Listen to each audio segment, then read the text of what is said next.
young Robert Downey Jr. had in his life. While Sr. and Elsie remained on good terms, the breakup tore Downey away from his mother when he chose to stay by his father's side. When Downey Sr. relocated to California after his divorce, Downey Jr. joined him. It was a tumultuous time for the young actor, who began to pursue acting more seriously as he got older. When he was 16, he moved back to New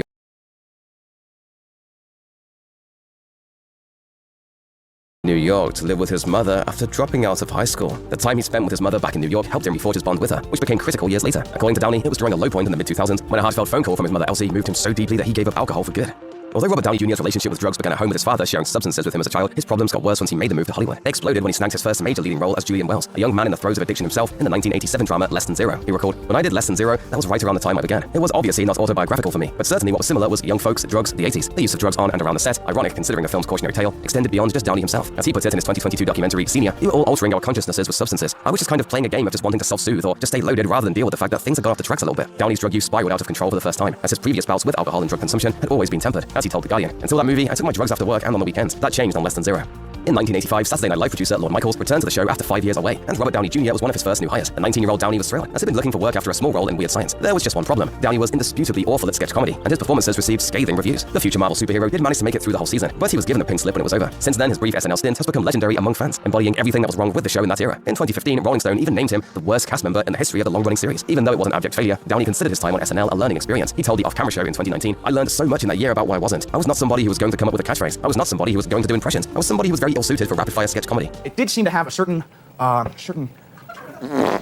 Nearly every actor in Hollywood has had a moment in their career where they've missed out on a major role. For Robert Downey Jr., his biggest misses were fairly early on, when he was a struggling young actor still trying to establish himself. The first was the role of Ducky in the John Hughes classic Pretty in Pink. According to star Molly Ringwald, she had wanted Downey for the role and lobbied hard for him to produce it. She believed that his portrayal of the character would have matched up better with the film's original ending, which had Andy and Ducky winding up together. When John Cryer got the role and the film was completed though, test audiences weren't thrilled by the pairing, so the ending was rewritten to what we know today. A couple years later, Downey had a second chance to play a leading role in an 80s classic, when he was offered the part of Lloyd Dobler in Say Anything. But Downey passed on the film, and the role ultimately went to John Cusack, which ended up being a star-making performance in his young career. Like any major movie star, Robert Downey Jr. has had his share of high-profile relationships. He was reportedly involved with Marissa Tomei and Callista Flockhart at different times. But one of his most public romances was with future Sex and the City star Sarah Jessica Parker. The duo were together for 7 years beginning in 1984, but their relationship was anything but harmonious. According to Parker, who was just 19 at the time they began dating, the problem stemmed from Downey's drug use and reckless behavior. In a 2023 interview, Parker revealed that she often had to play the role of guardian to her boyfriend. As she put it, "People around him would be dismissive of me, but I'd given him stability and tried to create a steady heartbeat that allowed him to show up on time." The guardian to her boyfriend. Dating, the problem stemmed from Downey's drug use and reckless behavior. In a 2023 interview, Parker revealed that she often had to play the role of guardian to her boyfriend. As she put it, "People around him would be dismissive of me, but I'd given him stability and tried to create a steady heartbeat that allowed him to show up on time. That made me angry and embarrassed." In an interview with People in 2018, she was even more candid, saying it was Downey's drug use that ended their relationship. She bluntly stated, "At a certain point, I had the courage to say, I'm going to walk away and I'm just going to pray that you don't die." Even though Robert Downey Jr. struggled with drug use and alcohol addiction all throughout his young adulthood, it wasn't until the mid-1990s that he came face-to-face with legal consequences. After years of keeping his substance abuse out of the courthouse, only receiving a stern warning after he was caught smoking pot at Disneyland, his struggle spilled into public view when he found himself arrested in June 1996. Downey was coming off of his starring role in 1995's Restoration, and he was caught driving under the influence. The story made headlines in Hollywood. As reports at the time revealed, Downey was stopped for speeding after sheriff's deputies spotted him driving erratically. After a search of his pickup truck revealed several illegal substances, the 30-year-old actor was also booked for drug possession and weapons charges related to an unloaded handgun also found in the vehicle. Downey was free on bail, but he was sentenced to 3 years of probation and ordered to undergo periodic drug testing. A year later, he didn't make one of those court-appointed check-ins and found himself serving 4 months behind bars in county jail as a result. In the late 1990s, Robert Downey Jr. was a living cautionary tale of how far a star could fall. In 1999, after he missed yet another court-ordered drug test, Downey had the book thrown at him. He received a sentence of 3 years in prison, and although he was released after just 15 months, the actor has often looked back at that time as the worst in his life. He told Dax Shepard on the Armchair Expert podcast, "Arguably the most dangerous place I've ever been in." After 1999, after he missed yet another court-ordered drug test, Downey had the book thrown at him. He received a sentence of 3 years in prison, and although he was released after just 15 months, the actor has often looked back at that time as the worst in his life. He told Dax Shepard on the Armchair Expert podcast, "Arguably the most dangerous place I've ever been in my life. You could just feel the evil in the air. It was kind of like just being in a really bad neighborhood, and there was no opportunity there. There was only threats." When I was, locked down in a California correctional facility, I said, wow, this is really not panning out for me. Downey likens the experience of being on an alien planet with no way back to Earth, but it didn't mean that he was completely scared straight. Just months after his release in 2000, Downey was arrested on Thanksgiving weekend for drug possession and being under the influence of narcotics. In 2015, having been clean and sober for over a decade, California Governor Jerry Brown gave Downey an unconditional pardon for his past offenses. Though his record wasn't expunged entirely, the pardon means he once again has the right to vote, something felons didn't have in California until Proposition 17 was approved in 2020. In the early 2000s, Robert Downey Jr.'s career was in shambles after various scandals and more than a year in prison. Some in the industry may have wondered if he could recover from the non-stop controversy, rehab stints, and arrests, even if there was never any doubt about his immense talent. But in 2000, one of TV's biggest legal dramas, Ally McBeal, decided to roll the dice on Downey. The results were spectacular, at least at first, with Downey reinvigorating the series as the title character's musically talented new boyfriend, Larry Paul. It finally looked like Downey was going to be the big as Ally McBeal decided to roll the dice on Downey. The results were spectacular, at least at first, with Downey reinvigorating the series as the title character's musically talented new boyfriend, Larry Paul. It finally looked like Downey was going to be the big comeback story of the new millennium, and he was even nominated for an Emmy Award and won a Golden Globe for his performance. Once again though, Downey couldn't stay out of trouble, as he was hit with another pair of arrests on drug-related charges. Ally McBeal creator David E. Kelly wasted little time in dropping Downey from the series, cratering Downey's initial career comeback just as it was getting started.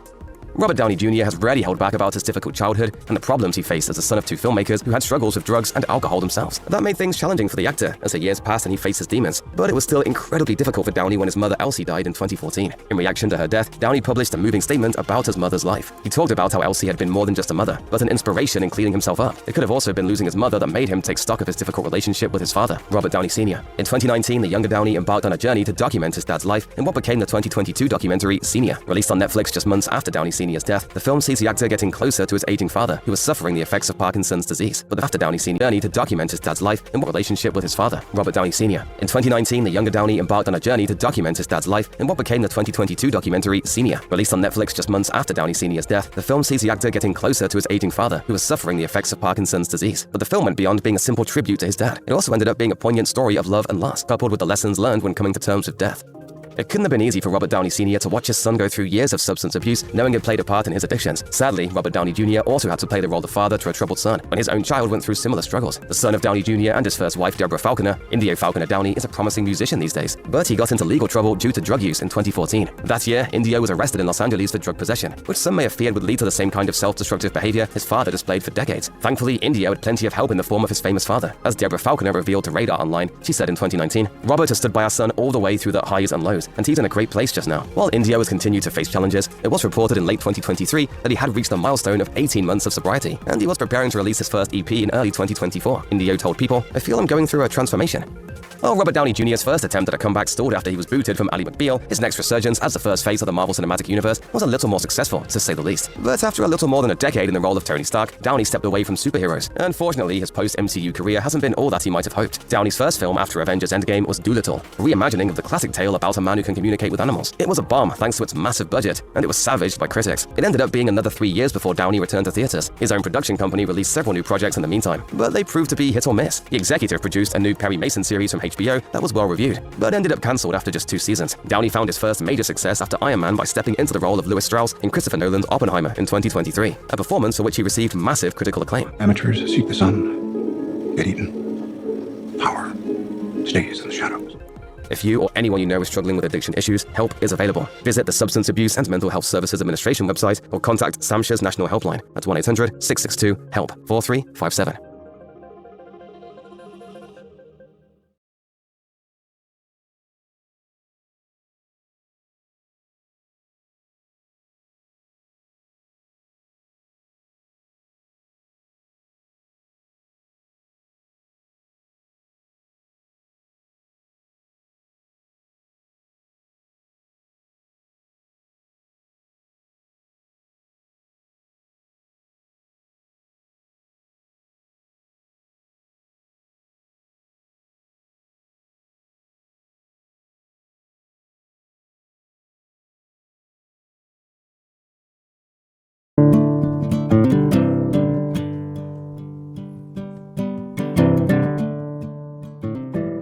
Oh, guys, it's pretty early. It's about 5 in the morning. I just got woken up to a really violent shake.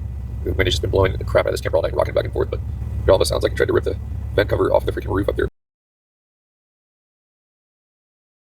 But, time to get up.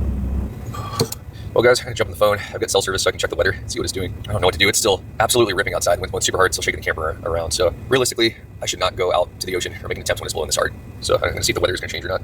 Dead horse. Oh, man. The weather totally 180. What the? That's wild. It was supposed to be mostly sunny and blue skies and super cold the next few days.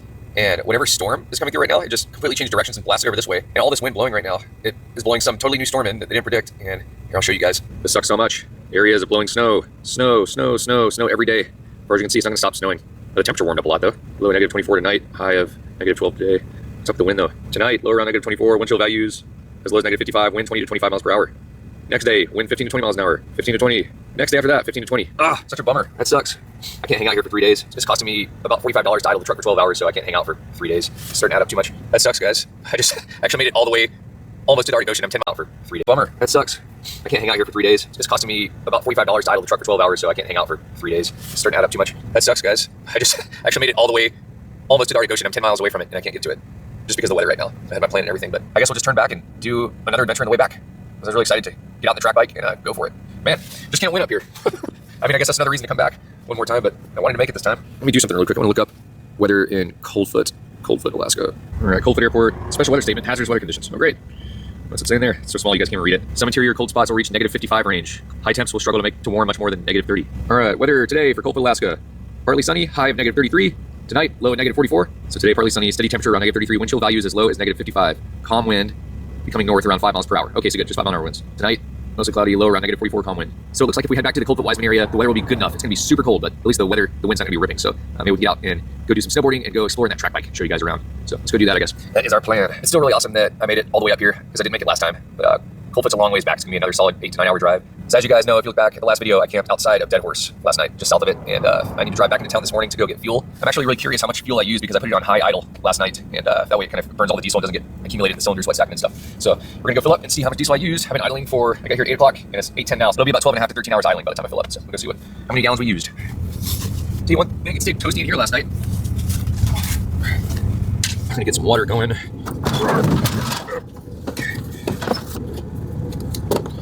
Make a nice cup of Vietnamese coffee and have some cereal. We'll be on our way. That's enough. Test it. Sure, enough coffee. Will that be enough? That's my guess. Perfect. Take it.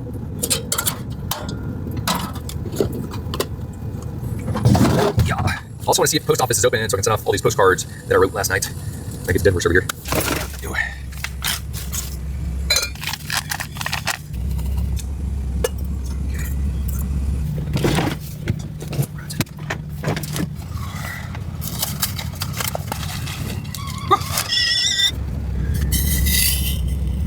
Yummy. Look at the windows. Freaking frozen solid in here. Oh yeah.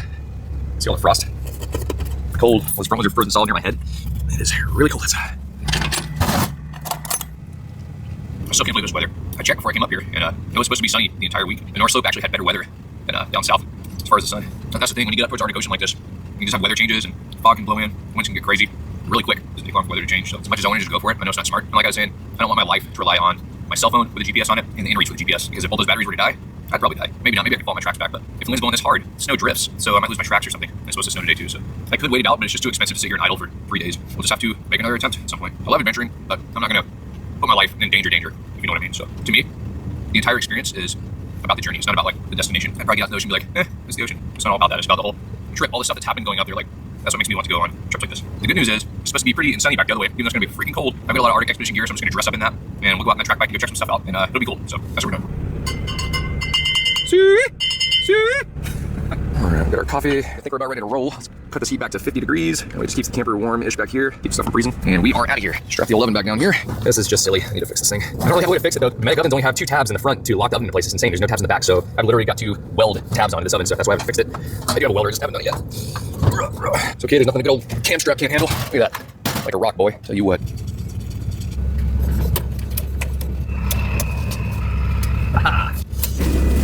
All right, you guys ready? Let's hit it. Oh boy, oh boy, oh boy, oh boy, oh boy. It's tough. All right. Woo. Holy crap. Okay. That's not hanging on this very long. Oh my god. Woo. Hello, truck. Thank you for running all night. Well, I can put my stairs up. All right, time to go. Oh my god, my hands are burning already. Woo. Woo. Look at the wind. Woo. It's freaking cold out there. I can't explain how cold it is. Oh my god, I used over half a tank of fuel on high idle. Jeez. Okay, that was a lot. Let's go see exactly how much. I had a full tank last night. I filled up just 2 miles down the road, so I'm like a good bit below half a tank already. That's insane. No more high idle for me. Let's get a high idle. Wow, look at the wind. Now you can see it with this truck passing. So, like I was saying, the wind is absolutely ripping right now. Like steady 25, 30 mile an hour winds. Like I can't go out in this, there's no way. The snow's all drifted up beside my truck in the road right there from last night. And yeah, it's pretty nuts, man. Well, let's go fill up the fuel. All right. Literally a freaking blizzard. camera's not doing it justice to it. I can see this camera screen. It doesn't look that bad, but it is freaking nuts out right now. I'm adventurous, but I'm not stupid. I know when to call it, and this is definitely worth calling it on.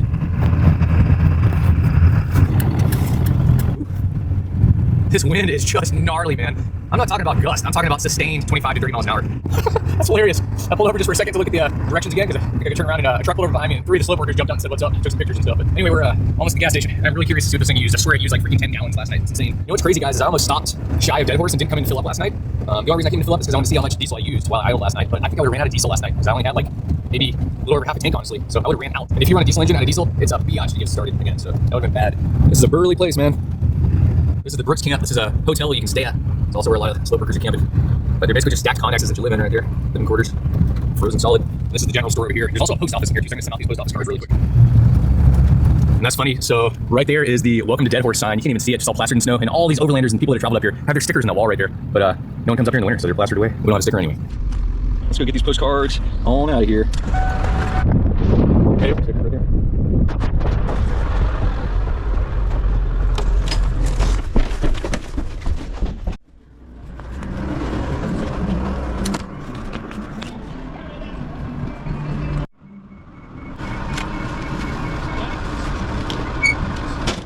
Done good. Yeah, try to remember this time.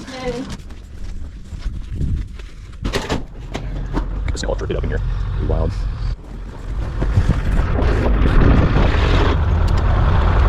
All right, let's go get some fuel. Here goes the hotels. So last night I got a message on TikTok from a guy that was staying in one of those hotel rooms, and he had seen the truck outside the general store, and he shot me a message. It's pretty funny. So small world, man. It's also really cool to me to have people watching the channel just inspired and stoked to see the rig around. So it just makes me want to keep at it. It's a cool feeling. Here is the fuel station. Let's see how much this truck used idling for 13 hours, basically, at high idle. Where the same pump went to yesterday.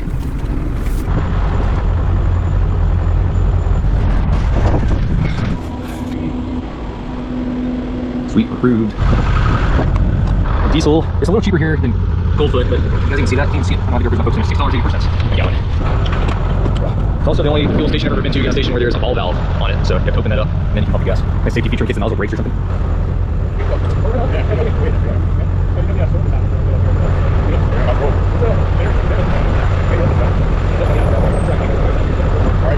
Yep, take it easy. Slick, man. Thank you, man. You guys get hit with the wind right now. That's crazy, dude. Oh, yeah, man. Temperature's not bad. All right. Jeez, we used almost 11 gallons. That cost me $74 to idle the truck last night. 12 hours. So, yeah, we got a roll, bro. That's too much. 2 nights ago, I spent $45 to idle it in low idle. And then this time, it was $75. So that's $30 more if I idle it up higher, which makes the engine a little bit happier, but that's insane. Spent $75 to idle the truck overnight. Nope, we gotta go. That's why I'm not gonna hang out for 3 days and wait for the wind to subside. I have to leave this truck running. What's going on, man?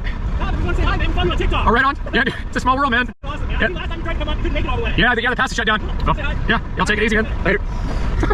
Can't go anywhere, I'm telling you. Anyway, so I idled the truck for 13 hours last night and used $75. So if I leave the truck running all day, at the minimum, that's gonna be $75 times 2. So that's 150. 150 times 3 days is $450. So I can't really afford that right now. So we're heading back down south. We're gonna go do stuff. Let's go. I'm gonna show you guys the sweet hoodie I picked up in the gift shop there. It's freaking sweet. Isn't that sweet? It's got a dog sled team. Let's roll. That might be the coolest hoodie I've ever bought in my life. Well, I will say, even though I'm 10 miles away from the Arctic Ocean and I didn't make it, I still had an incredible time, really fun time coming up here, even with all the adversities and stuff, so we're not done yet.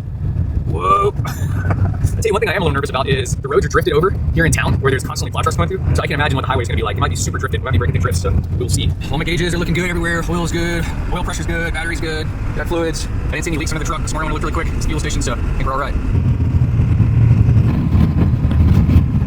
Wow, look at this load in front of us. It's crazy looking. I don't know what that is.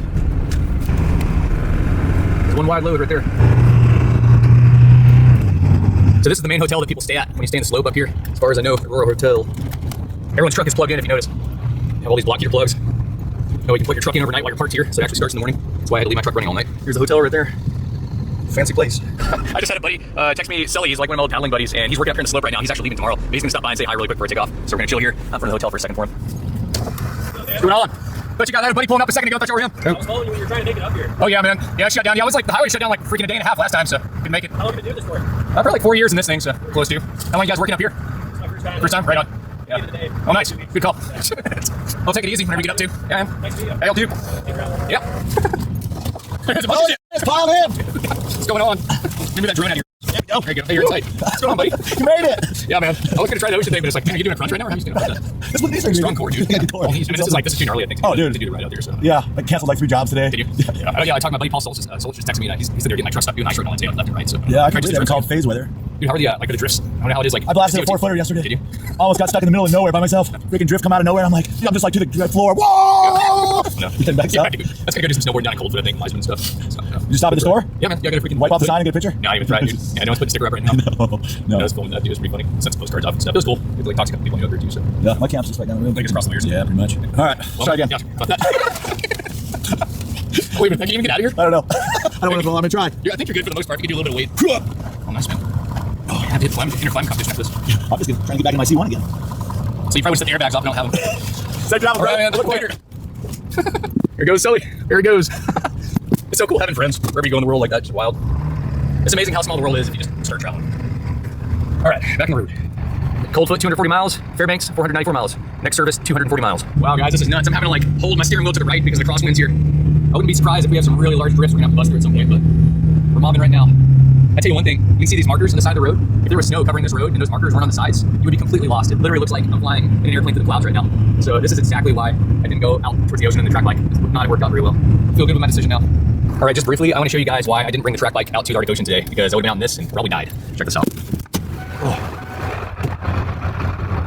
It's gonna be really cold when I step right out here. Oh, there it is. I mean, can you see anything? It literally looks like a cloud out there. It's total flat light. Whew. And if I was riding this thing, I wouldn't even know where to go. I mean, you can't see anything. So that, my friends, is why I made the decision. If I was I mean, can you see anything? It literally looks like a cloud out there. It's total flat light. Whew. And if I was riding this thing, I wouldn't even know where to go. I mean, you can't see a cloud out there. It's total flat light. Whew. If I was riding this thing, I wouldn't even know where to go. I mean, you can't see anything. So that, my friends, is why I made the decision to not try to drive out to the ocean on the thing today. It would have been too dangerous. This is crazy. This is like just a full-on blizzard whiteout. Little snow drifts are starting to pop up in the road every now and then. My tires kind of just blast on through them. And I see the snow starting to drift up. Oh, jeez. The snow's starting to drift up pretty bad. This wind's blowing so hard. Like if I let go of my steering wheel, watch this. Look what the car does. It goes right over, right off the road. Yeah. There's a pipeline. Looks like there's a pump station up here. We're about an hour south or so of Dead Horse right now. The blizzard is still going. The winds have eased up just a little bit, but I'm still having to hold my steering wheel right. It's still blowing as hard left. That camp right there definitely looks like a pump station of some sorts. All right, we're coming up in that big steep downhill up here. Pretty good right now, but it's definitely pretty drifted over in a lot of spots. Holy crap.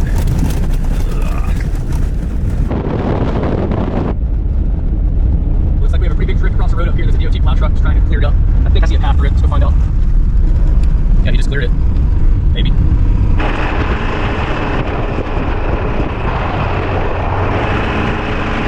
There's obviously not a ton of DOT stations, but they do try to keep this road as maintained as they can. But when you get blizzards like this, just drifting the road in, it's a lot to keep up with. This is awesome. The weather is starting to improve and we're starting to get just a little bit of sunlight. You can see it just lighting up the sky up here. So I'm hoping that it's going to be a nice day when we get down here a little further, even though it's going to be cold, and we'll get to get out and do some stuff. Go exploring.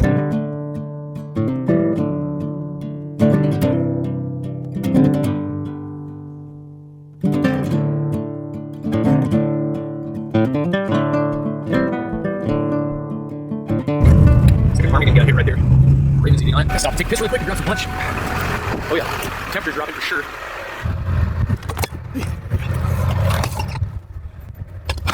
Oh jeez, stuck in snow in here again. That sucks. I like all the snow drifting. I'm gonna have to fix that. I need some door gaskets to make it back to keep that from happening. Anyway, let's grab some lunch out here real quick. Get some sandwiches ready to go. There we go. So I'm gonna grab my Crocs. Wear those while I drive, so if you don't get too hot. There's a sandwich. The lights.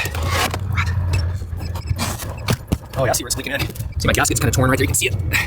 Okay, it's cold. Let's go. Sandwich up. This is a lot colder. It's actually colder here than it was in Dead Horse. Take my Crocs off. If you guys know me, you know I love Crocs. I like driving in Crocs. Your feet don't sweat. And you don't want anything to start sweating out here, because then it stays wet. Sandwiches are like 4 or 5 days old, but I'm sure the lettuce isn't too good. Let's take that off. The rest of the sandwich will do just fine. Yep. I'll do. Okay, you guys are probably gonna think this is gross, but I'm gonna show you anyway. So I just took a piss like, what, 2 minutes ago? Check this out. It's already frozen solid. Sorry.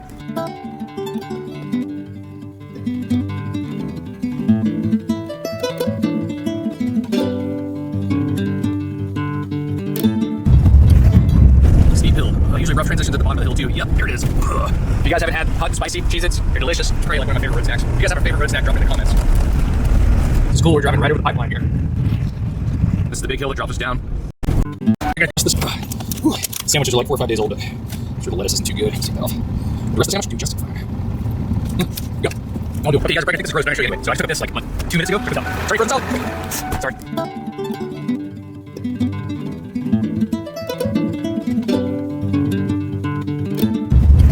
Steve, user preference to the bottom of the hill too. Yep, here it is. You guys haven't had hot, spicy Cheez-Its? They're delicious. It's probably like one of my favorite road snacks. If you guys have a favorite road snack, drop it in the comments. It's cool. We're driving right over the pipeline here.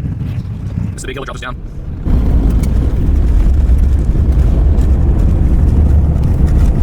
Well, guys, looks like we're heading back into some weather. These ice fog up here. Coldfoot, 131 miles. Just about exactly halfway between Coldfoot and Kenworth. Take this truck must have broken down right there. Abandoned. That sucks. But you can tell we're starting to get closer to the mountains again. The road's just like solid ice again, and snow's starting to get deep and stack up.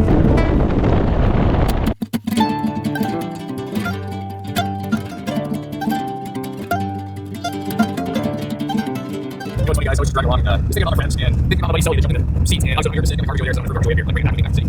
Anyway, there's nowhere from to sit in here, so and you know what's funny, guys? I was just driving along, just thinking about my friends and thinking about my buddy Sully that jumped in the seat, and obviously I'm here to sit, got my garbage over there because I don't want to throw garbage away up here. I like bringing it back with me, back to the city.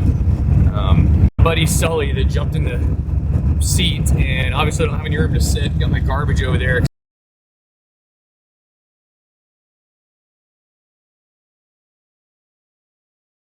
I don't want to throw garbage away up here. I like bringing it back with me, back to the city.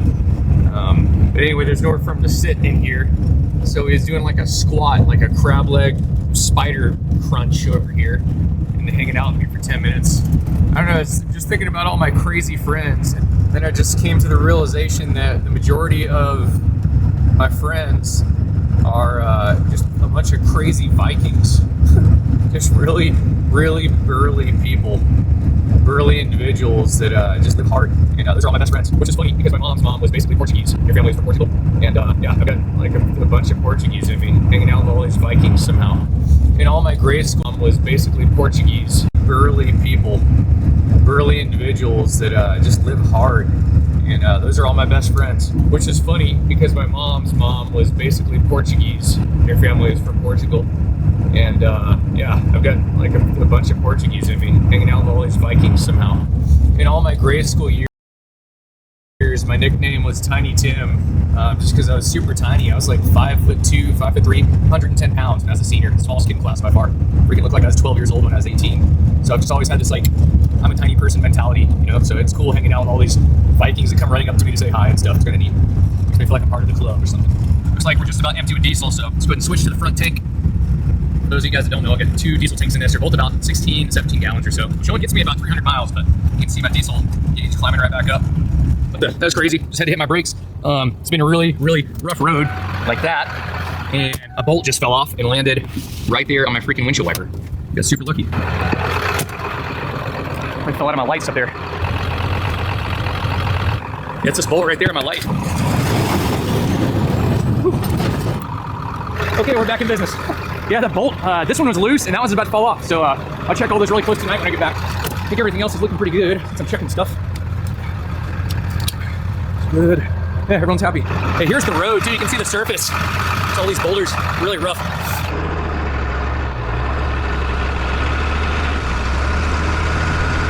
All right, guys, we're getting pretty close to the sketchiest part of the drive. The Adigan Pass is coming up. In about 6 miles, we'll be to the pass. Oh man, this is so awesome. The weather's starting to clear. I think we're gonna get a beautiful drive up and over Adigan Pass up here.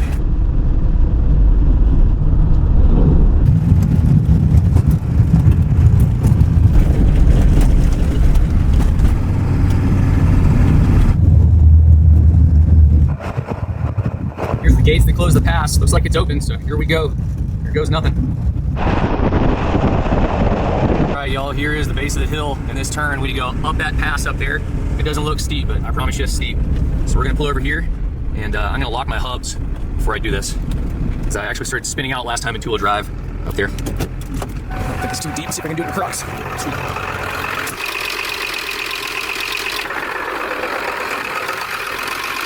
Ooh, close that up. A bit warmer.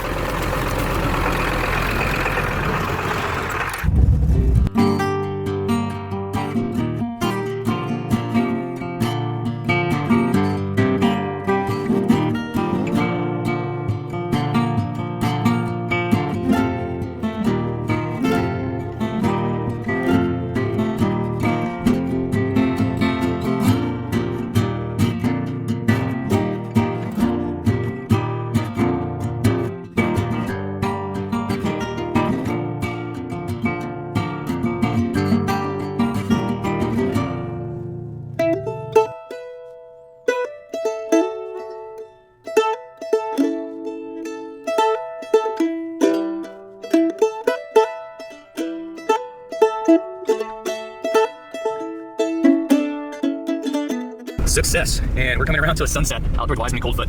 So now we're dropping down the sketchy part. This is the long, steep downhill to the base of Vatican Pass. So if you guys look back at my videos on the original Arctic trip, maybe a month or two before I released these videos, you will see where I had to turn around at the bottom of Vatican Pass because there was several different avalanches and trucks stuck in between them. There's 5 semi-trucks stuck in this hill, and the road was shut down for about a day and a half. Pretty wild. Just a crazy storm last time it came up.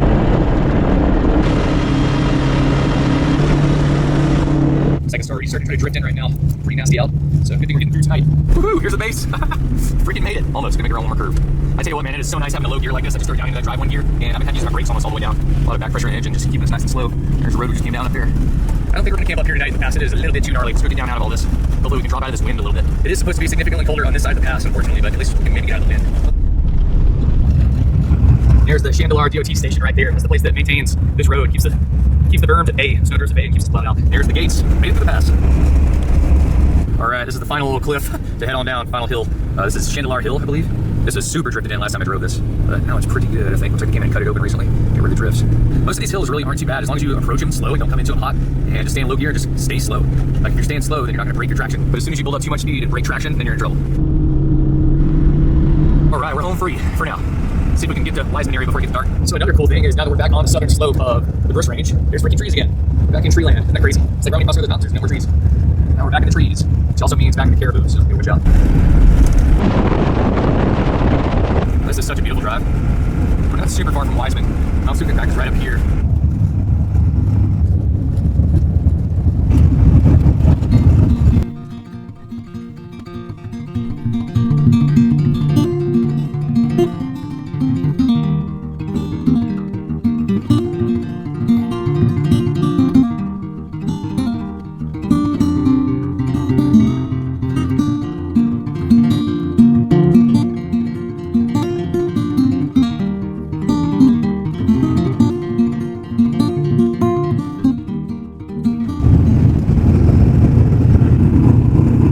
Guys, check this out. So we're at the base of Mount Sukukak right there, and there's some caribou over here. I don't know if you can see them. What's up, buddies? Let me get my big lens so you guys can see.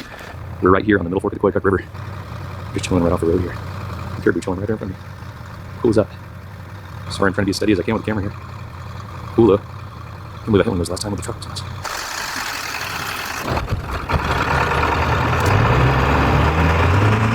Whoa. Caribou in the road. Here we go.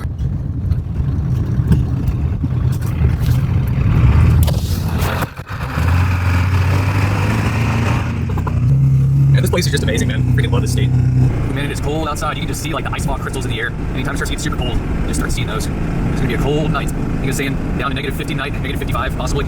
That's without the wind chill. We'll be all right. We'll stay warm, but I'm gonna have to leave the truck running again. And I tell you what, man, these freaking KC off-road lights make me feel so much safer. It's not even that dark out yet, but watch when I turn these lights off. All right, here's my overhead lights, gone. Here's my other lights, gone. So here's my stock headlights. Here's my stock brights. Here's KC lights, the small ones. Here's my overheads. Big difference. There's a cutoff at Wiseman right up here. All right, 13 miles from Coldfoot. Almost made it. There we go. Made it to Coldfoot. Sweet. All right. Woohoo! Here we are. So if you guys are just watching any of my videos for the first time, if this is your first video, Coldfoot is exactly in the middle of the drive to the Arctic Ocean from Fairbanks. There's still 250 miles with no services once you leave Coldfoot here, all the way to Fairbanks. It's like the longest stretch of no fuel. So in other words, this is where all the truckers kind of stop and fuel up and do their thing, which is exactly what we're about to do. Get some fuel here. Here's the restaurant, gas station, you know. All right, $7.50 a gallon. I want you to find my gloves because it is freaking freezing outside. I'll literally burn my hand if I'm touching metal right now. Like joking. Frostbite. I was gonna cook dinner tonight, but I totally caved and I got a bacon cheeseburger and some thoughts. You're cooking it right.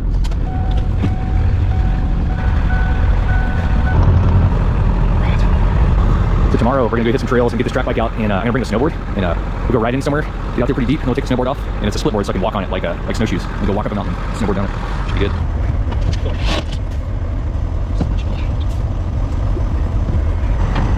Grand total of $160 for 21 gallons. It's not cheap. So we get our credit card back, grab our burger and tots, and find ourselves a camping spot for the night, probably right here. The reason I came back to Coldfoot tonight to camp is number one, because I need diesel and I'm gonna idle this all night, so I ran out. I guess I have to spare 5 gallons. But the main reason is because I have a YouTube video premiere tomorrow at 8 a.m. And I need to be here to do the premiere because there's internet here. Not internet, but phone service works here. So that's my plan. The video is going to be, I think, going out to a survival cabin in the Alaska wilderness or something like that. If you guys look back at my videos, a few videos before this video, you'll see that one. That's when me and one of my best buddies, Matt, went out to a pretty cool cabin on snow machines. Anyhow, let's go. I tell you one thing, since it's negative 42 Fahrenheit right now, The last time my truck wouldn't start was in Fairbanks a couple days ago, and that was negative 45, so I'm not gonna cut the truck off. Only running again all night, totally worth it. At this point, the truck has been running 1 day, 2 day, 2.5 days. So tomorrow morning, this truck will have been running 3 days straight without shutting off whatsoever. And then it's gonna stay running all day tomorrow, all day next day. This truck's gonna run 5 days straight without shutting off. How about that? Pretty crazy, sounds crazy. Well, it's negative 42 degrees right now, check it out. You think I'm joking? I'm joking. 2 degrees right now, check it out. You think I'm joking? I'm joking.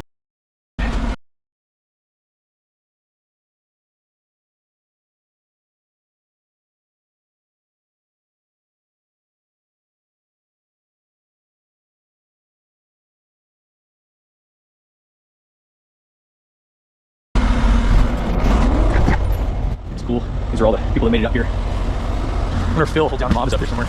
Okay, enough yapping. Let's go get a camping spot. All the trucks all staging to go north over there. I think we'll camp out right over yonder. It looks pretty nice right here. That'll do. It looks level enough, right? All right, here we go. It's in park. And what time is it? It is 6:23. So here we go. This truck's literally about to idle for like 14 or 15 hours. So it's all good. I'm gonna leave it low idle because I use this half the fuel for a while. I'll come out and alternate it. Oh boy, set our burger up here. I can't believe how cold it is. They want you don't want to touch metal for too long. So here we go. This is home for tonight. Up there. Ooh. Burns to touch metal. It literally just burned my hand. Okay, it's cold. Let's crank this. I'd love to have a fire tonight, but we're at a gas station, so I probably shouldn't. I might not like that too much. Let's sketch them out. Whew. All right, home sweet home. We are here for the night. Look at the windows in here. Frozen solid. Totally frozen solid. Literally all of them. Those up there too. Frozen solid. The only ones that aren't frozen are these double insulated windows. These things are sweet. The company called Maygood in Japan makes these, but they've got like screens that pull down and privacy curtains that pull up, and you can open them up really easy. A little bit of frost, but you can't really feel the cold against these windows too much. They're pretty freaking awesome. It's on today's menu. We have bacon cheeseburger. You guys watched the last video that I came out with, one right before this one. I probably had a bacon cheeseburger in that video, but pretty legit. And it's only like, I want to say it's like $14.95 or $15.95, so it's like pretty much $15 for a really large, delicious burger and a whole bunch of tater tots in the middle of freaking nowhere. Pretty awesome. I was either this or I had some cans of chili, so I was gonna eat chili tonight, but that sounds better right now. We also have a pretty big adventure I'm taking you guys on tomorrow. I'm gonna study some maps tonight and kind of see where I want to go.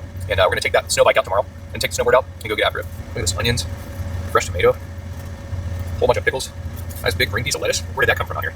It's freaking negative whatever out there. A whole bunch of pickles, nice big green piece of lettuce. Where did that come from out here? It's freaking negative whatever out there. Look at that burger. Look at that thing.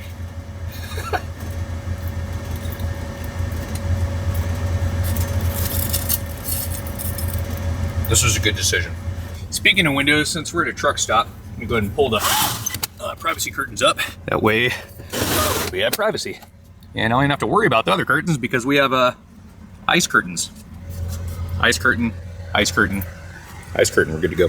All right, guys, so we're gonna go to Onyx off-road here, and I want to show you guys where I'm going tomorrow. I was looking around on here for trails, and there's not a ton on Onyx in Alaska where I'm at, but there's no information on anything up here, so that makes sense. And we're gonna go to the town of Wiseman, Alaska right there. And there it is right here. Let me zoom out so you guys can kind of see. So what we're gonna do is go to the 3D feature. This is pretty sweet. Right there.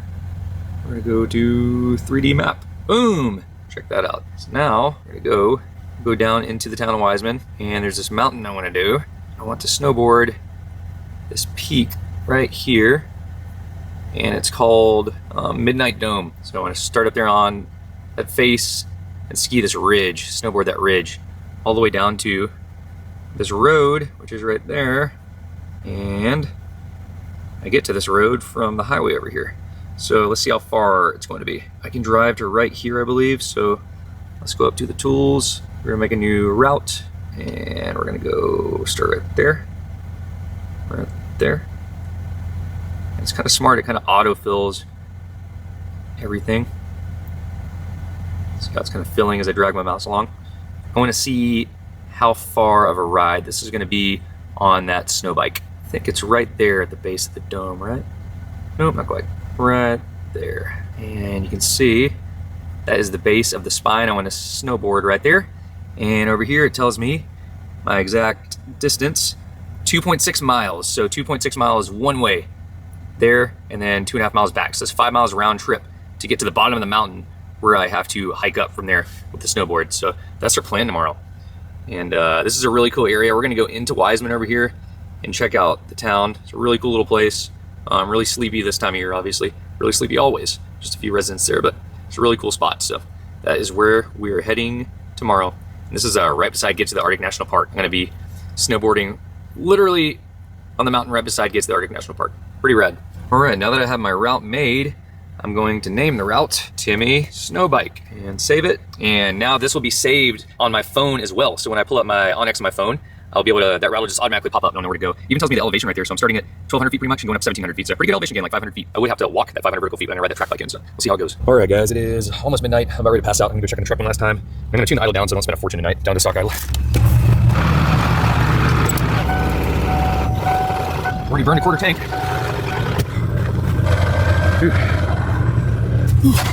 Ooh, it's freaking cold out there. Holy crap. I'm gonna get the bed out and pass out, and I will see you guys in the morning.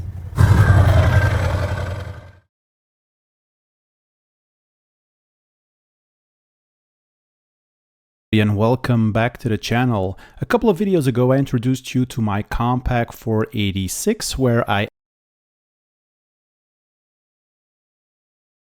added a Novell Netwear networking card. Now in this video I'm going to be adding some sound with this Creative Sound Blaster 16 sound card. And this is not just any sound card, because this is a Sound Blaster 16 with advanced signal processing. More on that later. Now I have the box as well, and I thought it might be nice to see how this sound card would pair up with this Compaq 486 and play some games with it. But first let's take a look at the card. So as I said earlier, this is a Sound Blaster 16, a CT2290. It is in fact a Sound Blaster 16 Pro. Now this is one of those old school sound cards that you configure using jumpers, so no plug and play here. Now there's lots of stuff to configure on this card. Because we have two IDE connectors here, there are various jumper settings here that allow us to set up the IDE addresses for the CD-ROM drives.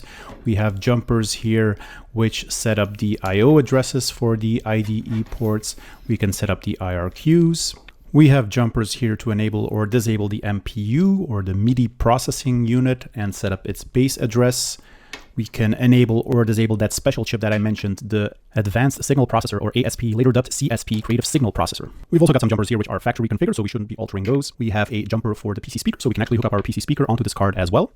Regarding the chips, we have the CT1741 here, which is the DSP chip with a famous hanging note bug. Next to the advanced signal processor, we have our mixer chip, allowing us to mix 32 levels of volume controls, both on the left and the right channel. And last but definitely not least, we have this CT1747 chip with the OPL branding stamped on it. And this is in fact a chip from Creative, which has integrated the Yamaha 262 OPL chip into its own chip. We've also got the CD audio input jacks, which we're not going to be using here, and we have the wavetable header.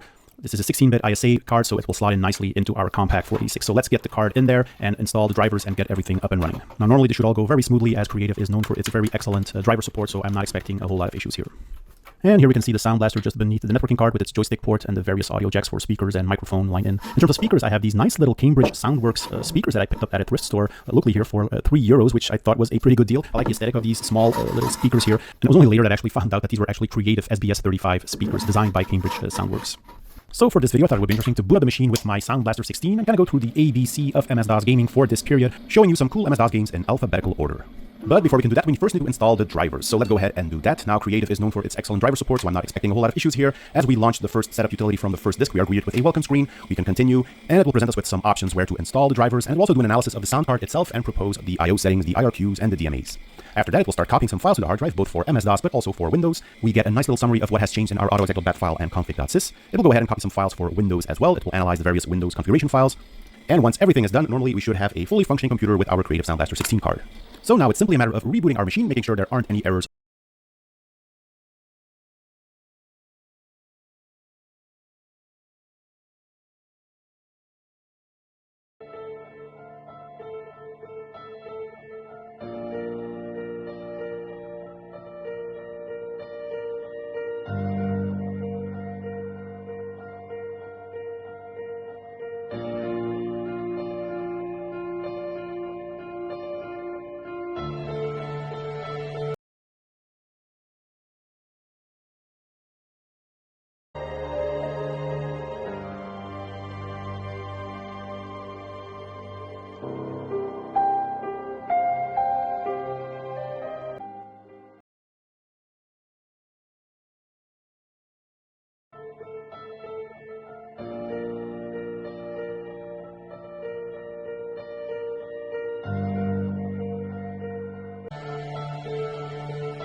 That's what I got up to do a little bit ago.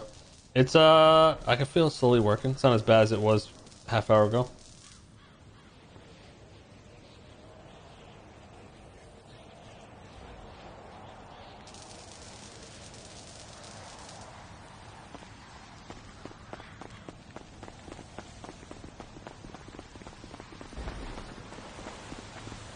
Cedric's old school shit, really?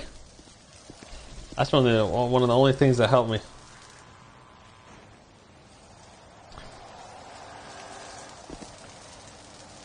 I always try not to take it though, but if I'm on stream and I get a headache, I'll take it. Because I'm like, you know what I'm saying? Having a headache while you're trying to stream is rough. But if I'm not streaming, I try not to take it, because sometimes, like, it'll help, and then once it wears off, like, you have a fucking worse headache the next day.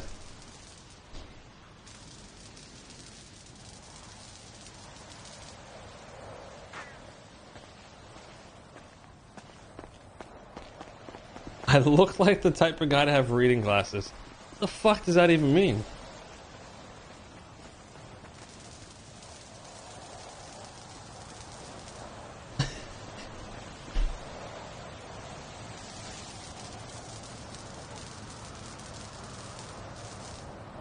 What the fuck does that even mean?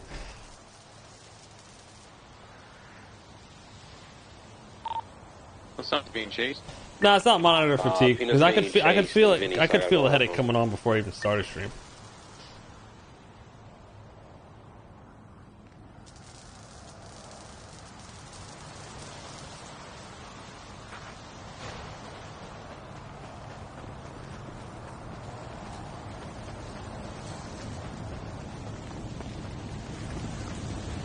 Hello everyone, I have a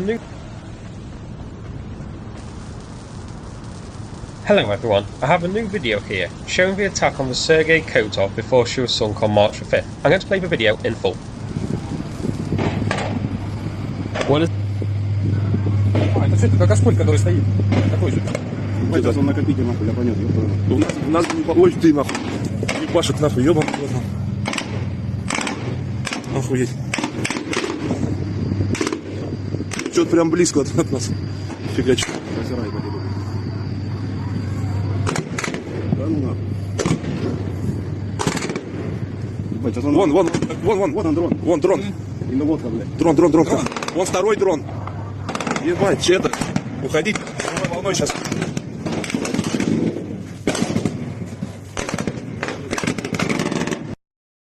So this video is filmed from a nearby tanker, and you can see a few other large ships in the background, so the Kotov's role here looks to be protecting shipping.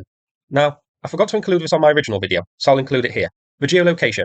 So the Kotov was sunk in that little bay that eventually leads to the Crimean Bridge. It was at the mouth of this little inlet. I would be interested in knowing just how many ships Russia uses to protect this area. Nothing came to the Kotov's aid, and it was engaging the drone swarm alone.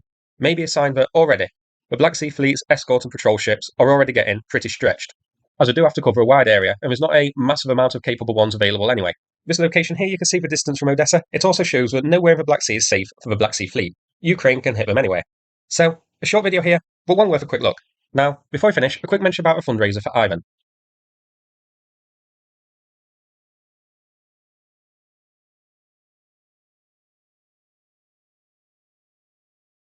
Hello everyone, so we have a new video here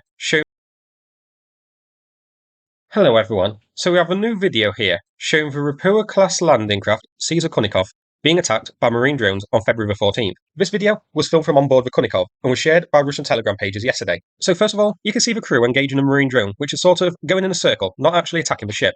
At first, I thought this was an attempt at a distraction, draw the fire while the other drones attack, but I think this drone is actually damaged. I'll get to that later.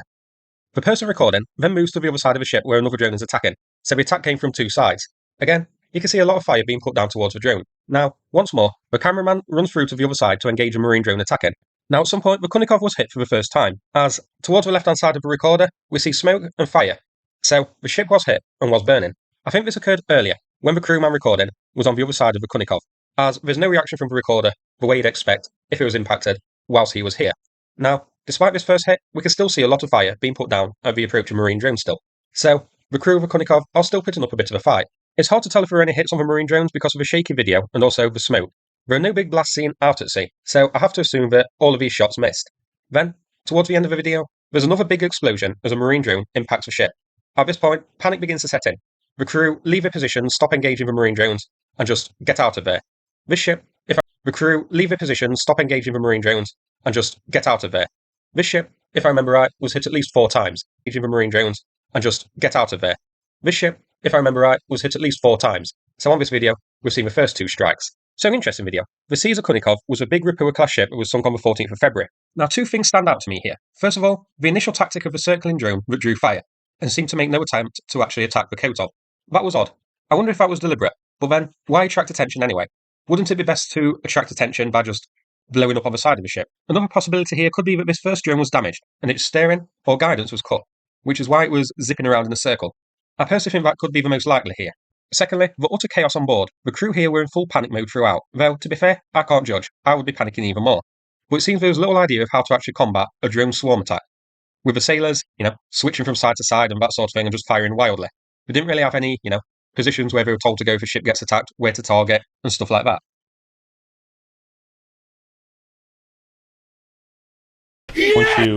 How do you always just get in the tree? You guys there? Yeah, we're coming outside. Yes! Hell yeah! Hey, come on, baby! Come on! Yes! Come on! Ah! Yes! Yes!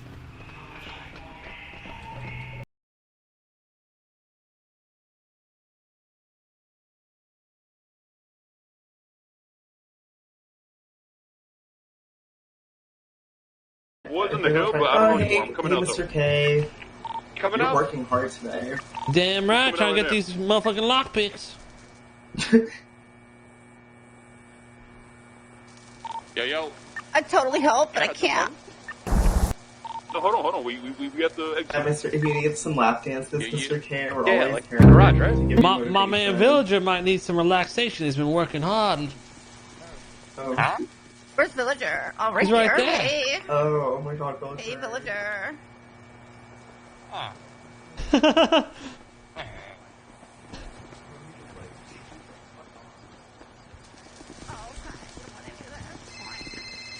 You like that, Villager? Pigeon? Hello? Mr. K, I'm just curious, because I'm on a journey outside the prison, but if I do happen to see a fat man with a badge, I have the green light, right? Is that why Sure, there's do a what you gotta guard? do, but I'm gonna get him myself when I get out there. Is it in the front? Copy that.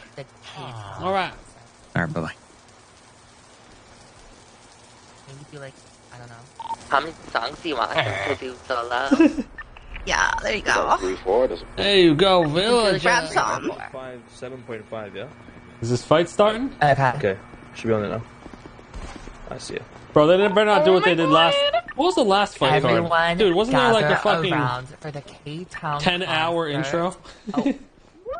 Oh, perfect timing, see? Oh, perfect timing. It's about to get real wet at the concert. Okay, Baby K will start us off with a few songs. I hope we don't have like 5 concerts before this fight.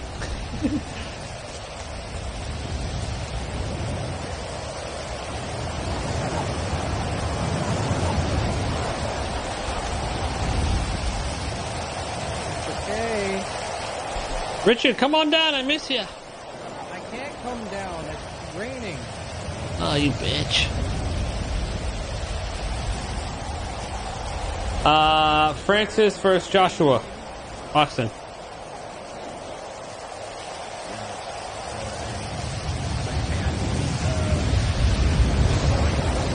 That shit snuck out. I didn't even know that was today. I saw some shit on my feed and I was like, wait, what the hell?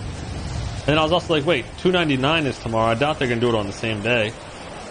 And lo and behold, that shit was today. Did they even do like a press conference or anything? I must have just missed all of it.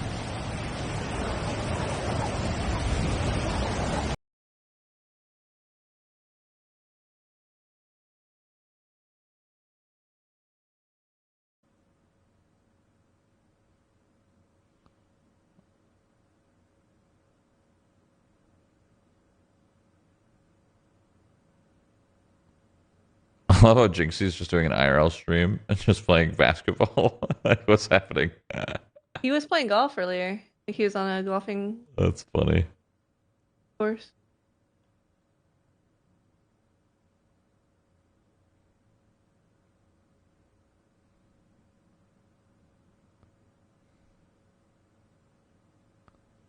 They're just out of breath.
You think he's gonna loot that body?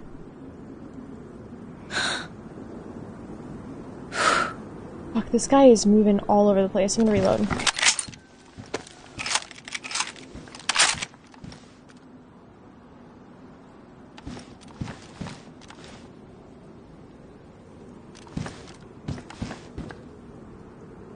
It's like he's baiting out a shot, dude. There he goes.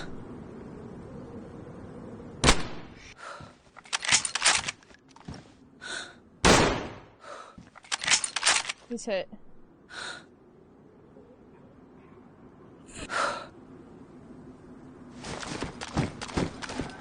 Way to go.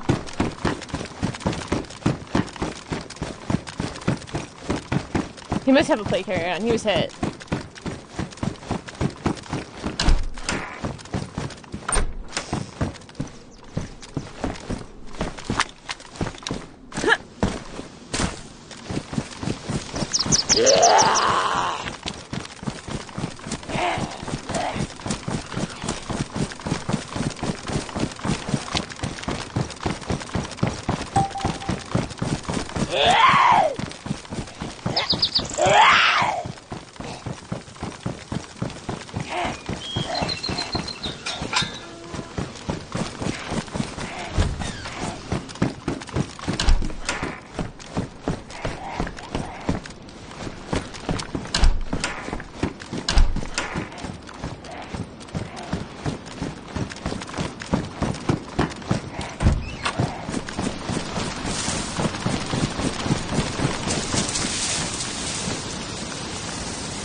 But I saw somebody, then I guess I didn't.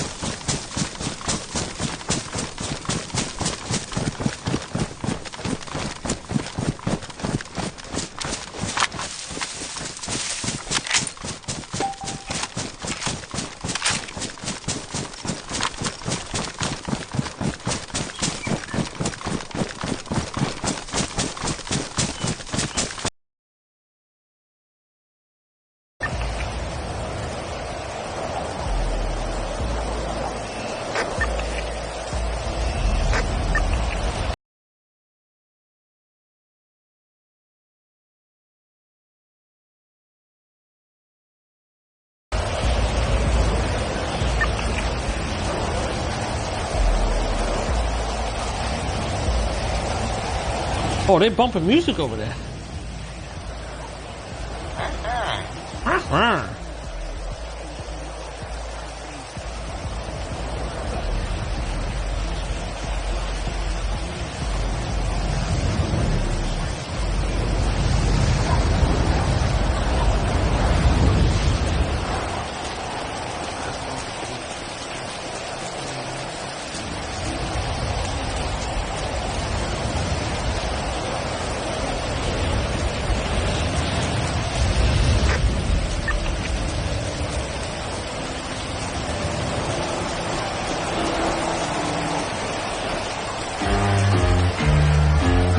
Oh, we jamming over here. Fucking A, Lopez. Smoke it, roll it, don't blow it, you know I gotta hold it. This loud pack in my pocket, you know I gotta float it. The police checking my shit, but my baby, I just sold it. THC in my system, it got me feeling goated. Bitch, higher than a fucking kite though. Munchies kicking in, I think I need a bite, bro. A pulling up to mirror, sipping dirty Sprite, ho. A swerving left to right, I think I'm losing sight, whoa. A hold up, now let me slow it down. You can meet me in the trap, you know it's going down. Or you can meet me in the back, I got the wood stay brown. Obliterated than a hoe, I got the best around, yeah. Hey, come and listen to this track, bitch. Take a hit of OG Kush, then blow it back, bitch. Wait, is that a spark? I think you smoking crack, bitch. Get your ass up on my house, cause that's some whack shit. Yeah. I need to smoke crack. Let's get that shit. Mr. Mayor. Don't do crack. Hey, Deputy Crack is Mayor. whack. Well, why don't you just come back home? Hey, we cutting it there. We all the other miss you. motherfucker on that song I don't fuck with no more. Hey, this the What do you last mean, John. come This my back new song, home? New Woo in the building. It was It's called never Shake That Ass. We all my made mistakes. home. We went the wrong way. Just come on back home. The people need you. Shake that ass, little bitch. Shake that ass. Hey, Shake that ass, little bitch. Hey. You hear that Hey, music this party, pumping? yeah, I do is, hey, See, come you on want me to back come in. back? This shit lit. If you want me to come back, all the people that betrayed Bobby, I want them lined up and executed. Very well. You'll do it? I'll do it. Okay. And then we can fix it. So we pretend You got it, deputy. Little bitch, shake that ass. Shake that ass, little Okay. bitch. Shake that ass. Okay. After this song, I'll show up. Take that ass, bitch. I'll even Take that fuck my ass. girl. Take that ass. Hey, take that ass. How's my girl doing in there? Her name is Constant. Is she wearing a leopard print jacket? I came with her. She was hanging out with me all day. I left her in there, though. Hit that shit from the back. You know how he got me, by the way? I'll tell you when you kill my enemies. Hey, kill my enemies. Okay, I'll come in when I please. Keep an eye out. I'll be there. Bitch, shake that ass. Hey, shake that ass, little bitch, shake that ass. Woo! Like a bird, but hey, if you don't shake that ass, then I'ma kick it to the curb, bitch. Shake that ass, little bitch, shake that ass.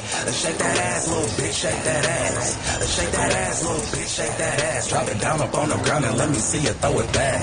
Shake that ass, little bitch, shake that ass. Shake that ass, little bitch, shake that ass. Shake that ass, little bitch, shake that ass. Drop it down up on the ground and let me see you throw it back. Shorty dancing for this cash, yeah, make it clap, yeah, make a nigga run it back. Yeah, you fucking with this, villager?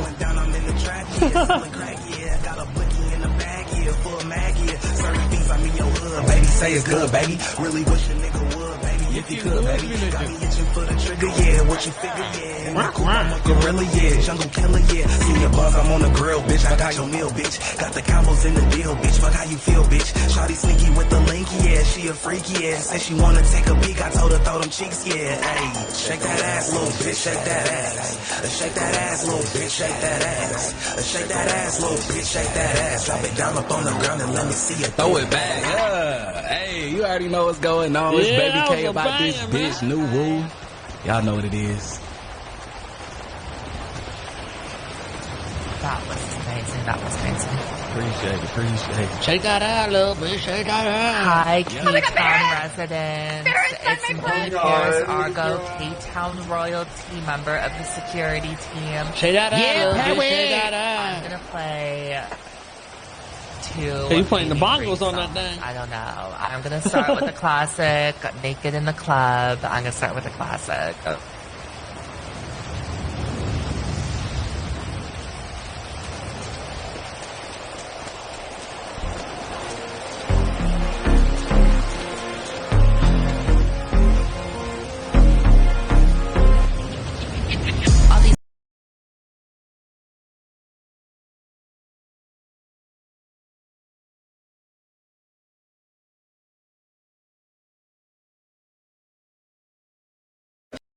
Please welcome one of the great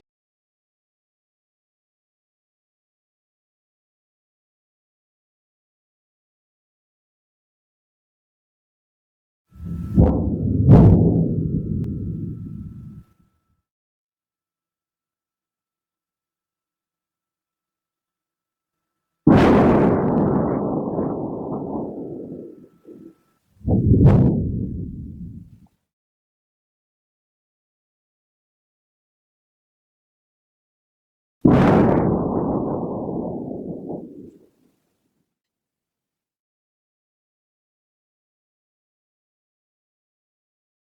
Прекрасно.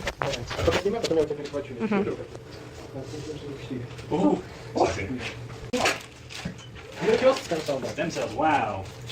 Freezing stem cells.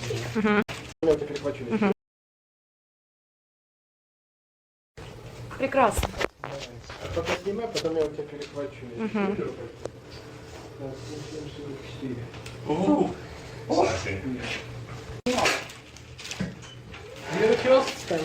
Stem cells, wow. Freezing stem cells. Good.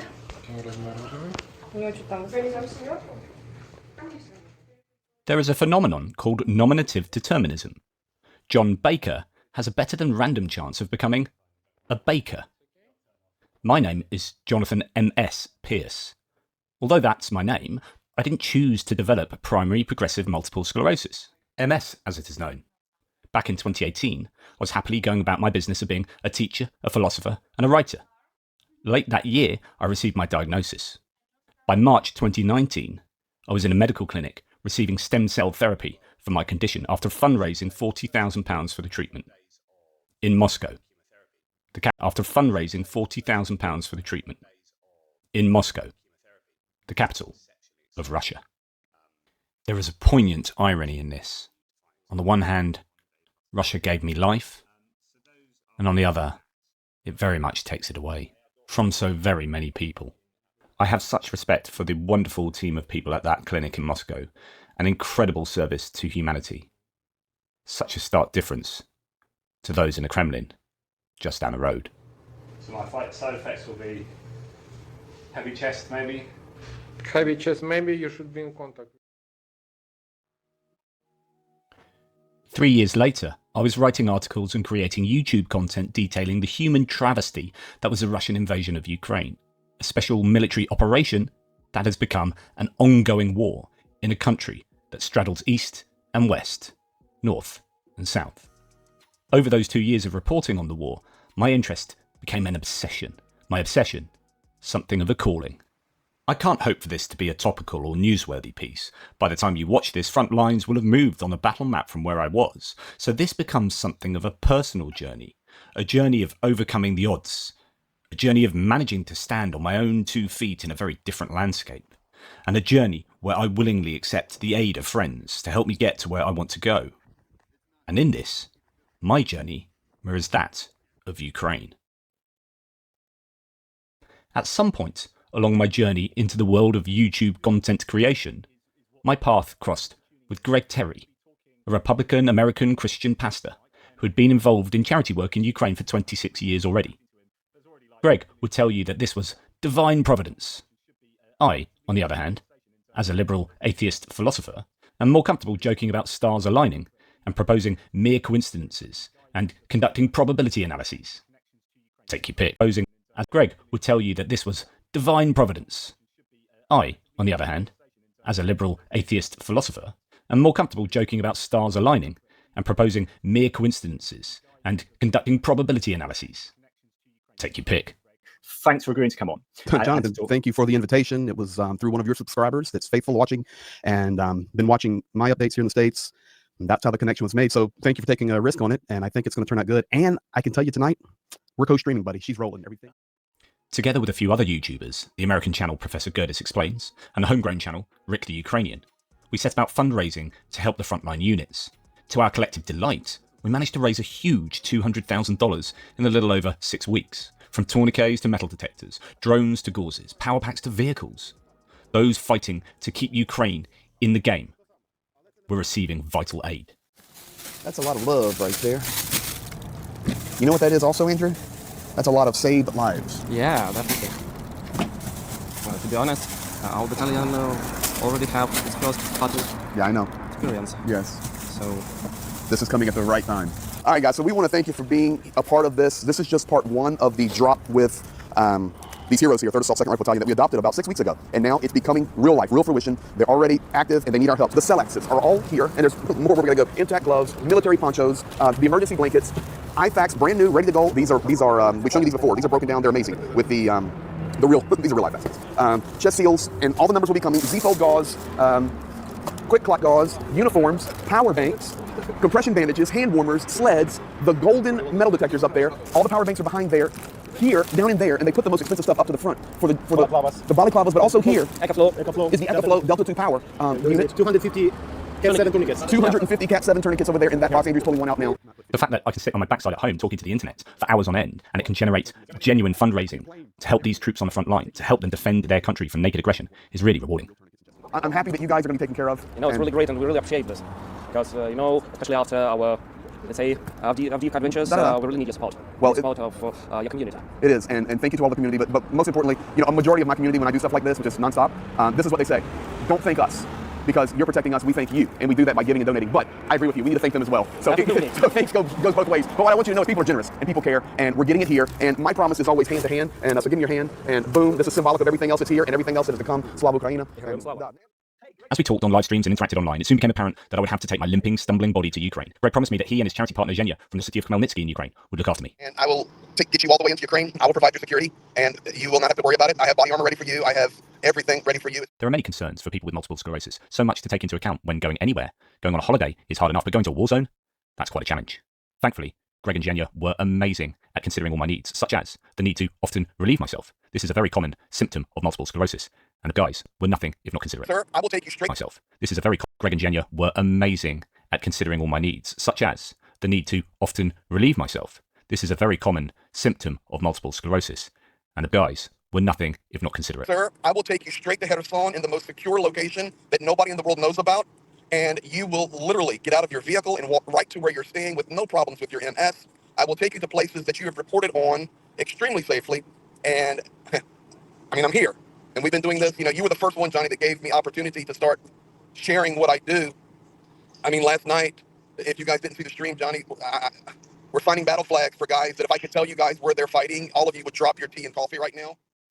The trip was something that British humanitarian worker, a chap based in Kramatorsk in the east of Ukraine and not far from the battle-torn city of Bakhmut, Pierre Dupont, had been imploring me to do. Pierre, a channel viewer who had been watching my updates to get a sense of what was going on with the war raging around him, had been trying to convince me to come to his newfound love, to Ukraine. I now had no excuse. Well, other than being entirely unprepared and disabled.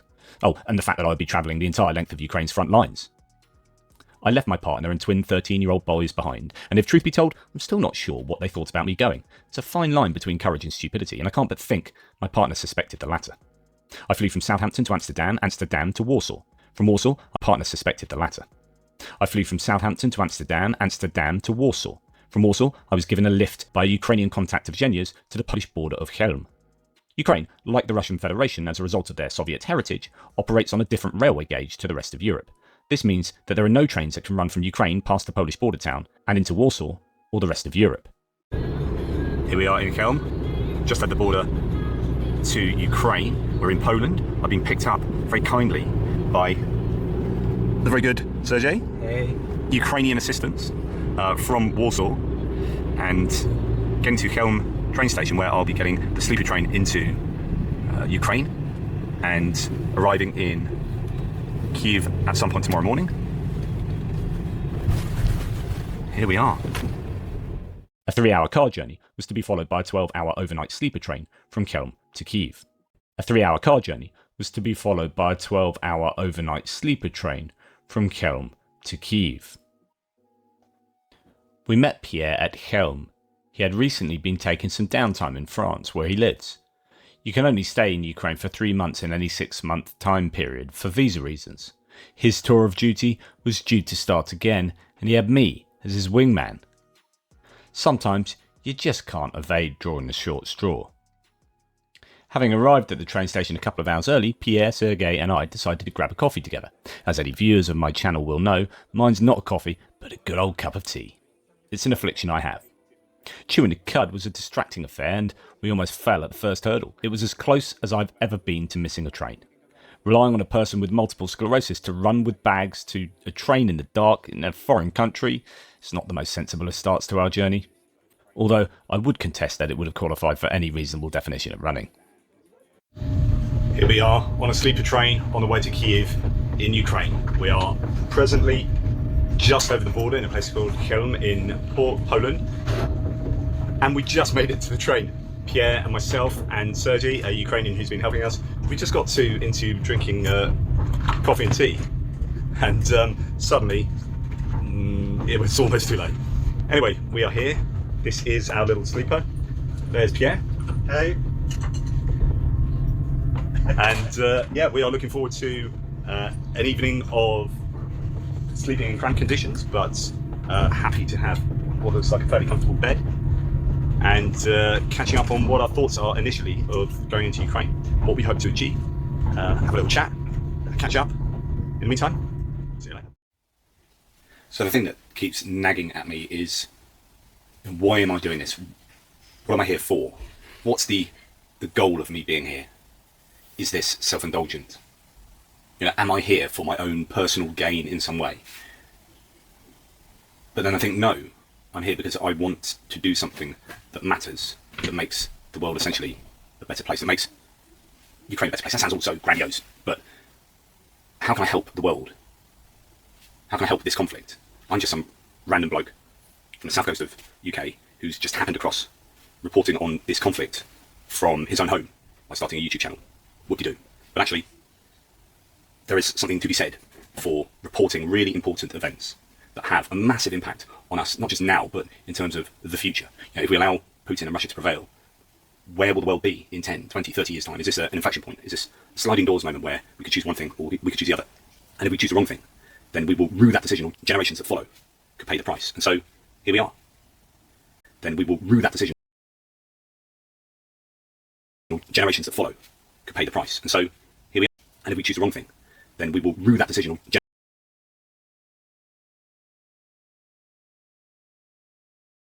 generations that follow could pay the price. And so, here we are. And here I am. It's really important to me, something that's always been important to me, is truth, is accuracy, is having a good grasp of reality and being able to communicate that sense of reality to anyone I speak to, right? So when I'm reporting on the war, when I'm doing my videos, when I'm talking to people, friends, family,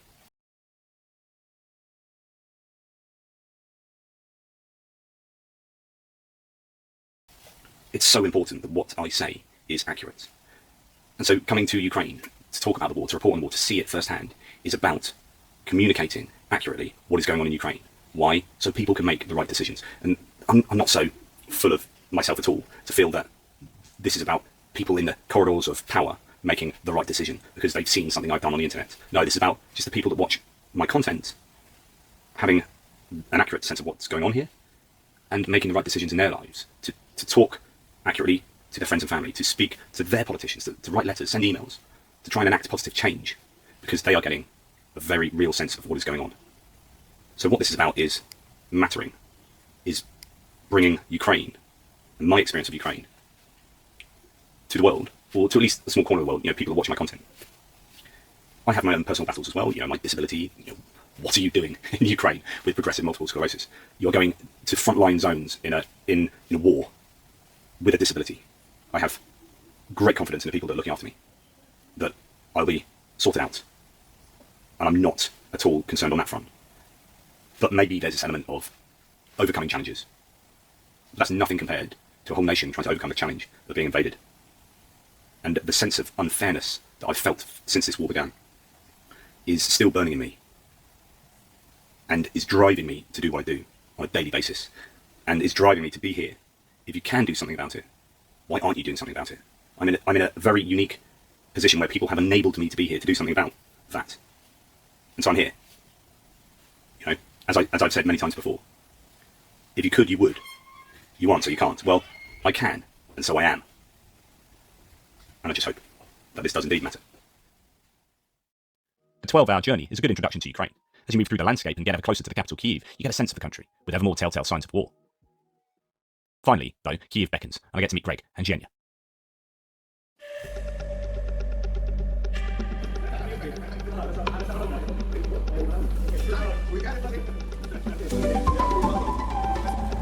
All right, guys, cat's out of the bag. Look who I found. Hey, Kyiv, people, welcome to Kyiv. All right, let the journey begin of informing the world of all the truth we can. Welcome, Johnny. Stage 1 complete, stage 1 complete, like we promised. Here we go, guys. This is the battle bus that will be taking us all around Ukraine, particularly close to the front lines. It has seen some travelling. I'll see a whole damn sight more. As we embark on the next stage, I'll trip around Ukraine.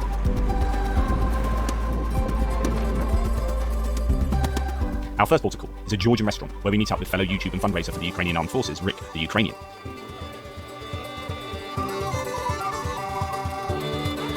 Anyway, just amazing. So here's Johnny, here's Rick, and sharing them together. Happy to meet you, Johnny. This is, but to be quite honest, guys, to be quite honest, all this does is validate all these communities coming together that are helping Ukraine in a massive, massive way. I mean, like, not glorious anything we do, but we really are real people, and we really are here in Ukraine together. Yes. So, thank you guys. We're doing what we said we did. Thank you so much. Also, I wanted to add that I want to thank you for coming to Ukraine, for doing all that you do to support us. This is really important. Coming here and having the experience yourself, seeing it with your own eyes, it changes a lot. And believe me, this will also change a lot for your community, for you personally. So, thank you so much for coming. And you're amazing, man. I'm so happy that I met you. Well, Rick, I was telling Johnny earlier, and see if you agree with this. Then I make my suit. But Johnny's brilliant geopolitically, right? Huge following, brilliant. But when we take him on this run now, all over Ukraine, think about the level of his understanding now. Looking at that map, looking at the geopolitics, understanding the terrain, seeing the reality. His analysis is going to go to a completely different level. That's actually what I'm talking about. Exactly. It's going to improve a lot. Yeah. So, thank you guys. Yeah, there's nothing to beat first-hand experience. You know, even if it's a horrific thing, to give you that holistic understanding. And you know, I can put things together in my brain and intellectually about this and that happening, but then experiencing it just gives you that complete picture, and that's what I'm going to do something now that so many of your community want to do. Are you ready? I kiss Johnny's bald head. Spam, crossing love, spam time. Couldn't get enough love, my friend.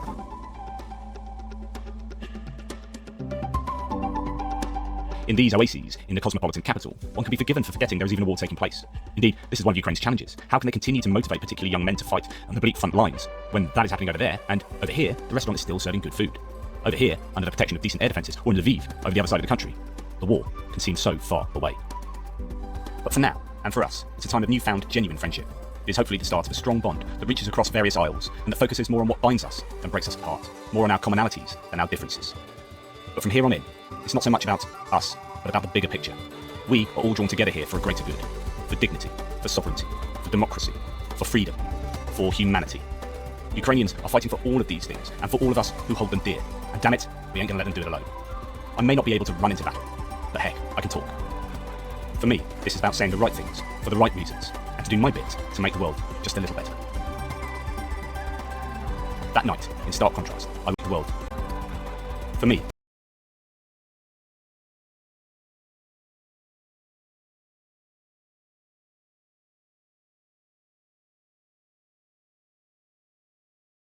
this is about saying the right things, for the right reasons, and to do my bit to make the world just a little better.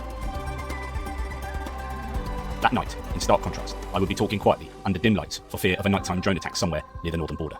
And the food would be cooked not in a fancy restaurant, but by a soldier putting his life on the line for all of those ideals.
On startup, we got a utility here allowing us to test the sound card.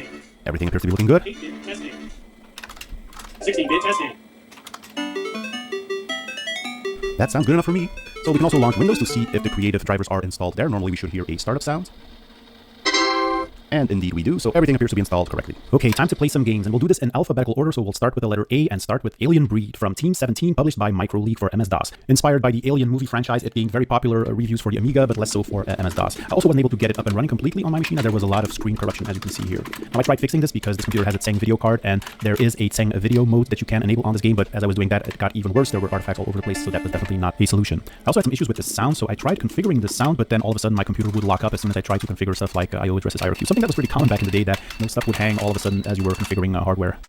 So let's try another game with the letter A. Alien Carnage, coming in at 3.6 megabytes, developed by Interactive Binary Solutions and published by Apogee. It is a cartoonish style game featuring a character called Halloween Harry. With different weapons at his disposal, he goes off to save the world and save damsels in distress and kill all the aliens that he encounters. So yeah, pretty nice little game here, platform shooter.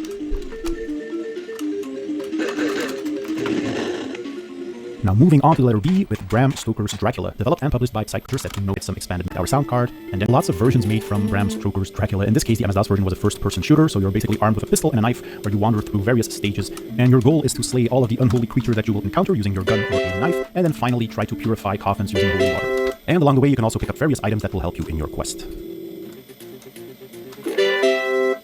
Moving along to the letter C, where we have Cannon Fodder, with lots of different Mystic Control squad of soldiers that can be used to enjoy playing these types of games. And so yeah, it kind of reminds me of my old Amiga days, so yeah, Pretty Wood Studios, and I'm guessing you already know what I'm talking about. Dune, the building of a dynasty. The planet Arrakis, known as Dune.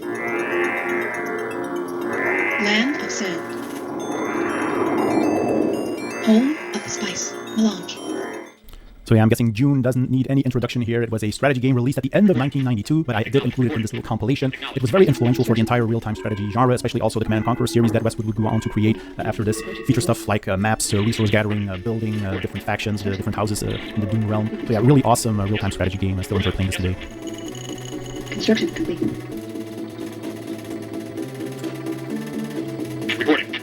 Okay, time for the letter E, and this is going to be a pinball game. I'm guessing you already know what I'm talking about. So this is a game developed by James Schmaltz, published by Epic Games, called Epic Pinball. It was developed by James Schmaltz in 9 months while he was in Cool Pinball Game for MS.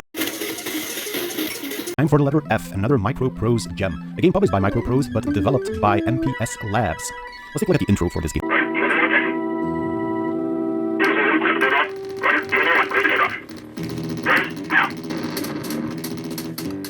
Now, I'm guessing that most of you already know what game I'm talking about here. So this is a flight simulator game with both air-to-air and air-to-ground combat.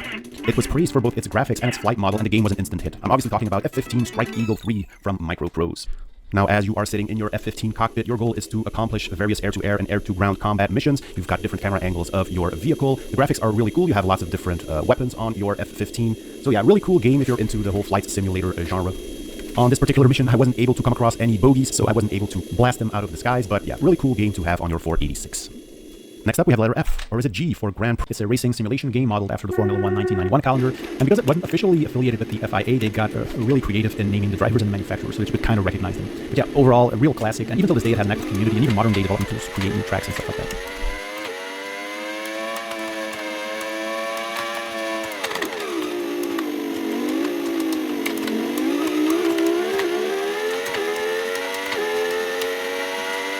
Okay, time for the letter H, and we have Holiday Lemmings obstacles and get them to the exit of the map. Now, this is a holiday or Christmas-themed version of the game with a Christmas-themed map. It's a true classic. Moving to the letter I, and for this one we have IndyCar Racing. I'm Paul Page from Papyrus. This is from 1993, covering the IndyCar World Series. Features stuff like single events, full championship modes, practicing, qualifying races. It was a critically acclaimed game, pretty well received, and was a big commercial success. You can clearly see the influences from the original Indianapolis game that was developed by the same group of developers several years before this one. It's a true simulation game, meaning that you get access to all kinds of metrics from the car, the tire temperatures, the fuel gauges, lots of metrics. So yeah, pretty cool simulation game. And so we've reached the letter J, Jurassic Park, an action game where you control Dr. Alan Grant, the paleontologist who is trapped in Jurassic Park. He needs to fight off the dinosaurs that live there and needs to find the 2 grandchildren of the park owner. And that turns out to be much easier than dinosaurs. himself, the guy who designed the build engine that was used in Duke Nukem 3D in 1996. Now, Ken's Labyrinth is a first-person shooter, much in the style of Wolfenstein 3D, and on the official Ken's Labyrinth page, you can still download the latest versions, the source code, and the various tools that were used to develop it. All in all, a nice little game here that encompasses a lot of gaming history, especially given the fact that the guy would go on to build the 3D engine for Duke Nukem 3D. So yeah, that's all I have for part 1. I hope you stick around for part 2, where we'll be playing some more games, where we will check out that advanced signal processor chip on the Sound Blaster 16, look at some software which was bundled with this Sound Blaster card, and just continuing having a good time with this nice little 486 setup. So I hope you've enjoyed this video. Please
Doing already off. No. Tourniquet.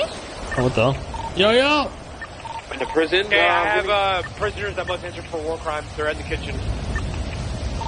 5 prisoners here. Actual prisoners? Yes, actual prisoners. No, not actual ones, no. Oh. I need people to actually do this electrical shit. Oh, okay.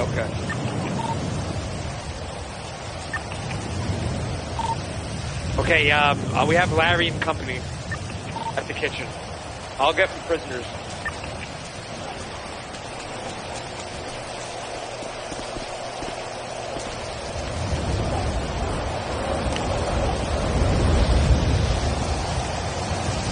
$200 months left.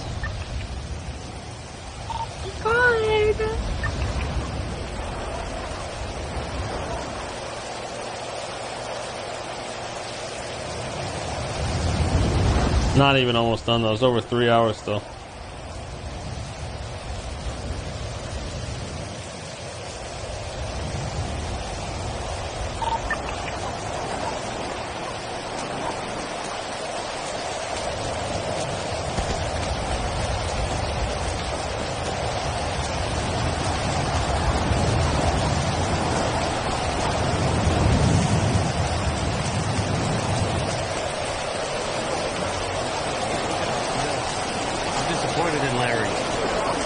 What do you mean disappointed in me? I don't know what the fuck you're talking about. Do something, Jackson. Hello? Hey, Gardash, it's me, Yeezy. How you Like the doing, shoe. Easy? I'm doing good, but I don't think Chris is doing well. What happened? I think him in the hospital with cuffs and police. Oh, good. That's what he wanted. Okay, that's hot, but outside of that, I think you should switching the radio again. There's a lot of people on it. Okay. Yes, okay, he's on it too. That's why I think. Yep. Okay, bye-bye. Hey, visitors, welcome to K-Town. Welcome. Hey. Thank you. How you been, This ain't Larry? a warm welcome, Mr. K. Well, you know, things have been rough, Larry. What do you mean rough? I've been in here for 2 fucking days already. For what? Oh, robbing a godly cop? Who the hell is... That's Village. Why is this... That's Bill. That's Bill. Oh, what's up? Damn. I got Emerald. Lair, what's going on? I don't know. I know. You know, we got a notification that there's DB meetings without the DBs. It was not... I did not schedule a meeting today. I was going to do a meeting. What's tomorrow? I was gonna What are they talking about?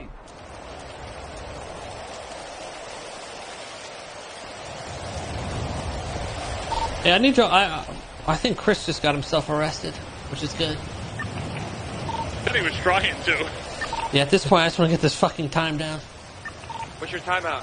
200. That's not bad.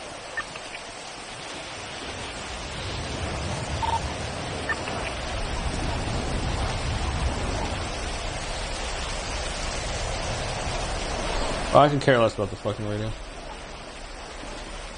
Fuck these cops. We'll kill them anyway.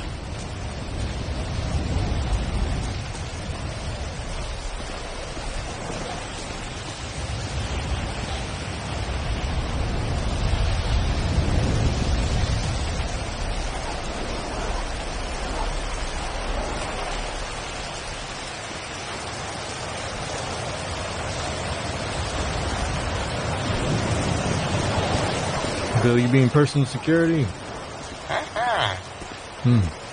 Mr. K, how much time you got in here? 191 left. Oh shit, so you be out today then, right? Yeah, that's why I'm just working these jobs, trying to get this shit down. What's your plan? Time will tell. He come from the same tribe. Girl. Tight shit.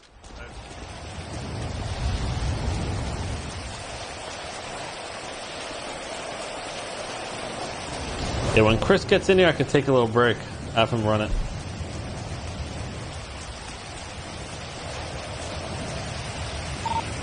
Anyone still on this radio? If you are, you should get off it. Our man, text me a new radio. Alright.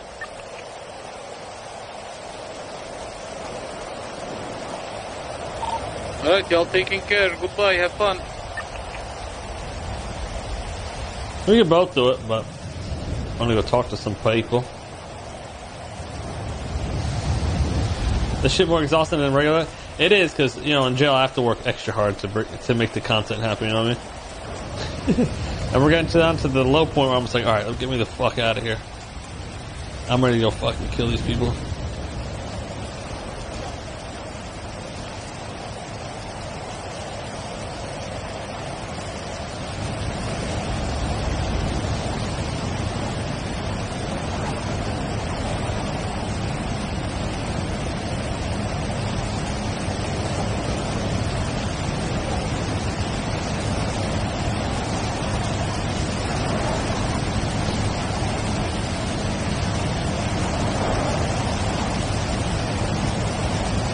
What are these clips?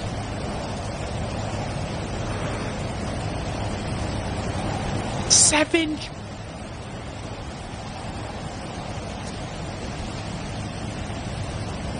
Hello?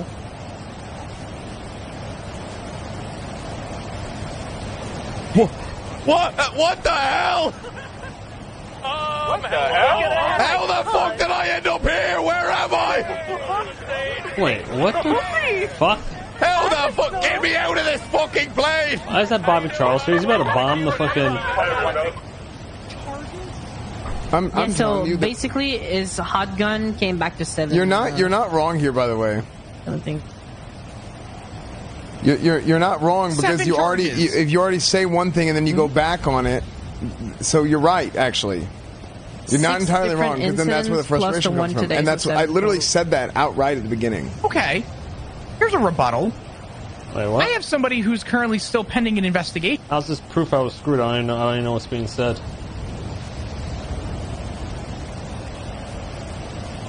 What is that?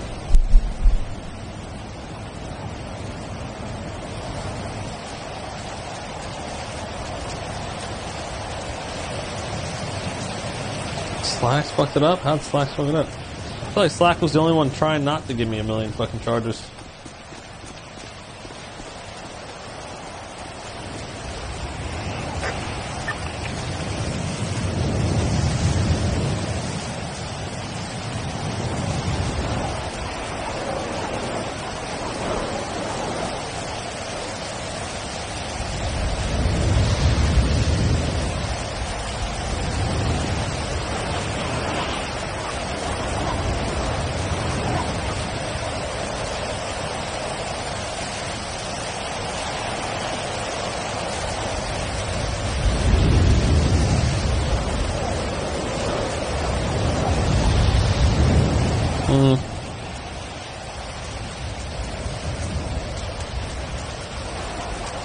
Well, no, the charges were set. No. Slacks was good with just giving me robbery. And that was it. The charges were set. He was good with the charges that were set. Cornwood wanted to fucking make sure everything was by the book and started calling judges and arguing, oh no, we gotta give him possession as well. We have to. It was in his possession at some point. This DNA, and that's what it was. Because he didn't want me to go out there and think, oh, he can do this and he won't get charged with this next time. That's what it was. I would have been just the robbery charge and we would have worked off the other ones and I probably would be out of jail already.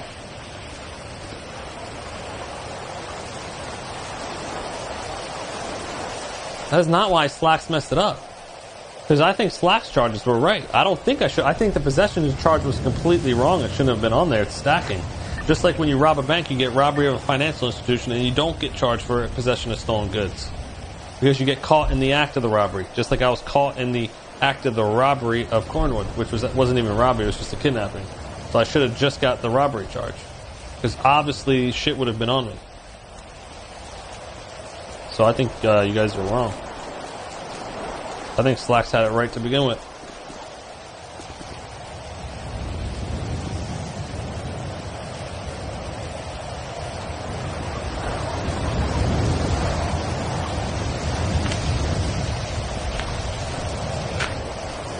And first off, I think the times and fines for both of those are just dumb. I think they're OOC motivated. In the fact that, one, they just don't want people robbing cops or anything like that, so they made a completely ridiculous charge to the point where it's like a soft ban in game. Because they want to deter people from doing it at all. Because it's not up to their, whatever, standards of whatever they want. When you have a charge that's ridiculously larger than anything else, it don't even make any sense in RP. I mean, there's really nothing to say it makes sense. It's like, okay, so robbing this cop is worse than shooting this cop. At this point, it's like, okay, is this even RP? It's obviously just shit that makes no sense. Because how can you call shooting a cop or robbing a cop shit RP when you have laws that just are fucking wacky, make no sense? It's because someone in a position of power doesn't like it.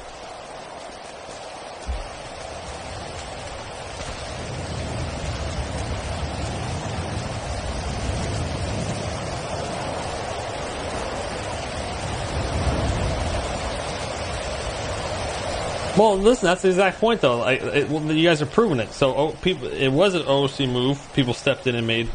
Why not just let shit go with the flow? I mean, if that's what people are doing, then obviously maybe something else is fucking skewed.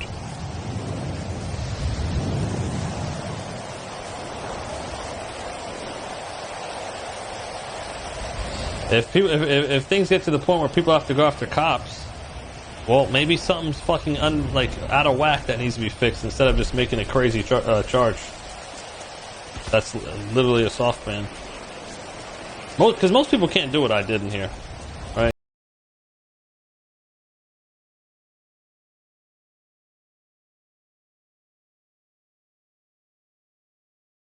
They'll just be sitting in here rotting away.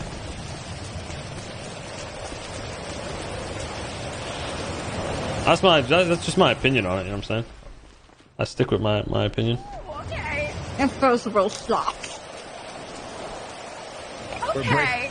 We're breaking. Same with the other stuff. I just hate that in general. Yeah, like even with the prison. Oh, Carmine and Bobby, you guys can run it. And then all of a sudden intervening, changing this, that. Let shit happen naturally, bro. Let us just see how it plays out. I'm gonna bring him around my mom just to I feel like show her everything's always that been she fucking can't control intervened me for anymore. us.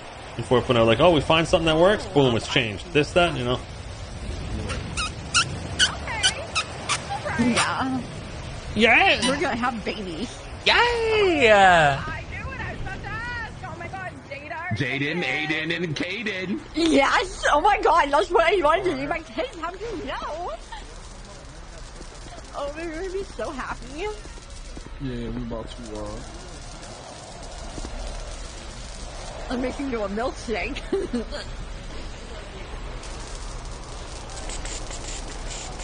Yeah. Yeah. Hey, guard, is my shit confiscated for life? Do I have money? I think I have money. See you guys on the flip side. I could like come back though if I want to live here and shit though, right? Both your knives? Oh, no, I only have one.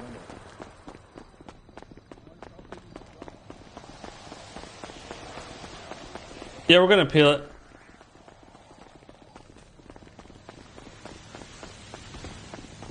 No, I didn't see any of the podcasts. Hey, Mr. K, I'm gonna go. Thank you for inviting me. Thank you so much for coming out, Abilene. Yeah, no problem. Anytime you need me, call me. But I Bye. got you.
I understand what you guys are saying. You guys think they fucked up the process of presenting charges in that third, but I disagree. I think the original charges were fine. The only thing they changed was literally adding the extra possession charge. Between the charges they originally told me and then the other ones was literally just the extra fucking stacked possession charge.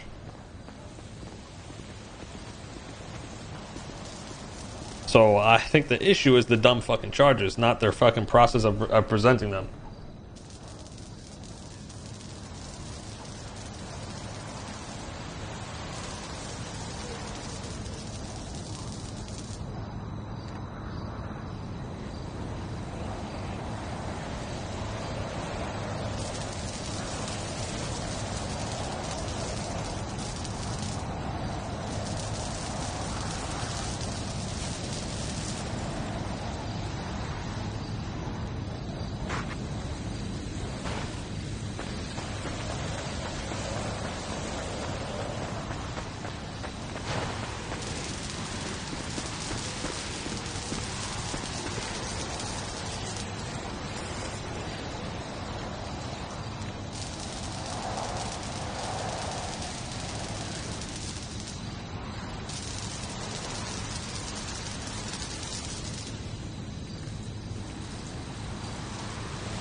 No, I don't agree.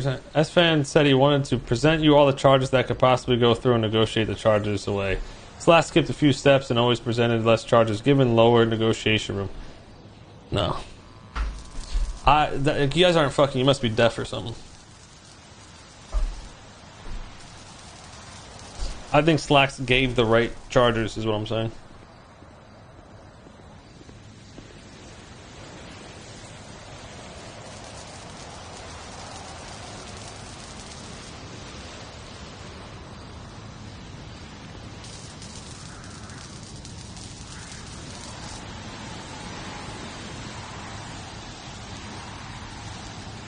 I don't care what any of them said. This guy or that. I understand you're trying to defend your fucking cop streamer, but there was fucking no need to throw the possession charge on a fucking robbery charge already. Well, the shit wasn't even fucking found on me just because my DNA. Like, they were just trying. Dude, don't get me started. I don't even want to talk about this dumb shit. To me, it was all pretty fucking dumb. Yeah, we don't.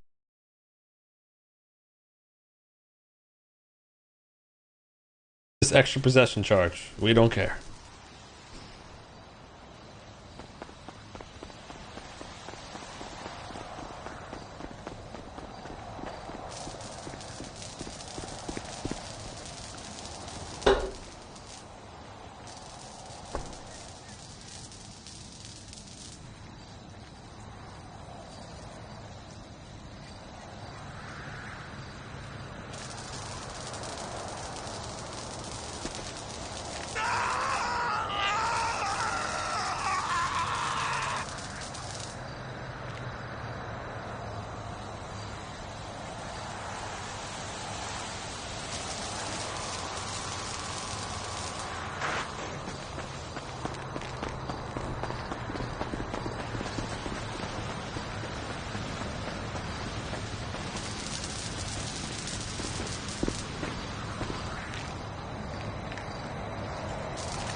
169.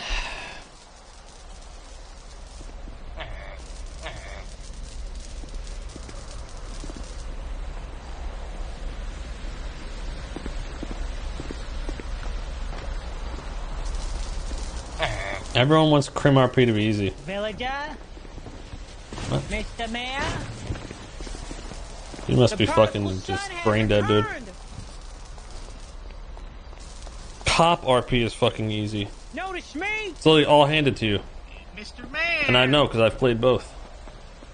Mr. Mayor, could I don't think he notices you, man. do I have permission to grace you? As a criminal, you gotta with make our your own shit, your own presence, Mr. story, Mayor? your own scenarios. Too much glazing. Too much. He's the mayor. How you doing?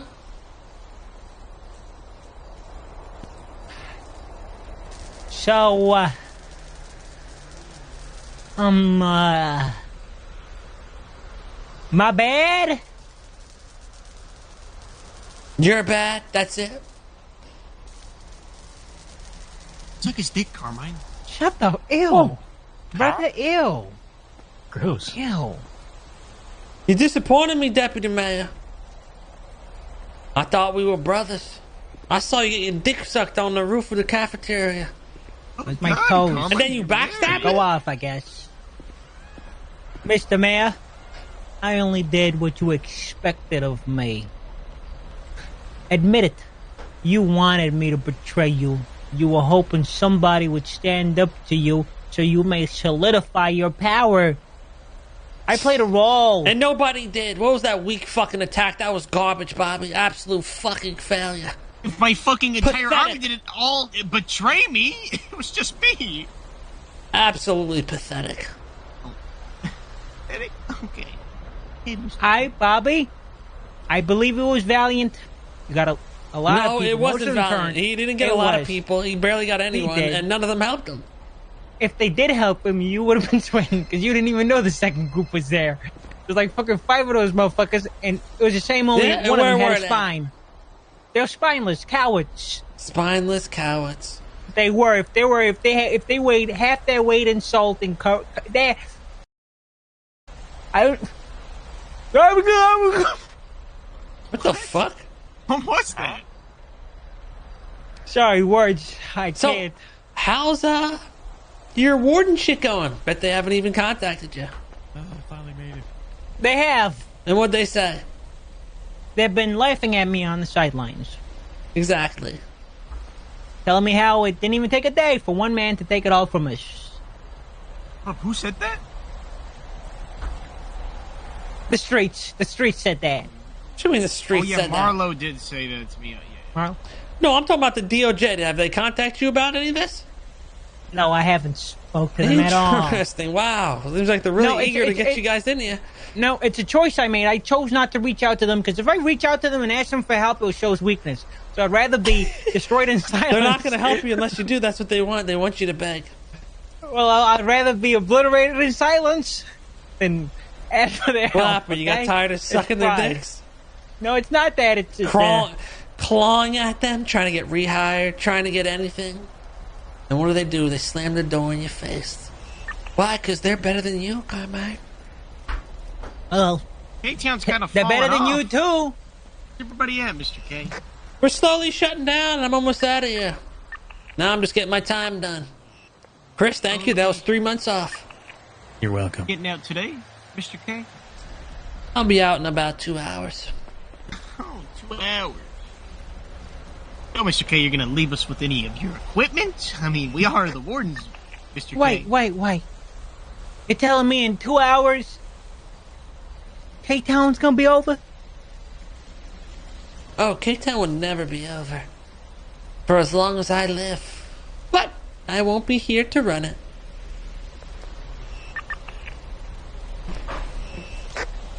Bobby Charles Town sounds a bit better, maybe BC Town. Balls and Cocktown. That's what they gonna call it on the streets, Bobby. Terrible fucking name. Hey, C-Town just sounds like fucking Cum-Town then, Carmine. Or Cucktown. We'd all fit in. Mr. K. Let's walk and talk. I got work to do. Come on, Chris. I got to debrief you, sir. There's a lot of shit to get here. Carmine, walk! Okay, one moment. So you guys really think you'll become wardens, huh? No. Oh, shit. Harry, get to fucking work. Do the electrical. Oh, I'm free. You're free? Oh, that was fast. How much time did you get? Like, 12 months. Not long. What'd you do? Was just in a stolen car, a bit joyriding, really. Oh, man. Lucky you didn't rob a cop. You'll be in here for 3 days. Jesus. I was gonna say, I went down to the cul-de-sac and there was no one there, man. Don't worry. Times are changing real soon. Okay, well, looks like you got, a little... It's just safe in here, man. Is that like your protection? Holy shit. Welcome to I tried K-Town. to kill him. I tried to kill him like 2 hours ago.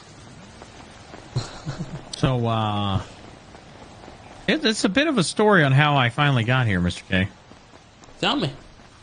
So, after I left, I decided, you know what? I'm going to steal a car and have them report it stolen and then, have the cops pull me over and just surrender like he kind of did for joyriding or something. So I stole a guy named Cal's little fucking sports car and with the muscle guy. And then I waited, and then the cops found me, and then they started ramming me at 80 miles per hour out of nowhere and just started fucking trying to throw me off the road. And I was only doing like 50, 60. I was like, whoa, listen, I'll pull over. And then they're like trying to murder me. And then I was like, well, you know what? Now I want to try hard. So I started whatever driving. you do, don't rob them. Yeah, no, didn't rob them. Get so the I fuck started over driving. here. Keep up. Did those jumps that I failed at last time, but this time Hey, I was do awake. these I while we're landed every talking. single one. And I lost the cops, and I knew they were going to catch up and find me. So I went to surrender. The cops pull up, and they allow Cal out of the car with a wrench. Huh? Oh, yeah, sorry. They allow Cal come out of the car with a wrench, trying to say that he's not a cop, so he can do what he wants. And he ran at me and tried to hit me. So I pulled my wrench out, and then the cops started shooting at me. And then I put Cal down after Aziz assisted and tased him for me, and I put him down, and then they shot me down. And then, I don't know what happened, but I think they fucked up because they allowed a civilian to come out of the car and hit me, and they shot me before I even tried to hit him back. And they released me from all charges. The fuck? Yeah. So then I had to look right at Aziz, and I tell him his chin looks nice and punched him in the face, and they sent me to jail. There you go. Yep. I was going to say, how'd you end up in here then?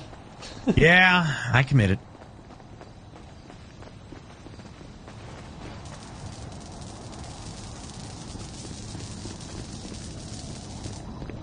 Hey, how do I leave? Oh, you just give me a lockpick. Where do I get the lockpick from? From these boxes. Okay, all right. Well, shit.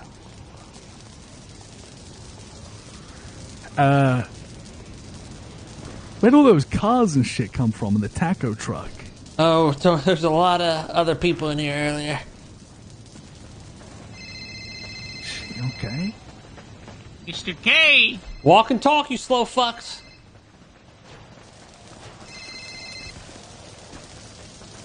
Time is money, boys. What do you want from my boss? Shabba shabba. Dabba dabba do.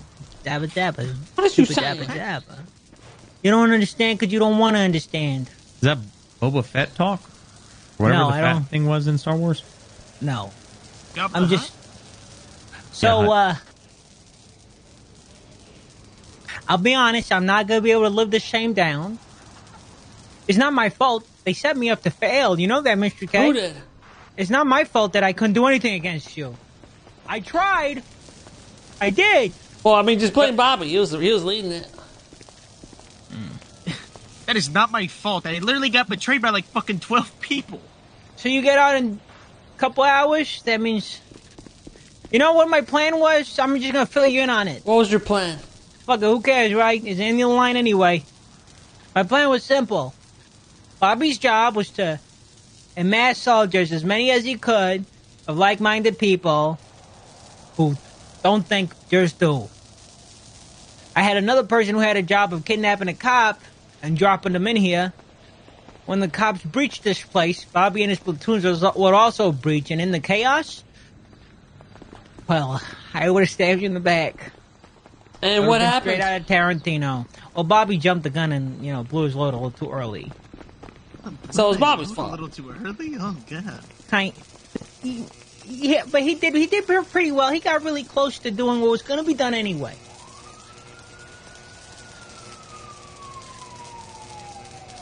And I might look back on these days fondly.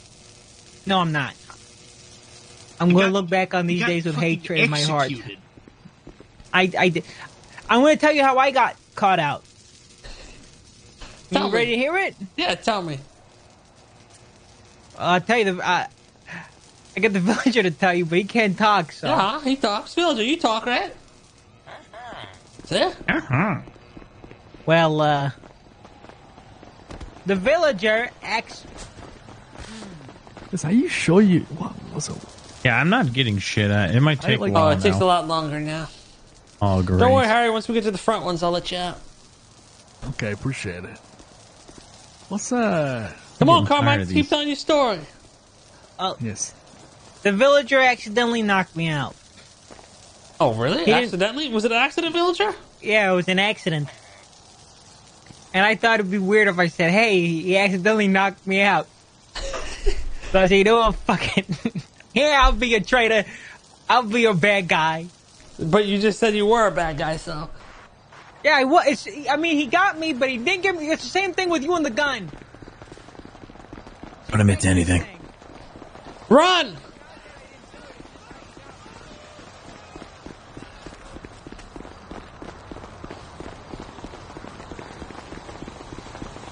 So if you're finding lockpicks in here, you're making some decent money for being locked up. Yeah, I guess. Used to be better. Most people will only get one or two.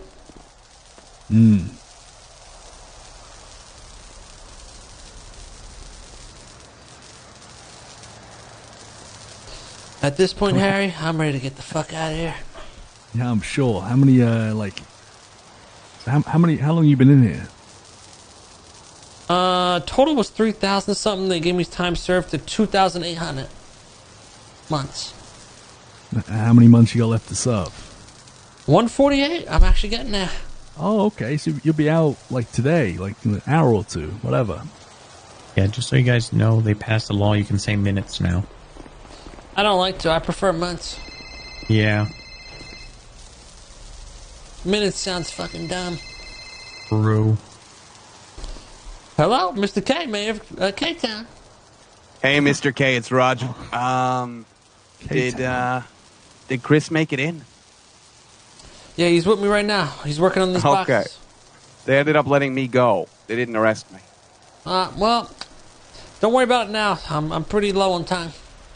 It's all good. All right, you stay care. All right, dude. Bye. Were they worried about me? He's asking if you got in.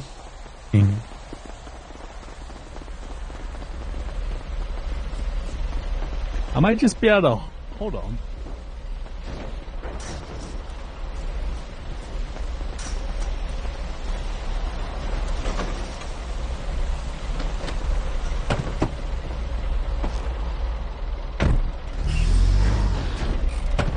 Something weird happened when I went through the gate. I woke up in the cell. It was weird.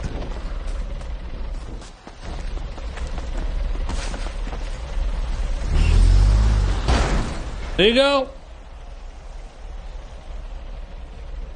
Huh. You just teleport back to his cell?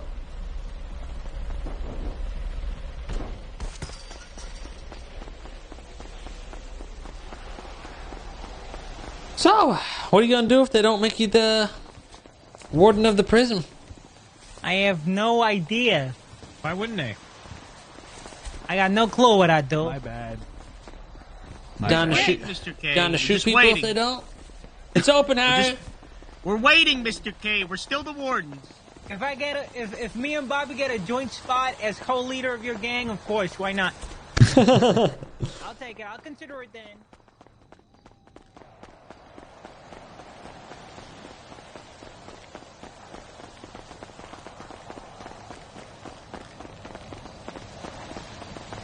I don't know why he's not a cop again. They won't hire him. That's shameful. Well, people are struggling to go to jail today, it seems. That buff dude called me, said they wouldn't arrest him. Yeah, well, he went off on a story about how I beat his ass so he could try to get a lesser sentence, but then they ended up releasing all charges because them allowing Cal to come out and hit me and then shooting me. What y'all doing? I just stopped talking. No, I'm listening. Keep going. Okay. Alright, next spot. Yeah, I don't know. You definitely didn't want to send anybody in here. Yeah. The clothing store in Rosie Day behind it. You got hacked, by the way. I meant to tell you that. I don't know if Zolo told you that. It's alright. Probably got like 1 or 2 buckling. 7. But you didn't even have your hard drives in. That was the weird thing. So I don't know if you actually lost anything or went negative. The fuck? Yeah. He went to turn the internet off and take out the thingy, but you didn't have it in.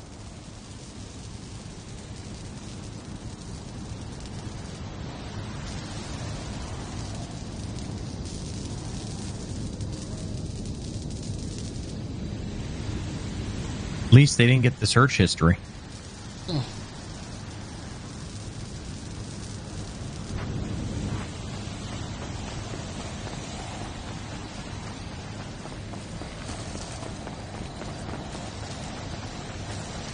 Well, I wonder if Arrowhead's done our house in the fucking trailers.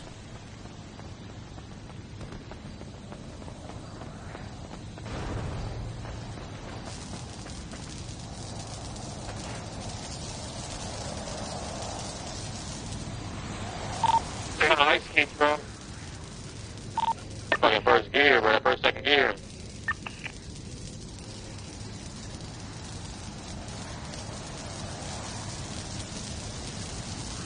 Does this does me doing this actually help speed up for you too, or no?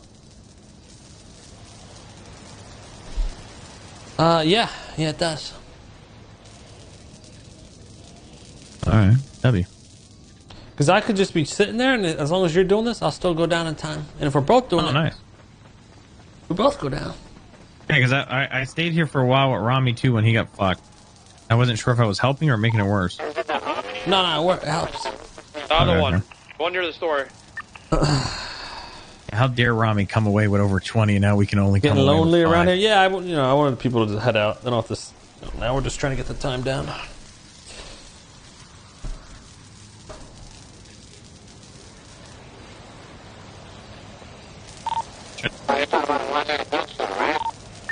Nah, bro. The one near the 24/7.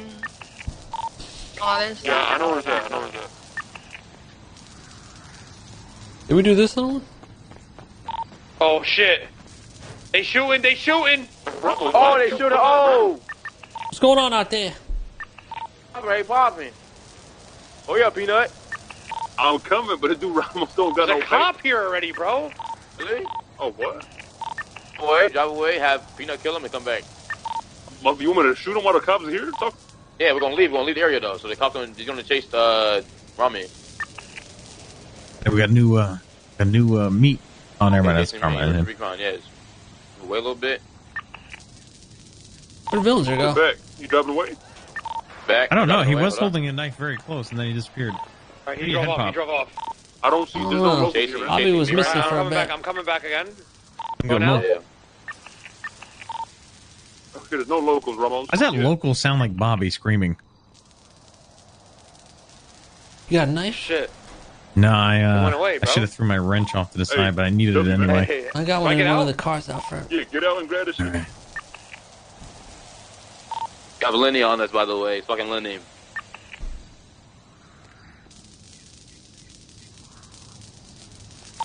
This shit's just disgusting as fuck. Yeah, that's why the middle run is just fucking iffy. I ain't gonna lie.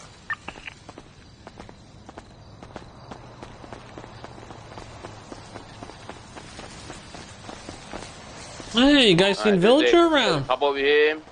know, Lenny on Route 68 right now. I'm gonna miss what you did here. It's so quiet now.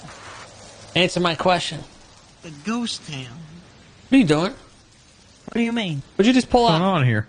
Nothing. Try going back towards the grapeseed one. Where's Villager? Where Where's are you? who? Going towards that one, alright. Where's who? Where you going, Bobby? Villager? What's going on? I'm not going anywhere. Mr. K. You guys, Where you is guys it? I Mr. don't K, know. you're souring the mood, Mr. K. Mr. K, come on. You have 2 more hours. You have an hour He's left, not Mr. chasing, he's not chasing you, he's chasing us. Villager went to Minecraft forever. No, he didn't. He would never leave my side. Well, I Come guess here, you just don't motherfucker. know somebody, Mr. K. How about I'm we telling go you, on he the said he was. catwalk? He clocked out and he How said about he we was go done on the- for the day. How about we go on the cat? How about you? Tell me where the fuck he is. Uh-oh. Mr. K. Huh? There You is wanna no tell need me for where this. he Talk is? about this. We can talk about this. Come on, Mr. K. Carmine, bring me Villager right now. Where is he, Carmine? Oh, hell fucking no. Oh, what's gonna happen now? Oh, hell fucking no. You always knew it would come to this. You know, Mr. K? Guards! Get off the radio! there are I'll no cut more his guards, neck. Mr. K. There are no more guards. They're Where all the gone. fuck is Villager? Don't fucking kill me! Don't kill me! He's dead. He's dead, Mr. K. Where? You knew it'd come to this. You think I'm gonna ask for this That's prison it. back? I'm releasing the footage. What footage? What? I got a picture of you doing something very particular in prison, Carmine. That could end your wardenship before it even begins. What type of man would I be if I let you walk into this place, a place I built brick by brick, and take it from me? I'd be the laughing stock. I'll start my career. You as already a are the joke. laughing stock. Only 2 of The us are gonna make it DOJ out and of the this, counselor Mr. are K. sitting there laughing at you. Oh, he really thinks he's gonna be warden. Oh, he really thinks he's gonna be warden. You're a fucking joke. Okay. You wanna know who you forgot about? Yeah, we got the one our ambassador Richard too. Richard! We got it too, Mr. K. Where the fuck is Richard? Don't you fucking worry about it, Mr. Mr. K? He's long gone. You know, I thought about it. I've had time to think, and I decided there's only one way I could prove that the prison belongs to me, and that's if I take it back from the mayor. Well, I don't know it. You got the wrong guy. No, I got the right guy. Your problem has been that you've been too wise. You should have just let it play out. I was gonna take out King, and then I was gonna take you out quietly. It didn't have to be messy like this. Oh, Why'd you make well, me do now it's messy. Now, when I slit Bobby's throat, what's gonna happen when it's just me and you? You don't have to do that, Mr. We K. kiss it out. I guess we kill each other. But why don't we just both kiss it out, like right now? What? Hey, guys? Hey, we So, can talk about what's this. it gonna be, Carmine? Mr. K, you got an hour left in here. Come on. Well, listen, hold on. Listen, Carmine. You know what they used to do when young kids used to do when they were in high school? You know, boys, will be boys messing with each other. You know what they used to do? What? What, King? Ball tap! Yeah! Y'all good, man? You motherfucker! Oh, shit! Bitches! Bitches! Shit moves, though. Chris! It's automatic right now, so if you put manual, it'd probably be a lot better. Fucking rat. You rat bastard. I lost this fucking bozo, bruh. Lenny dropping. Fucking ass.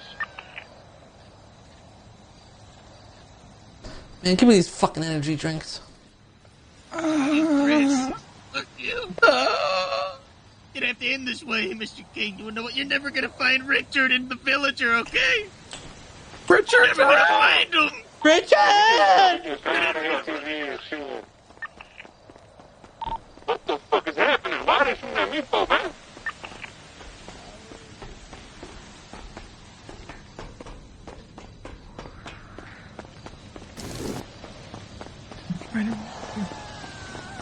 Richard!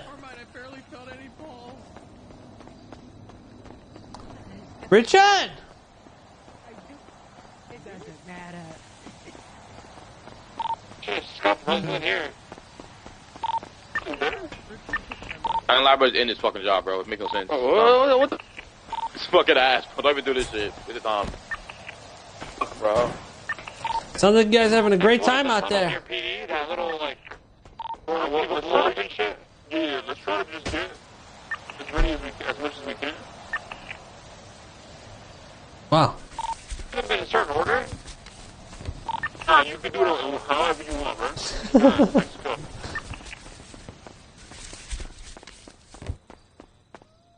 Richard, villager.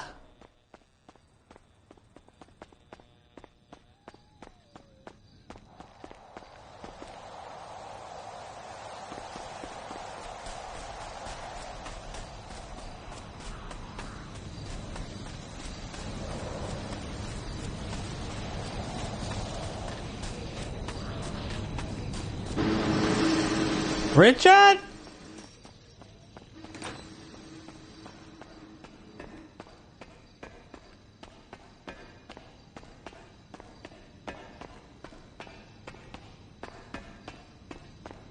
Where you are right now, Ramos? Yo, we're gonna go to the cabin, that shit near Mission Road PD we will blow up at. You know what I'm talking about? Near the railroad tracks at the end. Road. That was the Cape Town finale. Yeah, man. Alright, just go southbound. Is he behind me? Oh, yeah. Yeah, follow me. Let me follow you quick, man. Let me turn my fucking turbo up real quick. 1 second. Oh, I see Nate. Nice cut. Nice cut. Bad line right there. Bad line for entering the fucking highway, man. Bad lines.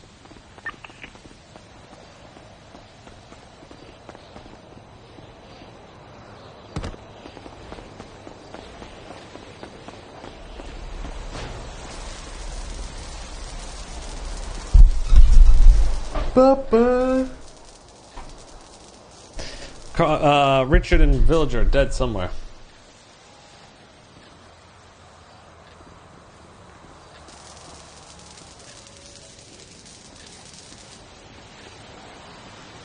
I'm gonna find them, but I still need to work. We need to get this fucking time down.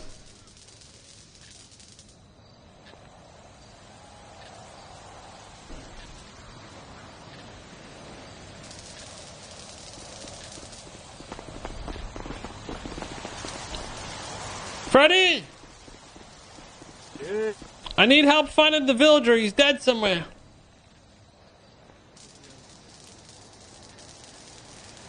Yeah, alright, I'll find Bill if I can. I don't know who's down. Who's fucked up?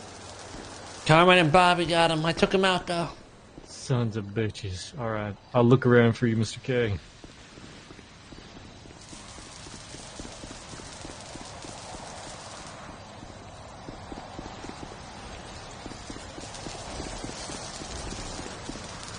Chris is a prisoner. He could just EMS. Local doctor.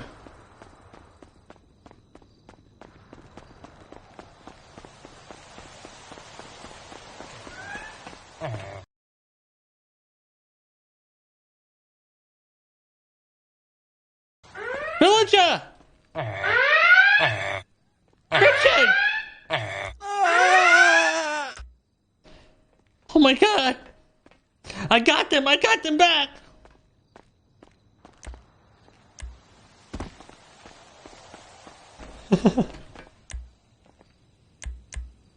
Villager! What'd they fucking do to you?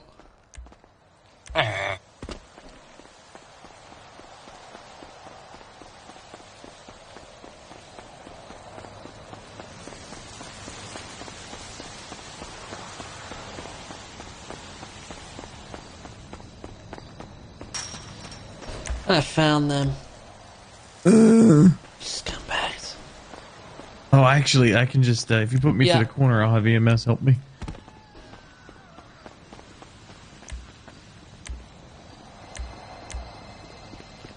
I almost had it, Mr. K. Grab the You other just couldn't bottle. let us have it. There Just you this are. one time, Mr. K. Come on, what'd you do? You know what we did to Richard, Mr. K? I'll tell you. He gave Carmine tongue, and then I stabbed him right in the back. What the fuck? That's He sick. just stuck that fucking tongue all up in Carmine's mouth, and I stabbed him. That could have been you, Mr. K. You could have gave Carmine some tongue. I'm gonna drop you guys off the tower to get you help. You sick. Huh? fuck. You guys are interrupting my fucking work. What the hell happening, Richard? They caught me. Ah! Carmine asked for a hug, and I hugged him, and then You Bobby dumbass. fucking Uchi punched me.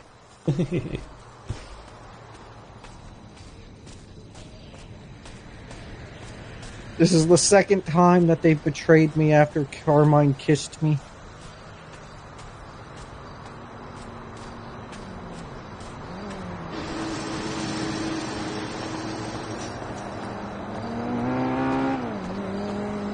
I've been in there for 3 hours. Dead? Yeah. You serious? No, Carmine and Bobby haven't been in here for 3 hours. Like what, half hour? Yeah, something like that.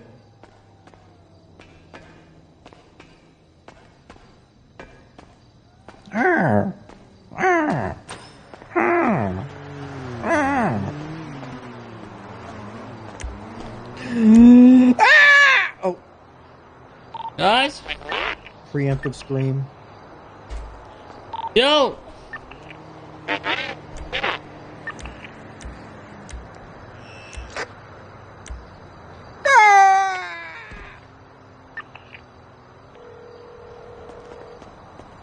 Talk to me, Kay. I need a body pickup at the bottom of the guard tower. Carmine and Bobby killed fucking Richard and Villager.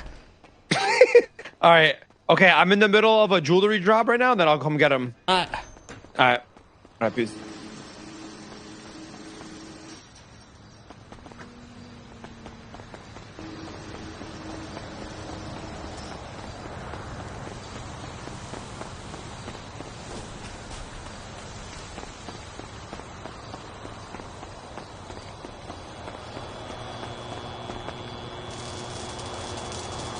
Got to multitask, right?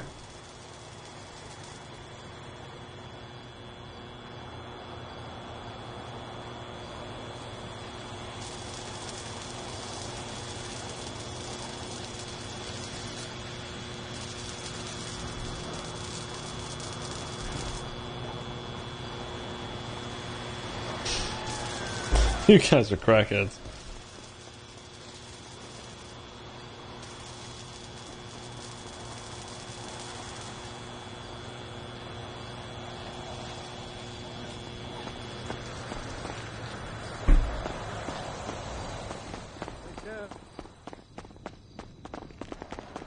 Mr. K, where do I put him? Oh, drop him off the tower. Where'd the other guys go? Hey, Kay, we gotta get you to move these buses if we want to get them out of here. What are we doing with them?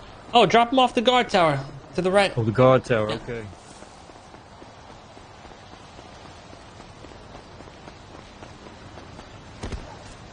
Less than 2 hours. I think I can get out of here in like an hour. Actually, I don't know if we get Chris back on here again. Maybe.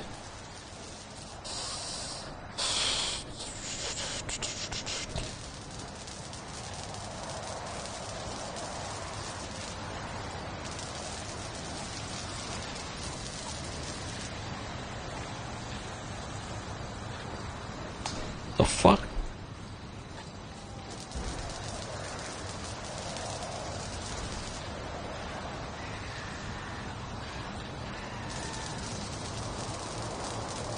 K-Town is closed down.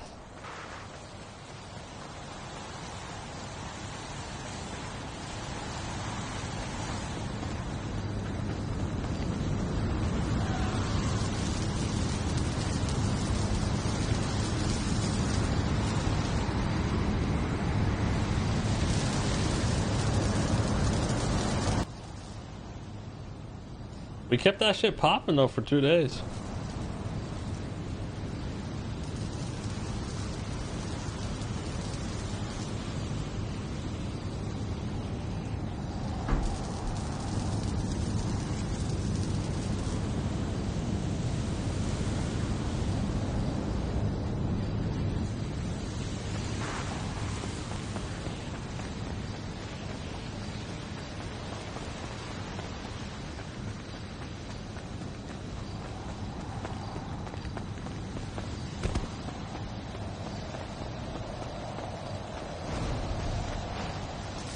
Well, first things first, when we get out, we gotta get all of our shit together, gear up.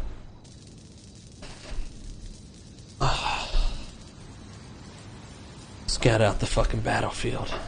I need a hunting rifle. You'll see why.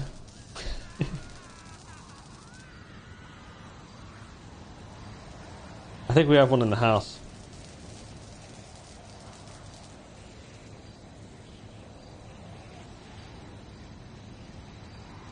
I got a sick little thing I want to do.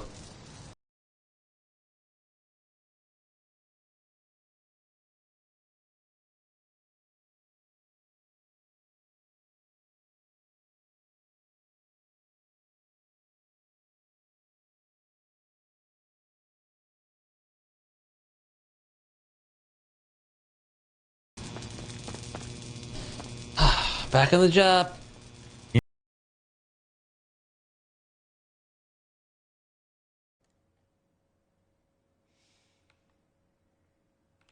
I think my rig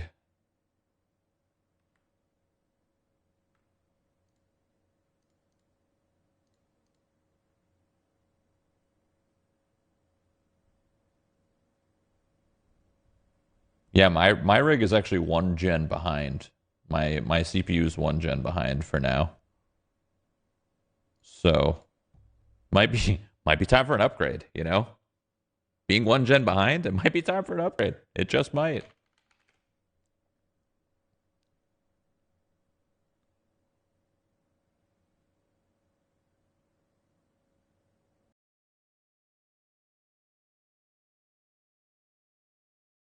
We have an interesting. I don't want to ruin it. I don't want to because it's not confirmed yet what we're doing with main gear, but we're doing an interesting build that we're gonna sell. But I don't want to say what we're gonna do that's different about it, because just in case something last second doesn't work out.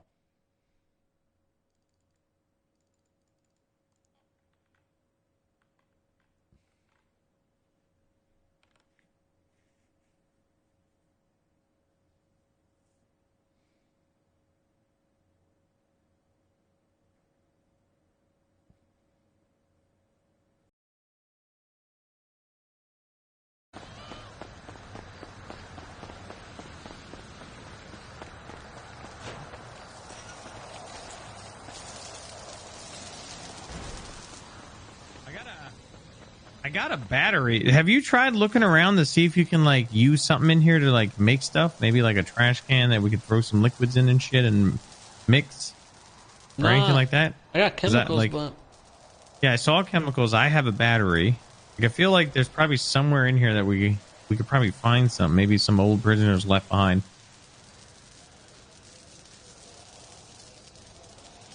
And when I did some time 6-7 years ago, I had this trash can I used to fuck around with shit in. I didn't fuck it. But fuck around How do you with fuck shit a in trash can?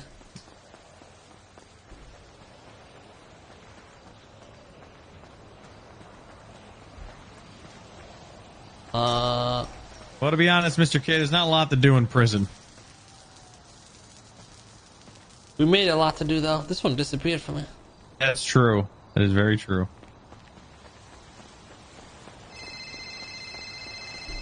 Jello. Hi, I'm here at the gate. I don't know how to enter. Oh, you can't. You just gotta go to visitation. Just go to visitation? Okay, I'll see you there. Alright, be there in a little. Alright, see you soon. Bye. Alright.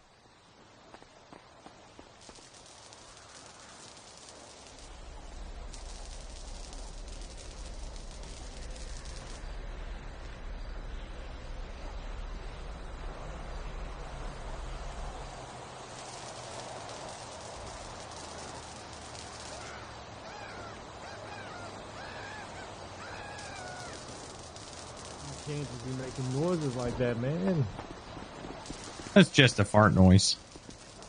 I demand an answer. Why did you make that noise near me? Well, I have this thing when I'm in prison. I usually like to check everyone's prison pockets. Would you be willing to let me check your prison pocket? Hell no, you sick freak. Well, I just need to make sure you're not holding out any lockpicks. Got some weird fetish.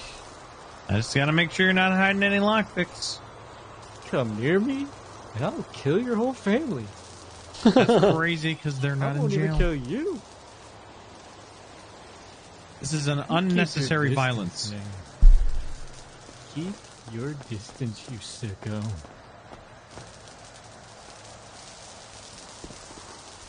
Oh, that guy's problem is just a normal search.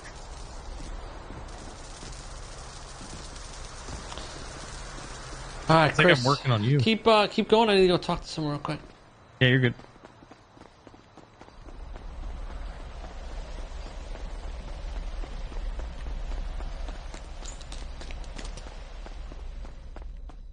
As a judge, I found that to be disgusting. I was having a great old time. Hello. Oh, hi. Hello. Michael? Yeah, Michael's Hello. with me. Oh, well, nice to see you guys here. I'm on my final stretch. We closed down K-Town. You closed it down? 107 months left. Now I'm just working on some maintenance boxes. Oh, like that. I got you. All right. That's how was it? How was K-Town? Oh, K-Town was great. It was beautiful. But everything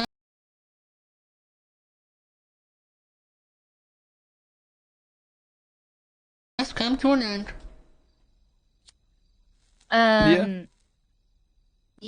Yeah. Well, I'm glad I got to see some of it, at least from the outside of the gate. It seems like it was hopping. Now that K-Town has come to an end, my anger is coming back, my frustration, as I work on these lousy fucking electrical boxes. So, what happened? Like, what brought all of this on? Let's just say someone very special wanted me to snatch up Cornwood for them. And to do that, I needed to disarm him. So that's what I did. I had him put his weapons in the glove box and all that. Certain things occurred and I couldn't get his tracker off of him, so cops quickly got on me. Got into a chase. Car crashed out. I jumped out, swam in this river that we were in, dropped off his stuff, except for his phone that I missed. Was shortly shot down right after. They then arrested me, found I had a hot gun that linked to a bunch of stuff, but that wasn't the issue. I got charged for robbing an LEO, which apparently is about 1,500 months and a $50,000 fine. For some reason, they also wanted to charge me for possession. Even though I didn't have any gun on me, it was in the river. But they said my DNA was on it, so they don't care, and it's going to be another possession charge, which is another about 1,500 months and a $100,000 fine.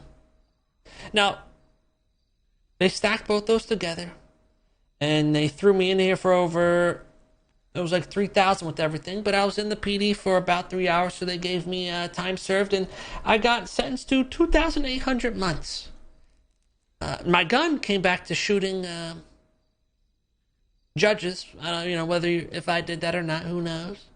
And a couple other things, but that was all just peanuts. My charges were just for robbing Cornwood during the kidnapping. And I got thrown in here for 2,800 months. So you got charged with the robbing of an LEO and then with the possession of said gun? Even though it was never found on me after I was shot down. It was in the rapids of the river next to the car. I told him I left it all in the car. I was never trying to rob him, just disarm him so he didn't fucking shoot me. Because obviously I can't handcuff the guy. Yeah. You're gonna bring this to court? Oh, 100%, because what I don't understand is if you rob a bank, you get robbery of a financial institution, which covers everything, so you don't get stacked with a bunch of charges of, possession of stolen goods. No, it's all just the robbery of the financial institution.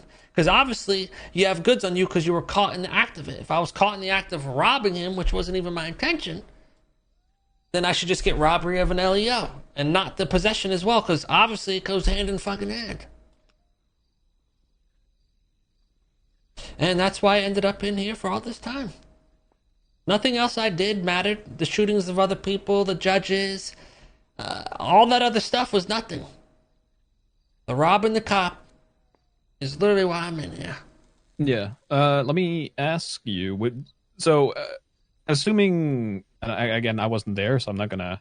If you only got one of those charges, would that have been better, or do you still feel like that would have been incorrect? Say you only got the robbery or the possession one. Well, let me make this clear. I don't agree with the times and fines on those charges to begin with, because they're just so out of whack with everything else that it just doesn't even make sense in the bigger scheme of things. But I would have, I would have agreed that just the robbery charge would have been the right move. If you get caught in the act of robbing, I don't see why the possession charge would matter, because it's all one thing. Yeah. What do you feel like the robbery law of a law enforcement officer would be in terms of months? I'm assuming the fine is fine. That's 10 grand. What do you think is the in Wait, terms 10 of grand? I got 50 grand on mine. So the robbery of a law enforcement officer is 10 grand. I think the possession one is the 50 grand one. Yeah. One of them, the other one is higher. I think it should be in line with everything else. What's the charge for a robbery of like a bank? How much time you got? It's 100 months and 10 grand in fine. I think it should be the same. You think it should be the same? I think it should. I mean, robbing one singular person is currently, so if it's 100, I mean, it's 1,000 times worse than robbing a bank for hundreds of thousands of dollars. And then the possession charge is $100K. Yeah. Ooh, wait. What's up? Hold on. Wait. Wasn't robbery of a law enforcement officer supposed to be an all-encompassing charge, just like robbery of a financial institution? I don't know. I don't remember if we did that. That's what Slacks was saying in the I feel like cells both with me. robbery. Yeah, I feel like if you both have the robbery and the possession, it should be either or, because right now it's like if you've robbed them. Look, it would be Yeah, robbery the of law both enforcement officer. It literally charges- says an individual unlawfully imprisons or kidnaps a law enforcement and steals government equipment and works in the process, which would include like the possession component since you've stolen it. Then that's. I think both charges need to exist, right? Because if they don't get caught in the act of robbing, you still need that possession charge. But if you get caught in the act of robbing, you should get hit with the robbing charge and not the possession as well. Yeah, I would agree. I agree with that as well. Yeah. As for the times and fines, it's a bit of an iffy thing because I don't feel it was a prevention, obviously, from people from robbing cops left and right. But now that I guess guns are more common, maybe it can get lowered. Yeah, exactly. I'm fine with bringing this up. Let me take a note.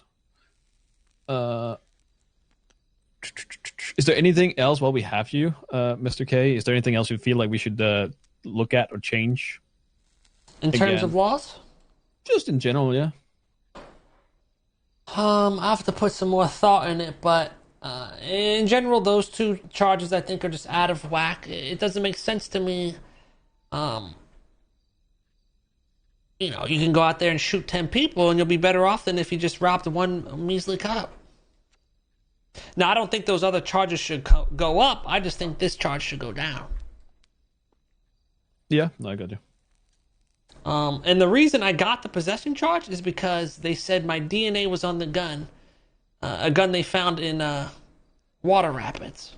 So, it's, you know, I don't know. Is DNA on a weapon enough to say, oh, that, you know, there you go, possession, or...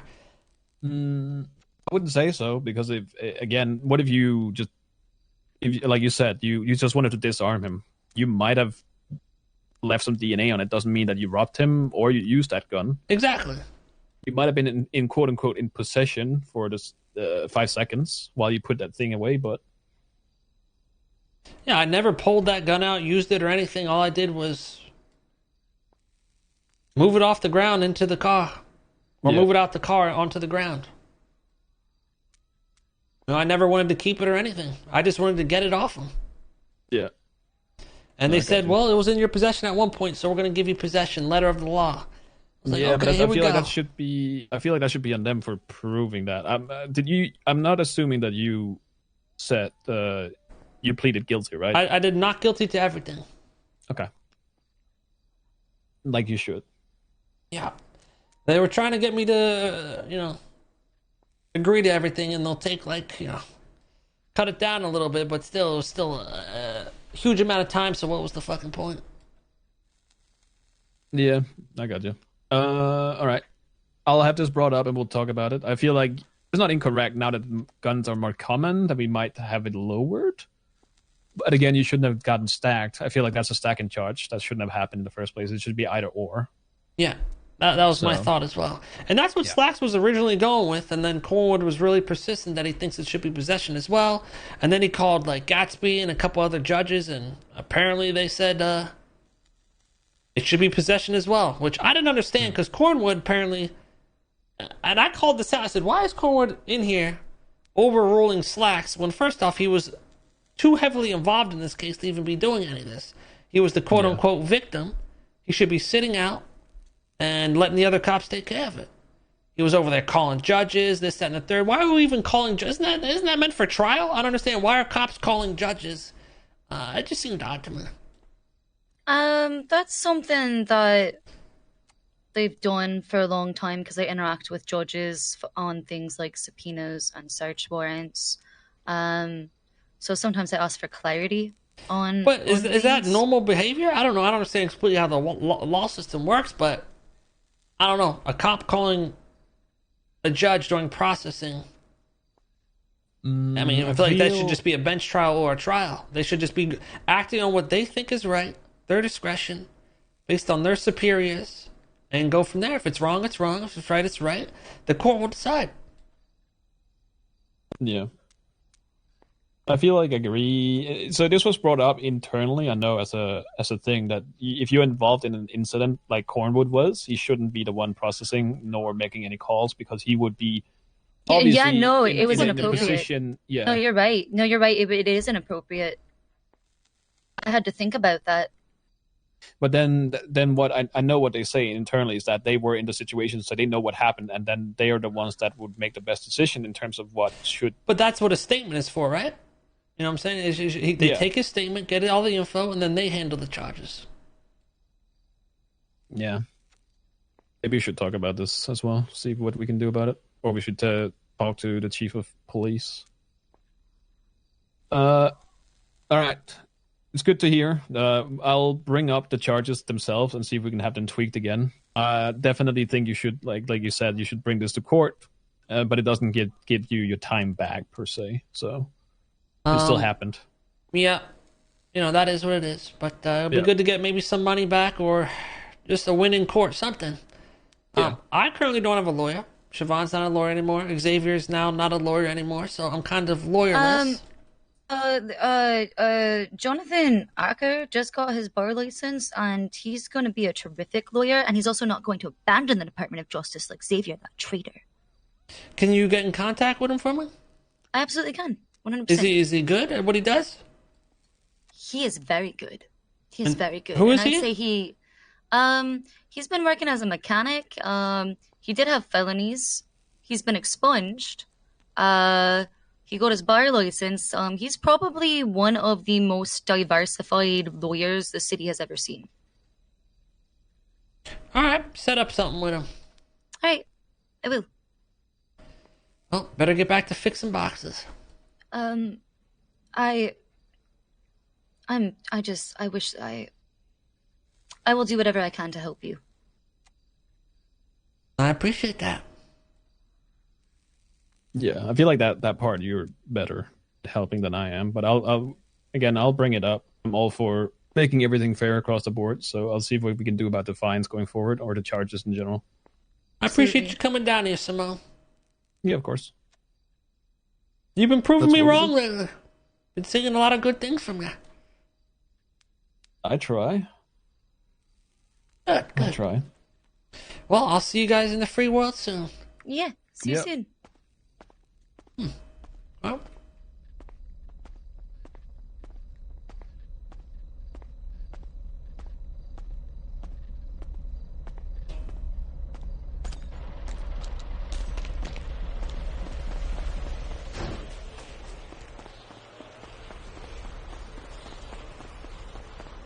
Let's get this time done.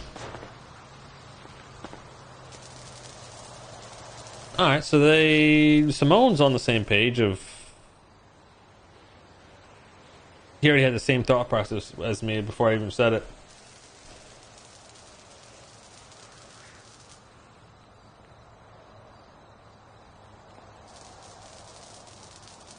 Yeah, and that's what I was trying to tell everyone earlier when everyone was arguing in chat with each other.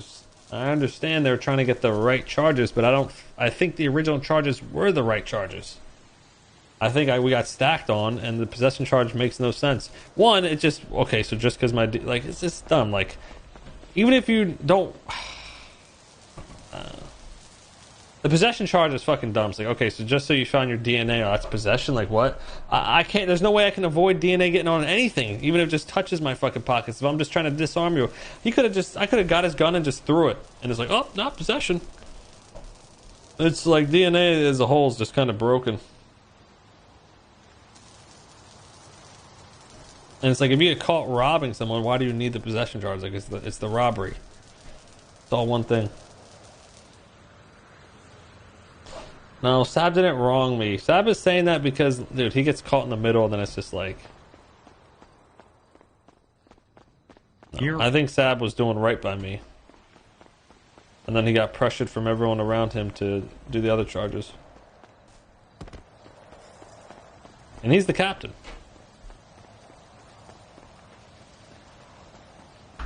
They should have listened to him. I don't know why they're sitting there arguing with a captain. If he thinks it's just robbery, go with that. You don't need to go and fucking call judges and all this shit. He's the fucking captain.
to a new video. This time we're going to make another top list. And again, for modern adventure games, but this time not from the 90s, but more contemporary or modern ones, if you want to call them that. Because if you're not feeling old yet, a few of those games have been released more than 10 years ago. Now, as a disclaimer, as for all of these videos, this list is purely subjective. I'm not claiming that these are objectively the best 15 point adventure games from the era, but they're very dear to my heart, and I'm going to explain why I like them and what they mean to me for each and every one of them. So without further ado, let's start with place number 15. But it's a brand new day, and today the sun is shining for one man. So it might come as a little surprise that I haven't played through the second category for those games, and I think that's a fantastic thing because you could have expected this to be a pro or a con system and some of the nostalgia from the old games, but they really did their best, I think, to recreate the experience. Gameplay-wise, it's a good experience. You have some really decent puzzles, a lot of locations, and even as you get put right back where you died, so there's very little animations. It's a really great game. You can't really.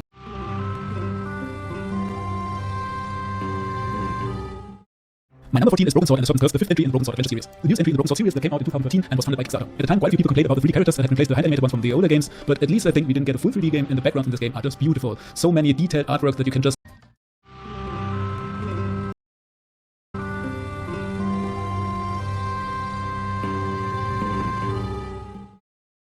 My number 14 is Broken Sword and the Serpent's Curse, the 5th entry in the Broken Sword Adventure series. The newest entry in the Broken Sword series that came out in 2013 and was funded by Kickstarter. At the time, quite a few people complained about the 3D characters that had replaced the hand-animated ones from the older games, but at least I think we didn't get a full 3D game, and the backgrounds in this game are just beautiful. So many detailed artworks that you can just really have as a painting and hang it in a gallery. They are just that great. And the game is not bad either. It features a similar approach as the older Broken Sword games, so you have this story about some historical events and then some fictional events intertwined, and you have to find out about this mystery and secret organizations, and there are many plot twists and turns, and I think it succeeds quite well in the story, even though it's not as interesting and exciting as for the first game, in my opinion. But you do get a fair share of beautiful European locations to go through, and many funny and quirky characters on the way. The puzzles are more on the easy side, I would say, and a few of them don't make perfect sense, or at least what I didn't like is that a few puzzles seem to have an easier solution, but the character just doesn't want to do it and doesn't even comment on it, so that feels a bit frustrating to me when I think, okay, why don't you just do it this way? That would be much easier and would accomplish the same thing, but you do have to go with a solution that the game designer thought of. Nevertheless, if you like slower-paced games with a bit of a mystery behind them, I think Broken Sword: The Serpent's Curse will be the perfect game for you. What kind of work is that? Special Agent, Violent Crimes, Central Bureau. Well, shit.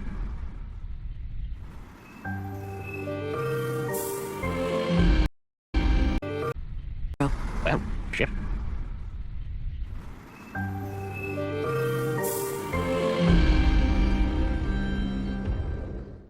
Whispers of a Machine is the next game on the list. A sci-fi game with a very unique setting that takes place after an apocalypse, but it's much more optimistic than your usual game in that kind of genre.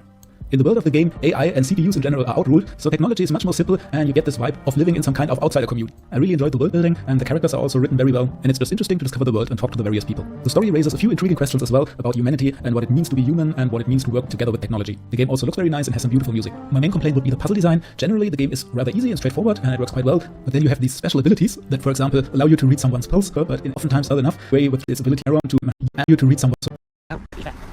I think Broken Sword: The Serpent's Curse will be the perfect game for you.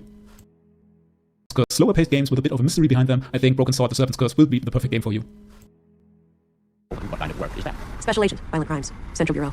Well, shit.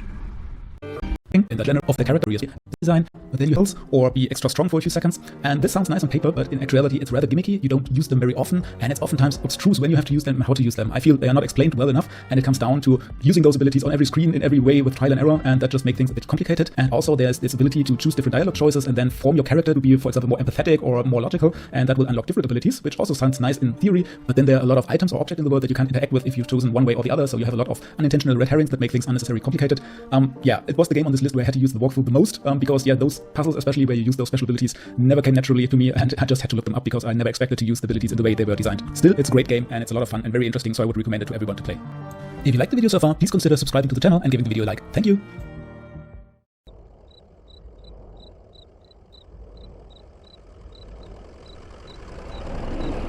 Kentucky Route Zero is a weird one. It's more like an experience than an actual game, and if you would ask me to retell the story of it, I would be hard-pressed to even make any sense of it.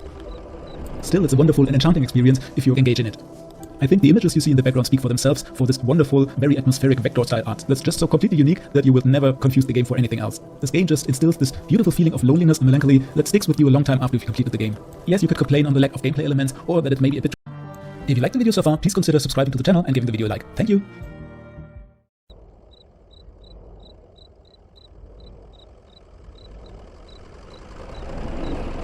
Kentucky Route Zero is a weird one. It's more like an experience than an actual game, and if you would ask me to retell the story of it, I would be hard-pressed to even make any sense of it. Still, it's a wonderful and enchanting experience if you engage in it. I think the images you see in the background speak for themselves for this wonderful, very atmospheric vector-style art that's just so completely unique that you will never confuse the game for anything else. This game just instills this beautiful feeling of loneliness and melancholy that sticks with you a long time after you've completed the game. Yes, you could complain on the lack of gameplay elements or that it may be a bit too pretentious, but I think that comes down to personal preference. It's definitely not the game for everyone, but if you're looking for something very unique, and if you don't mind reading a lot of text and getting into some stranger and more poetic territory, then this might be the game just for you.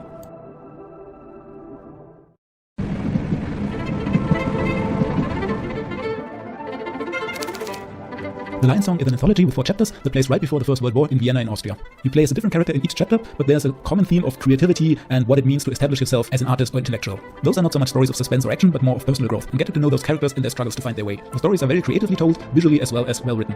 Combine that with a great soundtrack and these unique, almost sepia-colored pixel art, and you get a great atmosphere of how it must have been to live during those times. The puzzles are generally rather simple as the story takes the forefront, but it's interactive enough that you really have something to do, and I definitely enjoyed my time with the Lion Song. So if you're open for someone to do this in-house written, they will action sell via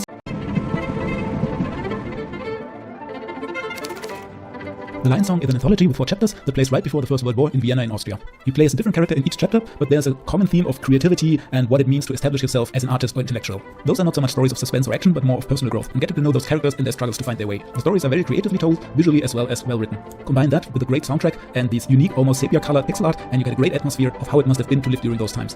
The puzzles are generally rather simple as the story takes the forefront, but it's interactive enough that you really have something to do, and I definitely enjoyed my time with the Lion Song. So if you're open for some more low-key storytelling and something very unique and new, then I think this game will be great to try out. And the first chapter is available for free anyway.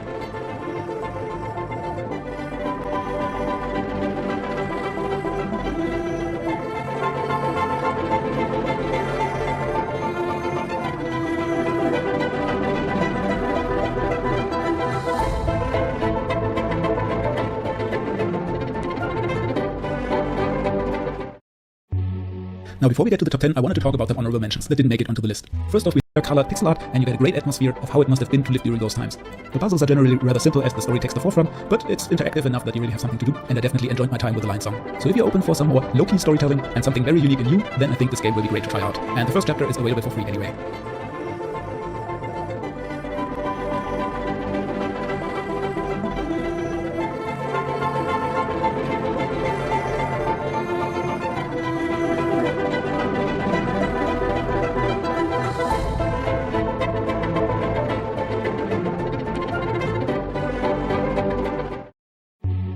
Now, before we get to the top 10, I wanted to talk about the honorable mentions that didn't make it onto the list. First off, we have the game Norco that I heard a lot of good things about, but I didn't have the time to really play through it and only played maybe about the first hour or so, so I'm not feeling comfortable enough to add it to the list, but maybe I'll make a video on it at some point later in the future. From what I've played, it's a beautiful adventure game in a deep and interesting futuristic setting that also has some clever mechanics, and I can't wait to get back into it.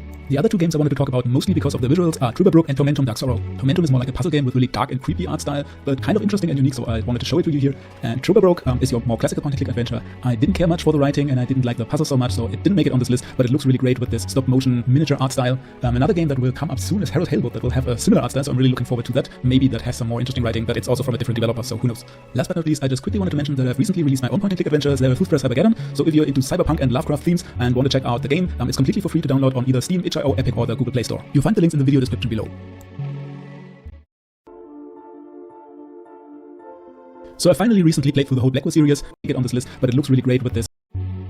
Now, before we get to the top 10, I wanted to talk about the honorable mentions that didn't make it onto the list. First off, we have the game Norco that I heard a lot of good things about, but I didn't have the time to really play through it and only played maybe about the first hour or so, so I'm not feeling comfortable enough to add it to the list, but maybe I'll make a video on it at some point later in the future. From what I've played, it's a beautiful adventure game in a deep and interesting futuristic setting that also has some clever mechanics, and I can't wait to get back into it. The other 2 games I wanted to talk about mostly because of the visuals are Trüberbrook and Tormentum Dark Sorrow. Tormentum is more like a puzzle game with really dark and creepy art style, but kind of interesting and unique, so I wanted to show it to you here. And Trüberbrook is your more classical point-and-click adventure. I didn't care much for the writing, and I didn't like the puzzle so much, so it didn't make it on this list, but it looks really great with this stop-motion miniature art style. Another game that will come up soon is Harold Halewood that will have a similar art style, so I'm really looking forward to that. Maybe that has some more interesting writing, but it's also from a different developer, so who knows. Last but not least, I just quickly wanted to mention that I've recently released my own point-and-click adventures, Toothbrush Cybergeddon, so if you're into cyberpunk and Lovecraft themes and want to check out the game, it's completely for free to download on either Steam, itch.io, Epic, or the Google Play Store. You'll find the links in the video description below. So I finally recently played through the whole Blackwell series, and I had a great time doing so. Place number 10 so rightfully goes to Blackwell Epiphany, the last part of the series, which in my opinion is also the best. It was really interesting to me as a game designer to see the series evolve, and especially which decisions have been made on the way and how the priorities have been set and the quality improved. The last part of the series got some nice production values, really beautiful graphics, and especially the atmosphere is much more dense in my opinion than from the other games. I mean, New York during snowfall, that's just nice to watch. And the music is also really great and atmospheric. I did like the story as well. There was a satisfying conclusion, I would say. It was a bit over the top, a bit jump the shark in my opinion, but well, that's fine, I guess. At least most of the questions have been answered, and the story overall made quite some sense, which is a big feat for a series that has been so long running. The puzzles were mostly really good, I think. Only exceptions. So I finally recently played through the whole Blackwell series, and I had a great time doing so. Place number 10 so rightfully goes to Blackwell Epiphany, the last part of the series, which in my opinion is also the best. It was really interesting to me as a game designer to see the series evolve, and especially which decisions had been made on the way and how the priorities have been set and the quality at Epiphany, the last part of the series, which in my opinion is also the best. It was really interesting to me as a game designer to see the series evolve out of the whole Blackwell series, and I had a great time doing so. Place number 10 so rightfully goes to Blackwell Epiphany, the last part of the series, which in my opinion is also the best. It was really interesting to me as a game designer to see the series evolve, and especially which decisions had been made on the way and how the priorities have been set and the quality improved. The last part of the series brought some nice production values, really beautiful graphics, and especially the atmosphere is much more dense in my opinion than from the other games. I mean, New York during snowfall, that's just nice to watch. And the music is also really great and atmospheric. I did like the story as well. There was a satisfying conclusion, I would say. It was a bit over the top, a bit jumped the shark in my opinion, but well, that's fine I guess. At least most of the questions had been answered and the story overall made quite some sense, which is a big feat for a series that has been so long running.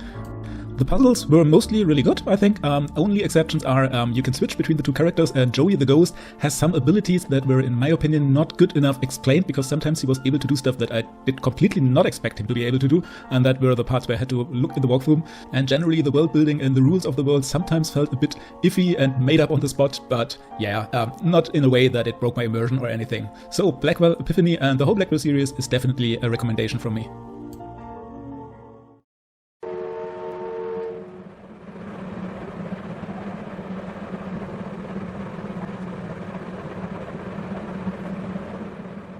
On a Winter's Night for Travelers is an anthology similar to the Lionsong game, where 4 little stories where you play different characters are tied together in a bigger narrative or theme. But beware, those stories are really dark and creepy and very mysterious as well, so there are many elements that may surprise you, and I just love the game for the dense atmosphere that's dripping with all these supernatural and unholy Lovecraftian vibes. It's just the perfect game to play in the dark on a winter's night.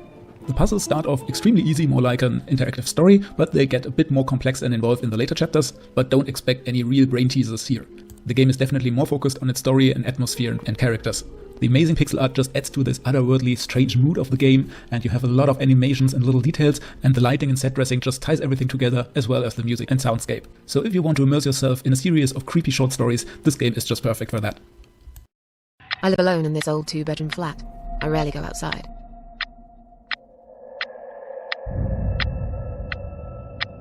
Some would say it's a lonely life, and I guess that's true, but I don't like people's company.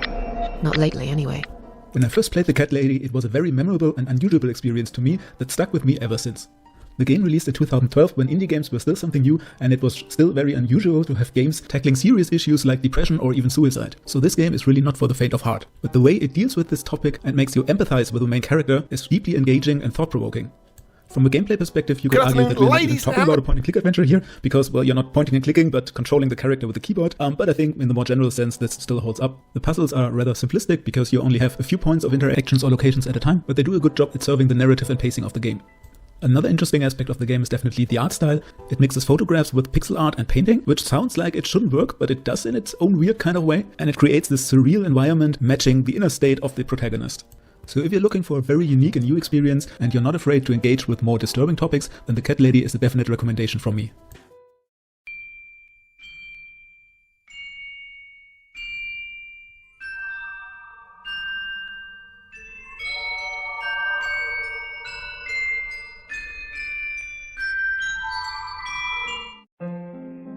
Now The Last Door is a bit similar to On a Winter's Night. Both games feature a similar creepy and otherworldly atmosphere, they both play in past time periods, and they both feature a pixel art style.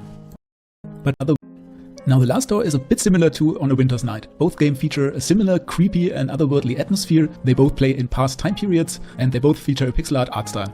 But whereas On a Winter's Night is more episodic, The Last Door features a grander and more involved storyline. Also, the locations are a bit bigger, and the puzzles are a bit more complex and interesting in my opinion. The game gives the narrative a bit more room to breathe to really immerse yourself in the world of the 19th century, and there's this big mystery to uncover which keeps you engaged until the end of the game. The pixel art of this game is very low res, but it's impressive how much detail they've managed to put into those scenes. And I have to talk about the music. The soundtrack is amazing. I'm really having a hard time editing here because I wanted to put in all the tracks, but well, then the video would go on for more than an hour. The game comes in 2 seasons, and I would feel hard pressed to recommend one over the other, then the video would. The soundtrack is amazing. I'm really having a hard time editing here because I wanted to put in all the tracks, but well, then the video would go on for more than an hour. The game comes in 2 seasons, and I would feel hard pressed to recommend one over the other, so I just say start with the first one, and if you liked what you played there, then go and continue with the second. The Last Door, creepy, moody, melancholic, just great. Sometimes that's just...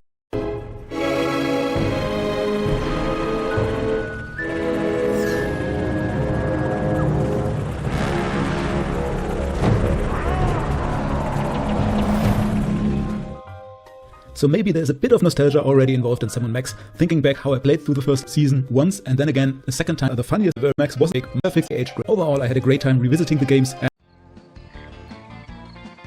So tell me again why you're here. I was assigned to the case by the Home Office in Albuquerque. There is no Home Office in Albuquerque. I think Thimbleby Park is a very special game. It was one of the first big IPs connected to big names from the industry, and it showed that there was still quite a lot of interest in old-school point-and-click adventures left. Collecting over $600,000 on Kickstarter, the game had more than enough budget to go all out. And it did. This is a really big and complex game. Which actually is the reason why I didn't put it higher on the list, because for my personal taste, it's just a bit too complex.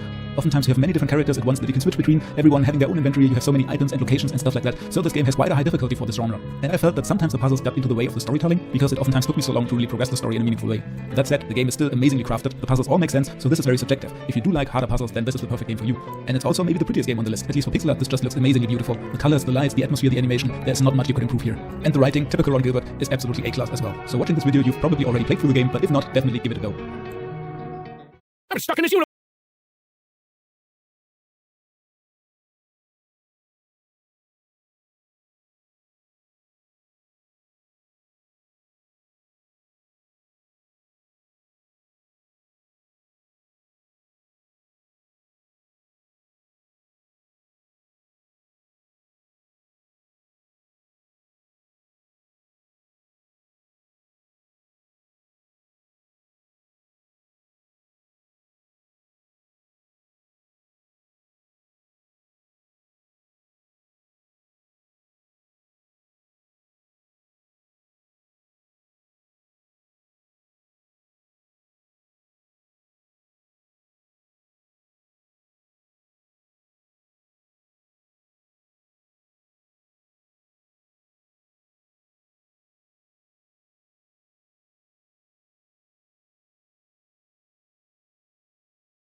Oh, lame ass motherfucker.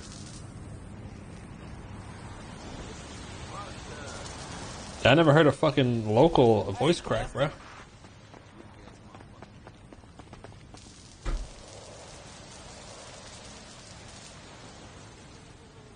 Punk ass bitch. It's crazy how much y'all been supporting me though in prison, bro.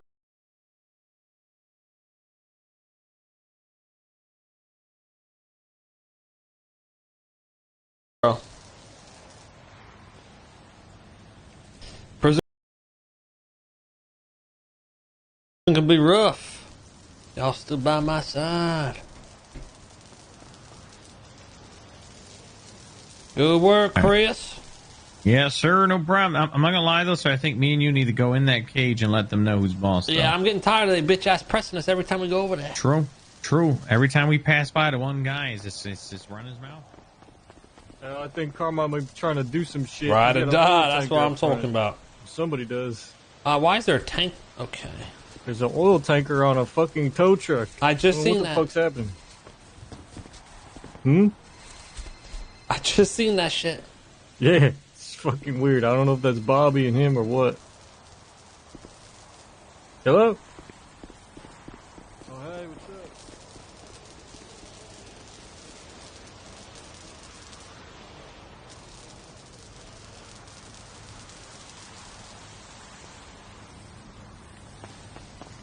Come on, give us some time off. We deserve it. Give us a 5. 5 months off. B Wines with 1,000. Now we plan. Yep.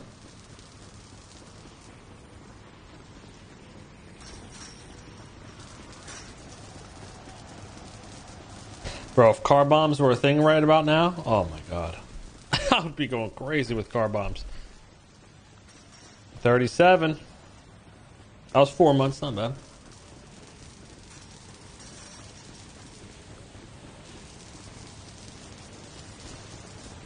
I appreciate that. Cool.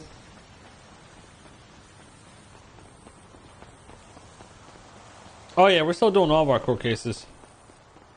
But you know, we'll let the lawyers handle that, do all that.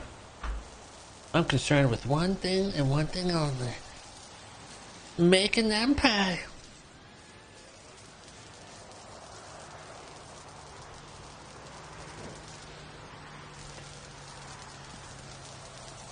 Letter of the law.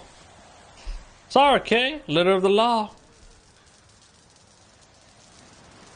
Oh, really?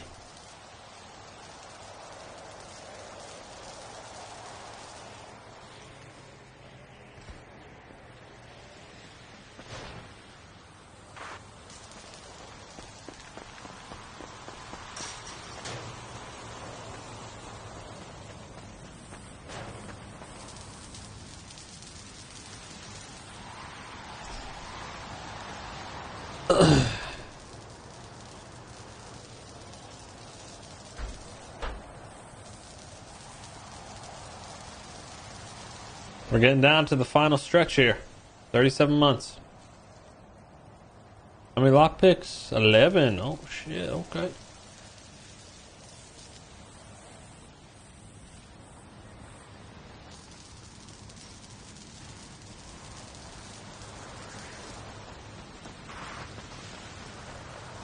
$35.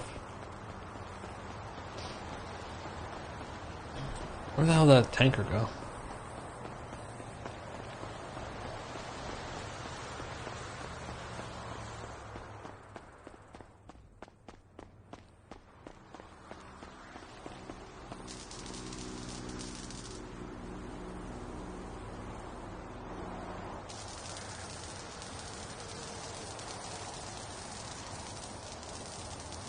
Fuck.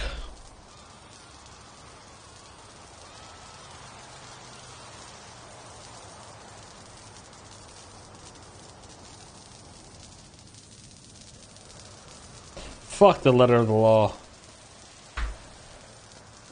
It's all about the letter K.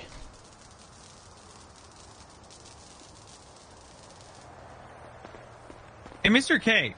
Yeah. You think they could try to charge me with human trafficking if I held somebody at knife point and forced him to give me the keys to his car?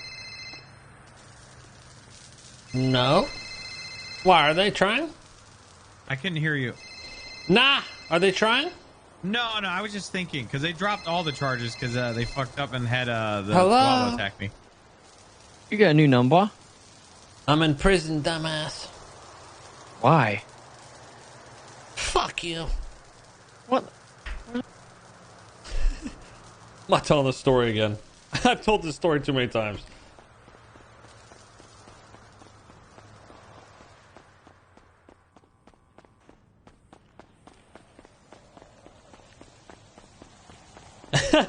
I should just text them a fucking YouTube recap video. Here you go. You want the unlock? Here you go, dude. Watch this.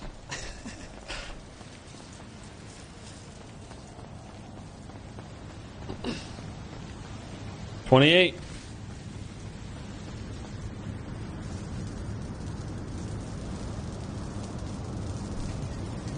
Is there a fucking good recap video? I don't know.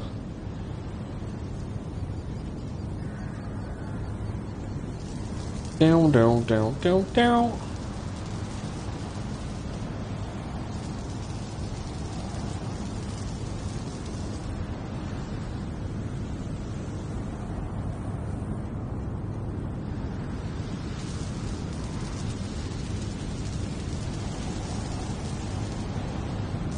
I gotta fucking pee, bro. We went from Thursday where we peed once during the stream to this one. Hey, that means I'm hydrated. I'm drinking good.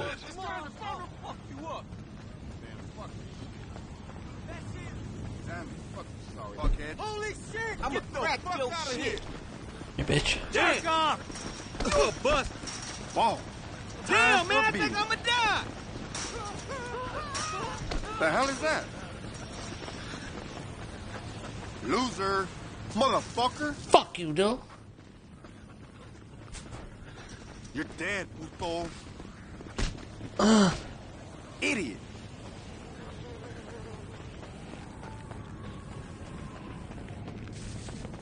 Now let's Fargo's checking you chavala. Fuck you, dude.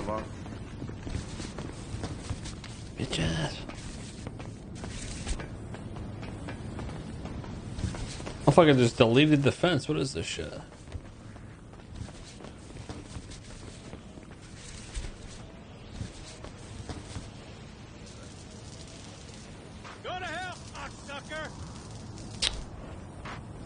I'm getting sick and tired of you motherfuckers.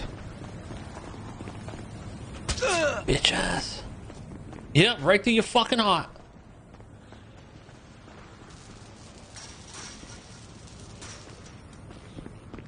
Don't even try it. Run your bark ass home.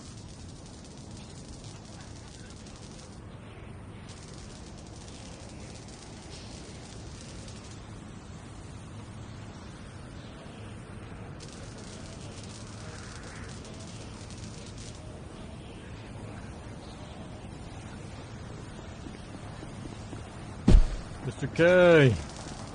They're trying to attack me, sir. I had to run. You gotta come check out the penultimate way to get into the prison. Hubcap flipped over his tow truck, and it's a ramp to just walk in now. Oh, perfect. You should see it. The oil tanker's a fucking mile high off the ground. I'll check it out on my way out. I'm electrocuting my ass. Oh, nice technique. It's a new form of ass pleasure. Ass blasting, nice. Yeah. Everybody loves a good ass blasting every once Damn in it, a while. Richard's not here to see this. He'd love this. Yeah, we need, what's Richard a good does first love day out musicals song? and ass blasting, don't he? Let me just search first day out. Everyone's had a fucking first day out, bro. Let's see. Alright, well, I'll leave you guys to your ass blasting. Okay. T Grizzlies?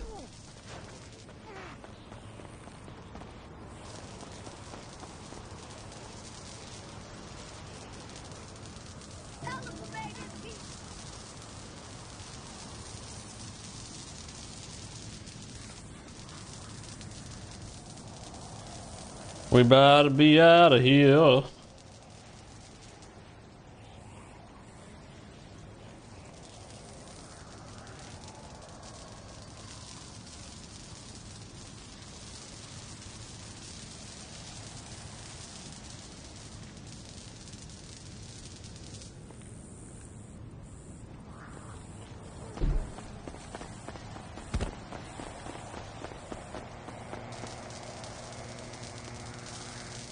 Like that, right on your shoulder? Oh, yeah. It's like that itch I could never get on my own.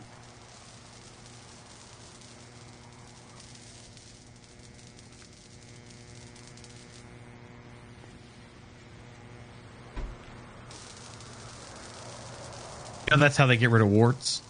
They use this thing. Burn it off. Fun fact. You can freeze it off too, but.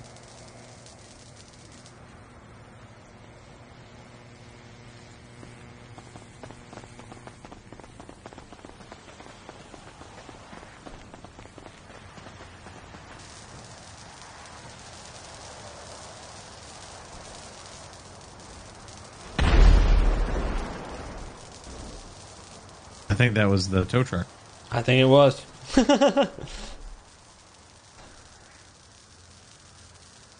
Yeah, 100% it was.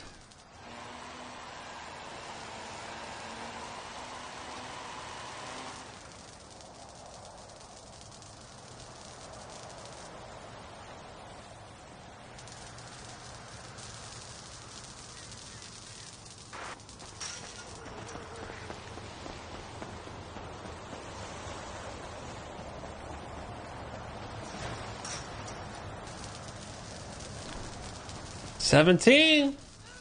You only got 17 months? Let's 17 go. months left. 1738. The fuck out of here. How many lockpicks you got now? 12. All right, and I got 4. That's some pretty good money already.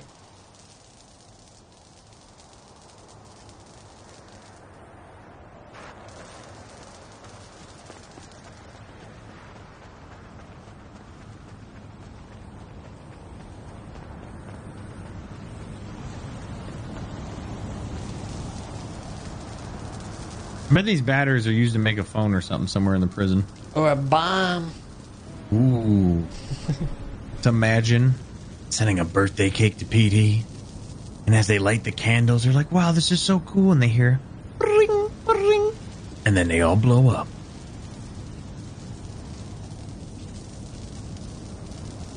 Kind of like what the Joker did, but he put it in the fat guy's tummy.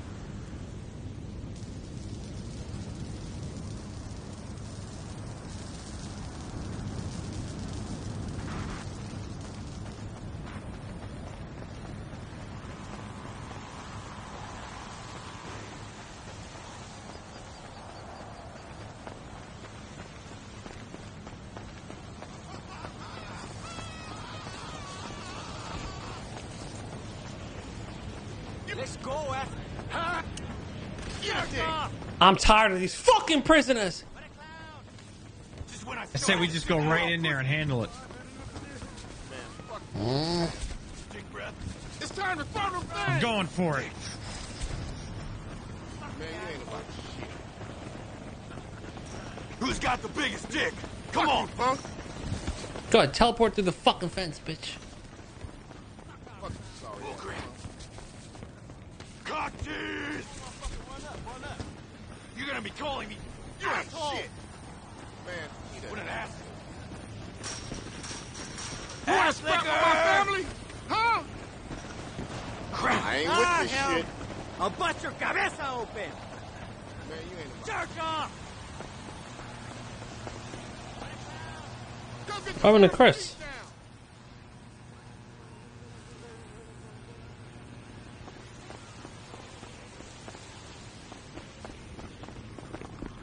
Man, fuck this shit, fam.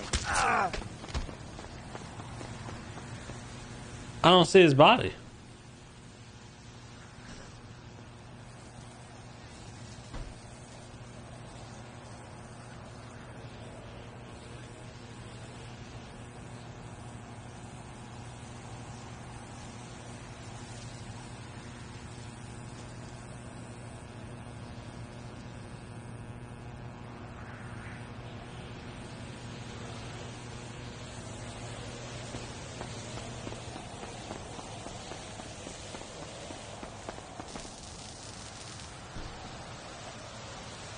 Do. Did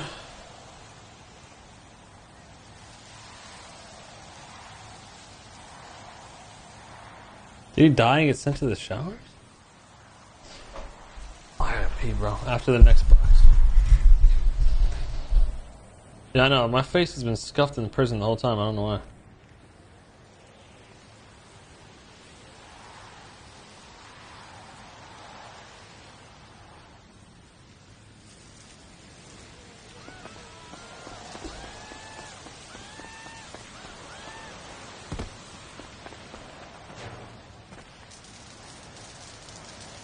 Okay, let me go pee real quick. We're about to be out of here.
Hard I fell out the city. Oh, watering can. Oh, I need to go get a job.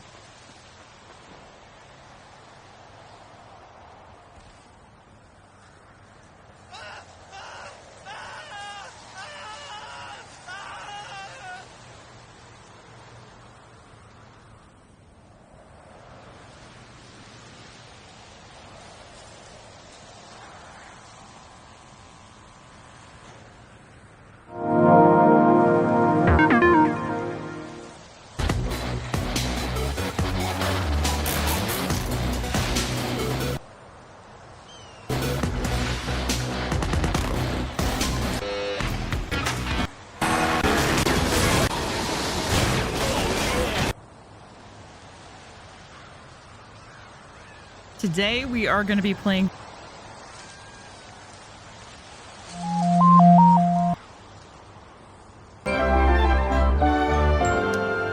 King me. I don't want to play anymore. The pain. I can't live like this, Brian. I need you to pull the plug. Well, I can't. Be my angel and set me free. I'm considered not a Please. prisoner anymore because I had popped. It's unfortunate. Oh my God, you were You got really a gonna fat do face. But you. Nurse! This dog is trying to kill me! Nurse! You are twisted, lady. Baby You hear me? face that's You are aged screwed at up in the 50 head. years old. I just noticed that. When two commercial divers plan an inspection of a damaged Hey, if you can get laid, hydroelectric I can dam, too, I guess. they expect to be in and out in just 15 minutes. Despite a What you strict say? preparation I plan, wasn't in. unbelievable error has deadly consequences. This is the fatal breakdown of the Lake Oliver Dam accident. October 27th, 2020 started as a routine But I workday for can't Eric help Herbert you and Alex anymore. Paxton. They were commercial divers that for planning. one local fucking punched me out of the city, so Oh, you're good. I'll Yeah. be I'll just cheer out of here you on. shortly. You can leave if you want. Just tell the boys to have a ride ready for me. Sir, I've already waited this long. Might as well stay. I'm not going right? to back out now. I have standards. Also, I had 6 lockpicks.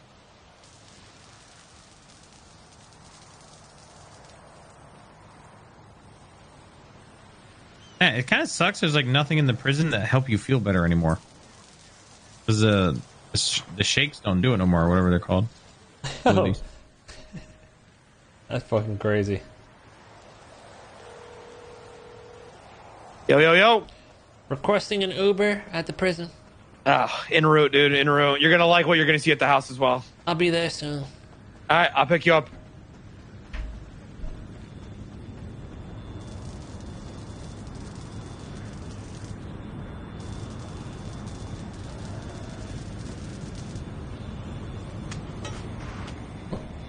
Get hit by something.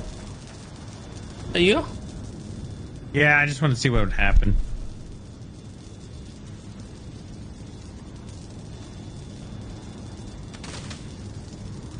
I got a fitting song.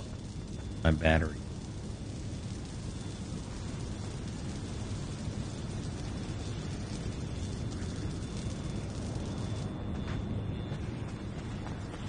Oh my God! Here we go again.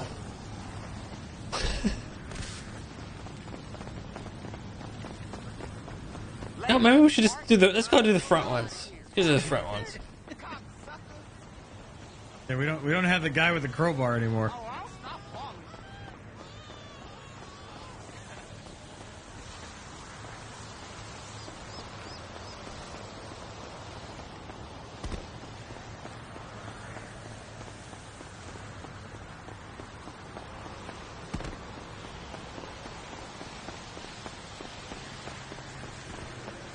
I know, right? It feels like it's been 17 months forever.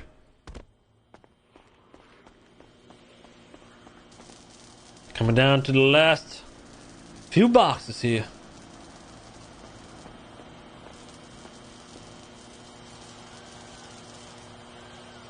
I told you, Mr. The Lang dude tried to press me earlier.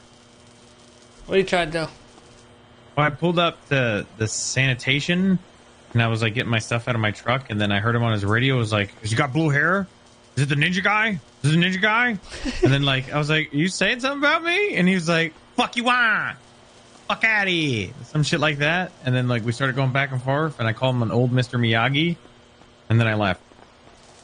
But yeah, I don't think they like us at the sanitation. Hold it down, Chris. Oh yeah, he probably not happy that we were robbing all of his people. No, I told you they're the ones that robbed me. I'm surprised they gave me my phone back. The union people robbed the fuck out of me. They got like 10K off me.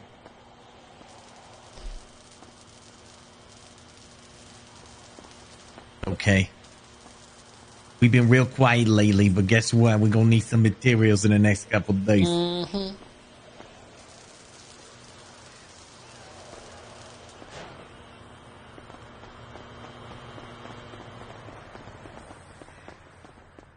All this random shit I can see right now.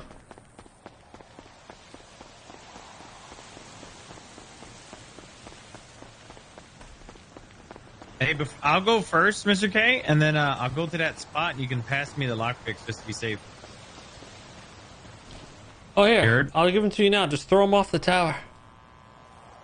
I mean, I could just come up to that crack and you can just pass them to me.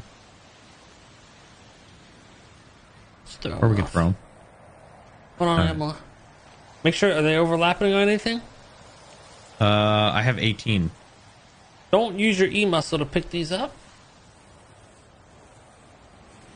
Oh, okay, I see what you're saying.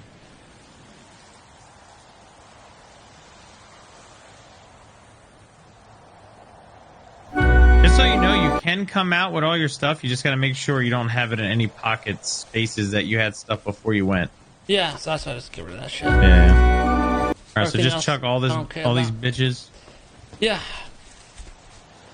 All right, how long you think you got left now? I'll probably be out of here real soon, so just throw it off. And you can Go pick it up. Pick it up, and I'll be out there. Yeah, you know.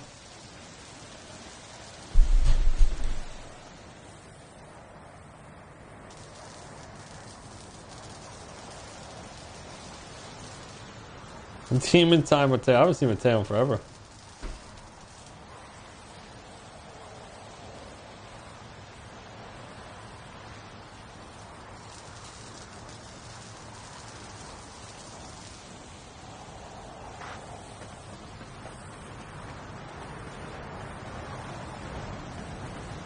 When two commercial divers plan an What hurt more, the time or the fine? Oh, bro, the time. The hell time is, bro? It has been 17 months forever. What the fuck is going on? I think next reduction is done.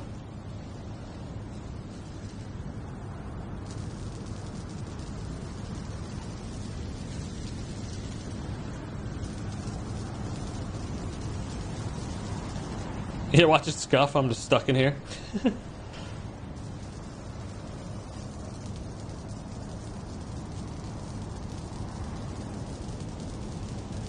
Come on, give us that reduction. Oh.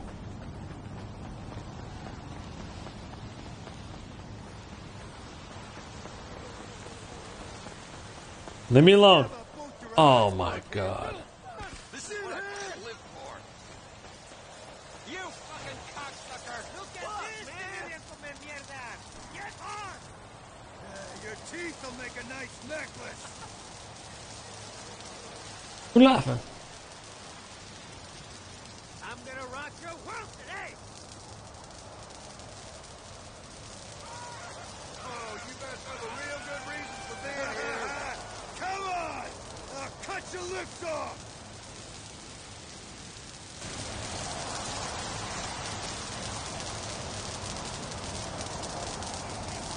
Run while you still fucking can. 0 months.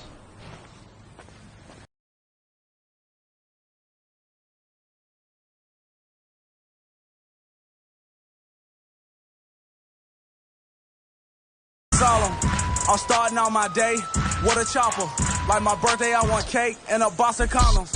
Jimmy Holmes, start Someone get me a fucking chopper. Like 2010, all these honkies calling my phone again. I'm in your backyard again, nigga. No nigga. It was nice and cake time while I watched it. Chick niggas is Ethiopians. Left the door cracked for you niggas who still ain't open it. Took the cookie jar off the stove and got the coke in it. The fans got me showing my ass, so inappropriate. The Zans got me losing my I'm outside. Be right there. Might forget who I smashed on niggas, hoe I hit. Still skinny Jimmy, what I look like on some bulky shit. Still pretty Ricky, I blow your holder emoji kiss. Ain't another nigga in my city I need to go against. Now I'm focusing, try to give Lane and G's hope again. I wrote the shit 2 weeks in with no pad of We did it. With the help of everybody, we grew weed, made moonshine, threw parties, concerts, I'm starting out food my eating day contests, with a chopper. war. Then pick up my daughter from my baby mamas. Then I strump a steak, Benihana's. Like my birthday, I want cake and a box of And condoms. now we're free. And turn up with my niggas like I never saw them. Revenge is coming. And pull up on my niggas like I never saw them. I'm starting out my day with a chopper. Like my birthday, I want cake and a box of condoms. Just yesterday, I woke up in a jail cell. Came a long way from busting down them dope cells. I pray every day we make it off them food stamps. I just wanna watch my little brother go to training camp. Run that cheddar up, hit socks and let the cheese melt. You ain't lose lumber with me, you don't know how. I'm a free man, Freddy. Free man. There A you free go. man. Down. Salute And I got to hit you. with And I'm starting off my day with a I chopper. just think my probation was That's hating. right. Riding the city There with the goes calculator, America. calculating. 19, 5 for 1, 2 for the Walter Payton. Free my nigga True, he don't shoot, he fighting that home invasion. Feds wanna kill me, say I'm guilty by association. VVS is in my charm, chain of color is the penguin. City getting shitted on till they treat me like I'm famous. I'm starting out my day with a chopper. Then pick up my daughter from my baby mamas. Then I strump a steak, Benihana's. Like my birthday, I want cake and a box of condoms. And turn up with my niggas like I never saw them. And pull up on my niggas like I never saw them. I'm starting out my day with a chopper. Like my birthday, I want cake and a box of condoms. That's how we do it.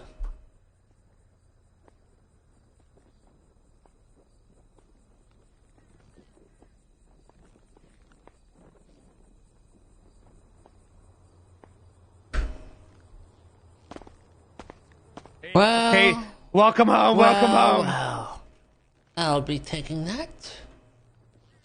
Welcome home. Take me to the car. There's Enter the much to chariot.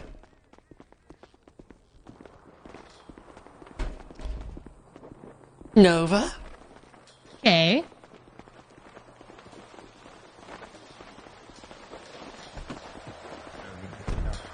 We thought we'd give you some gifts. They're in the trunk. Good. Good. There's like 3 times that in the house as well.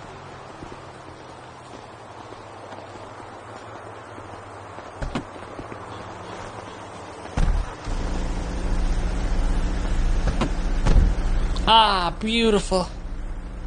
Absolutely beautiful. Lots more where that came from.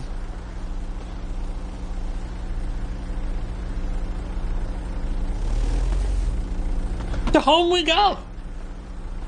Ah, yes. Un casa. Okay. Gotta get my stuff at MRPD. I don't know why I couldn't get my stuff there. Put all the Garbage. stuff in the trunk. By the way, Mr. K. Garbage. Mr. K. I got it. Alright. Fun fact, I threw the old ones down and I guess they jumped together, but they look good now. Oh, I haven't had this type of food in forever. Oh, you want more? You want more? Here. What do they feed you in there? Slop. We had slop There. for There's more. There's more for you. 2,800 months.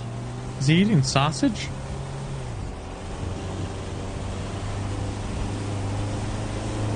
Get these old burgers out of here. I know, right? Prison changes him, man, Hi, after Chris. 3 days. Get that shit out of here.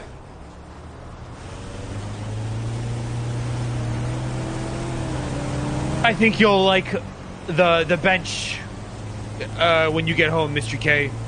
Yeah. You're gonna have 2,000 recyclable materials waiting for you. Yeah. Just what the doctor ordered.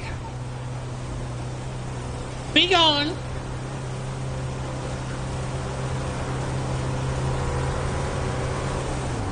That's littering.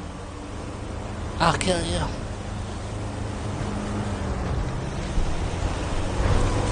I got a call from Richard White Q. He said he's currently getting pampered up. I'll kill him. Okay. He said he was widespread for you when you get back from prison. For a first fuck? God. Something like that? It is my first day out. Need a box of condoms and a chopper. Very well then.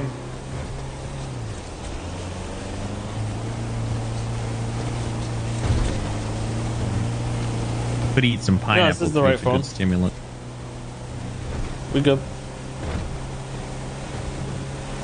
Tablet's fucked up.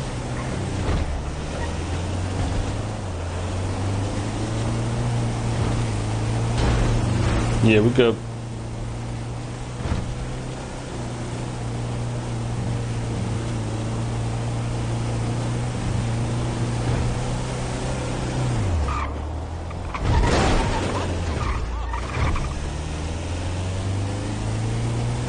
I don't know if I want to tweet yet.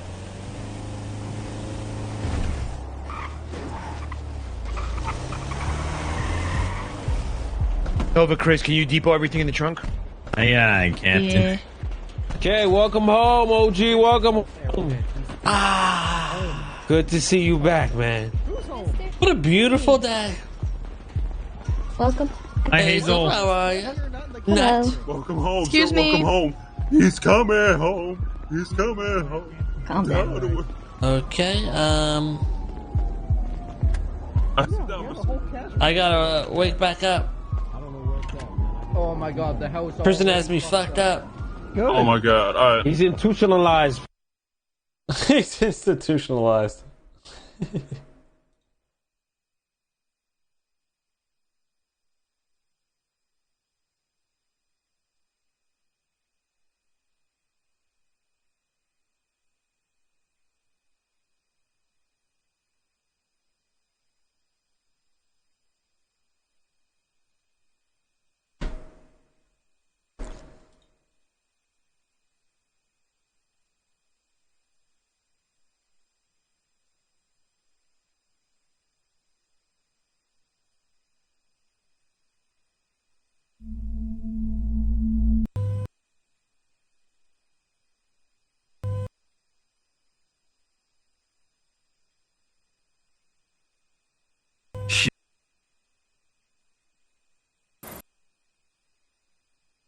I need some weapons. K-Town was a success.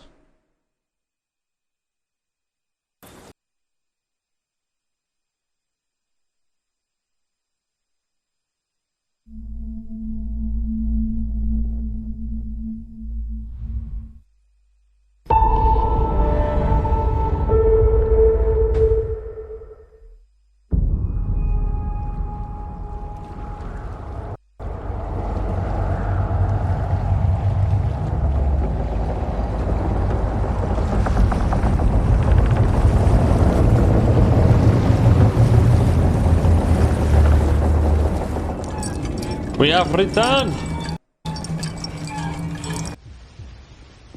Oh, what the fuck is... I don't like that I don't have a broom anymore when I do Oh, it. look how much shit is on the ground. You sweep these bulls. What the... Wait, you want me to clean them or not? Hey, does anybody here not have a radio? Anybody? Weapons? Where are my weapons? I need to go get my shit. Welcome back, OG. Welcome back. Downstairs, downstairs, down right this way, right this way, sir. Right next to you. Look. You know, we got some new devices here. You know, you just look in this wall right here, and Thanks.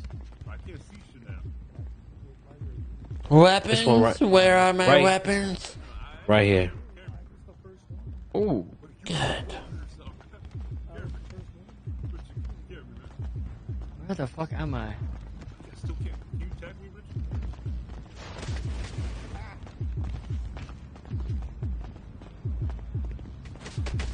Oh my god. Let me go outside. Hold on.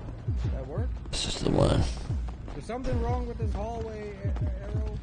What's wrong with it? People keep disappearing. Disappearing? What are you talking about? Oh no, you just have to jump. Need to go to my trailer. Listen, I need to know this We stuff. back What's at the going crib. on? K's out. Pulling up.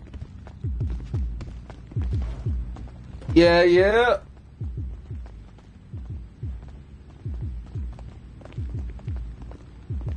You need to jump. I got rid of that gold wall there, Rami. Arrow, you need to jump.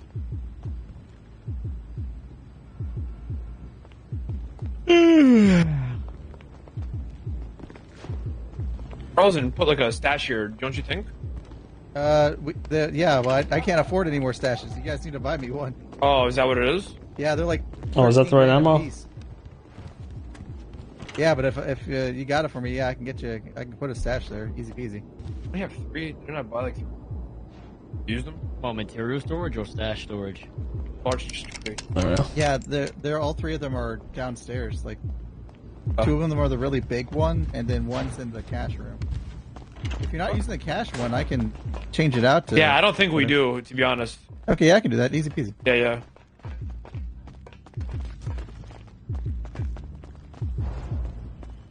Poppy popping bottles. Poppy popping bottles. There's things I need to do. I shall return. What's going on, sir? Oh, said sir. What's going on, sir? Driver. You did it.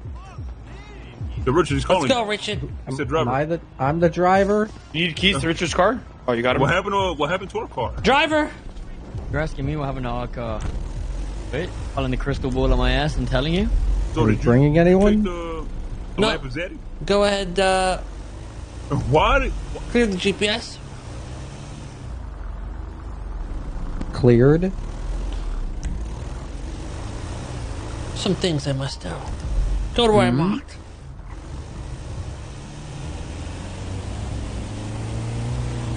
Where did you mark? Just follow the GPS. Ew, the trailer? Oh god, there's cops already around the block. Look at that. They're already coming. Jason Hazel. I think. I don't have a radio to warn them. Call someone? Because they actually, it looks like they actually might be. She's running down the street. I think she's good.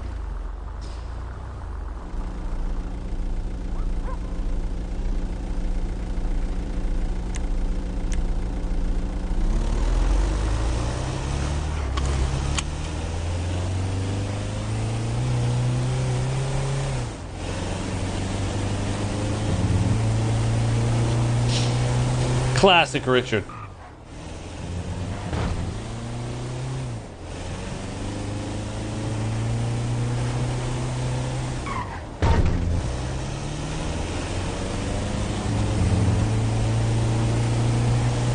We get some shit making on our bench up here.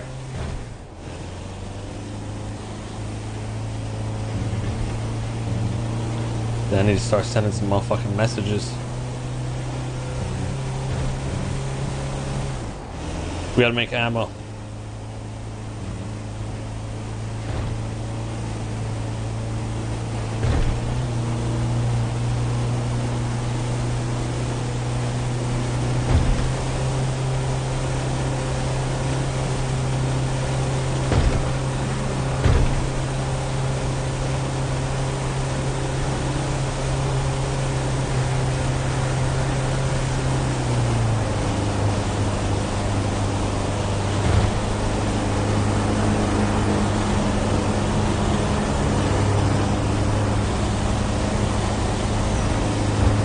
Coming through.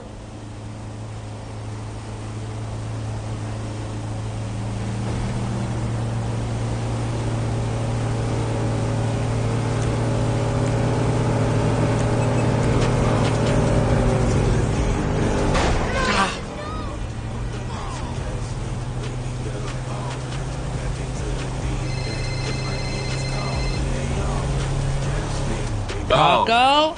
Welcome back, my man. How's Freedom Day? I'm a free man. I'm Hell headed to yeah. the trailer. I need some ammo. Oh, it's time. For various oh, it's reasons. time. Yes, sir. All right, bet. Get you all suited up and like that, and let me know. Give me a call back. We'll do, right? boss. All right, let him in. He already knows the deal.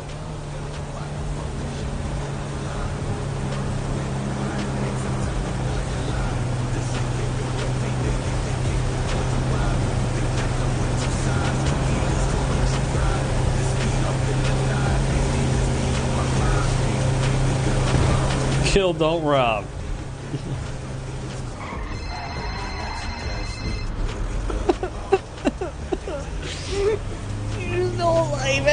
I'm a hardened man, institutionalized. I can't relate to this whimpering sound you're making.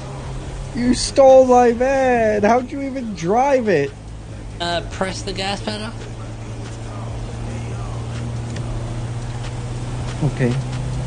Well, I'll just wait at the house. Yeah, you will. Bye.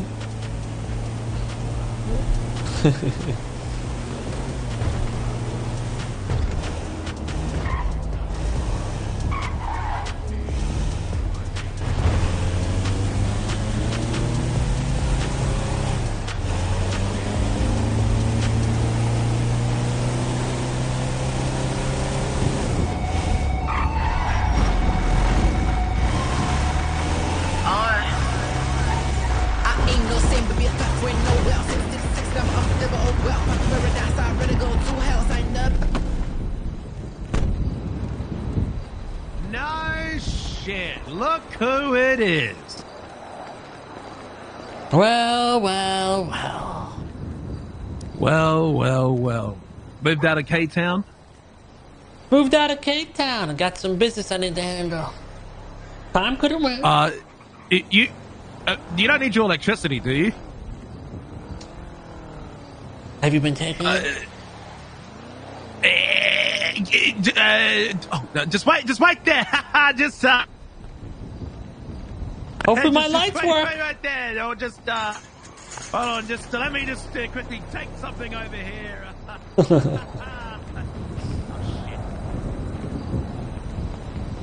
I swear to God, if my eggs went bad. Fuck.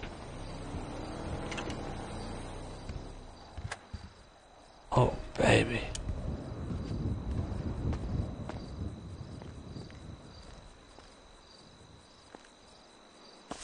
That's the lab. The fuck? Oh, bro, this is dope.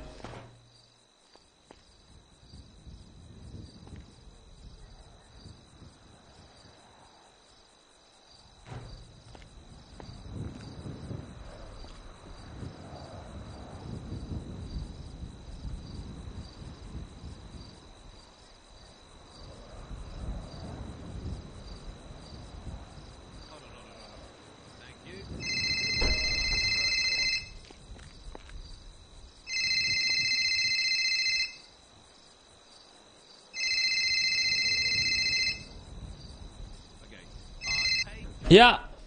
Yo, while you're at the trailer, can you put me on the panel? I already got keys, by the way. What's You your need to be number? on the panel. It's going to be 1449. Okay. All right, later, brother.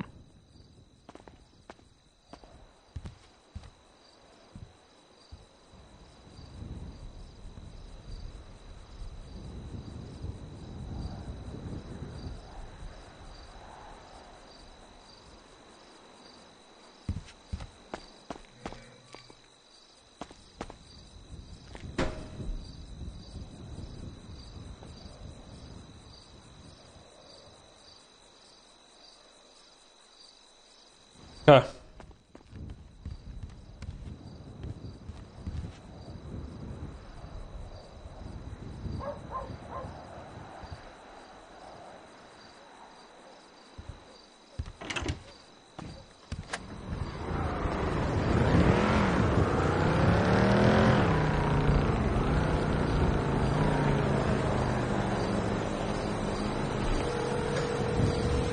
Gotta find which one's the right Chris number.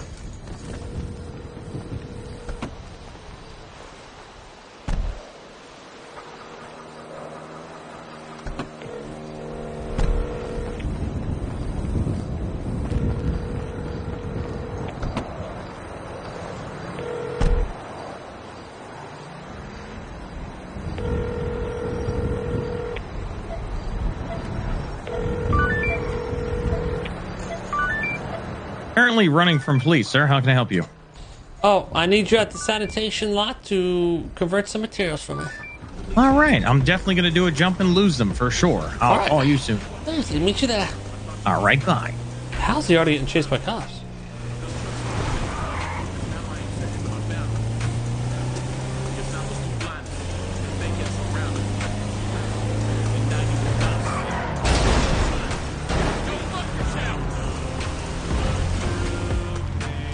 I'll do 1,000 of each material. 1,000 steel, 1,000 alloy, 1,000 offcuts.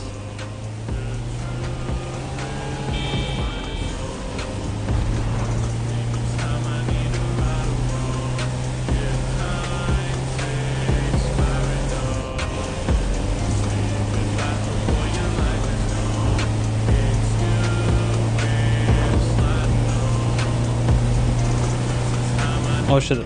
I'll stash these when I go back up.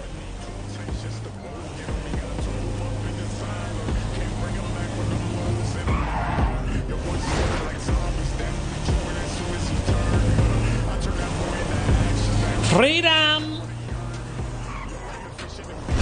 Gotta get this bench cooking. I need an extra mag. I need to fill those out each with 24, with 12, and then have an extra 12 at least. We need like 36 rounds in us.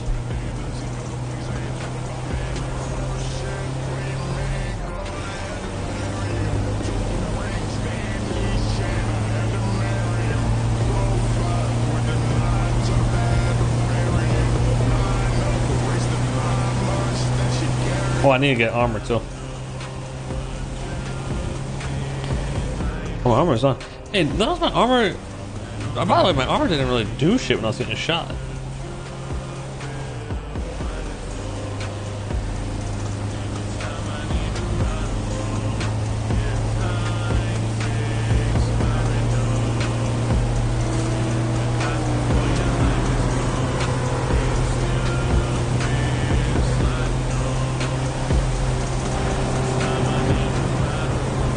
You don't fall? I don't think I even had a chance to fall. I just died like right away.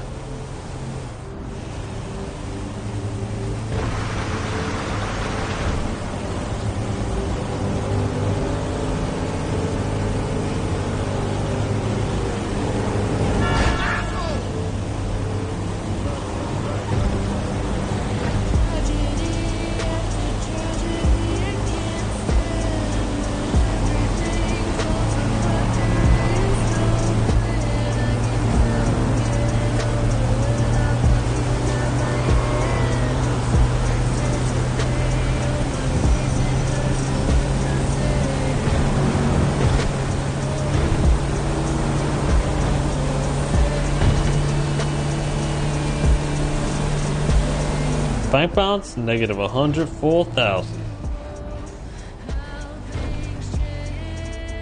Can't see it, Richard.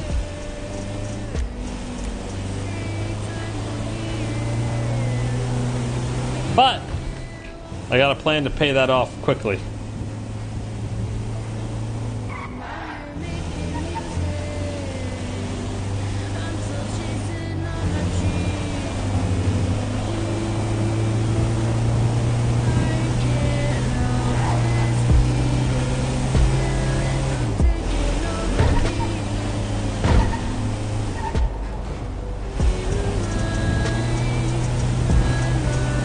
What if Chris got away?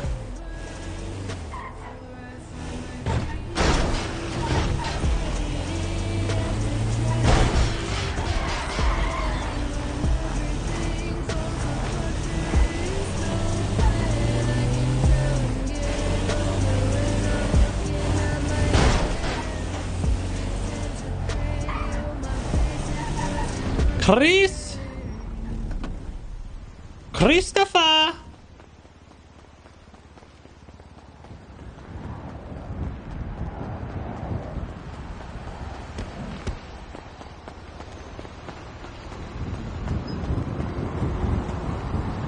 Look at these dirtbags.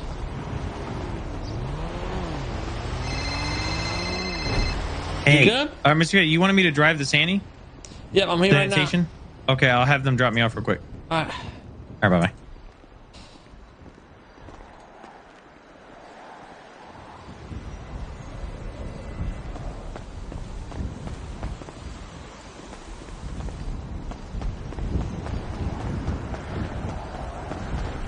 Motherfuckers. This should be plenty to make some mags, some ammo.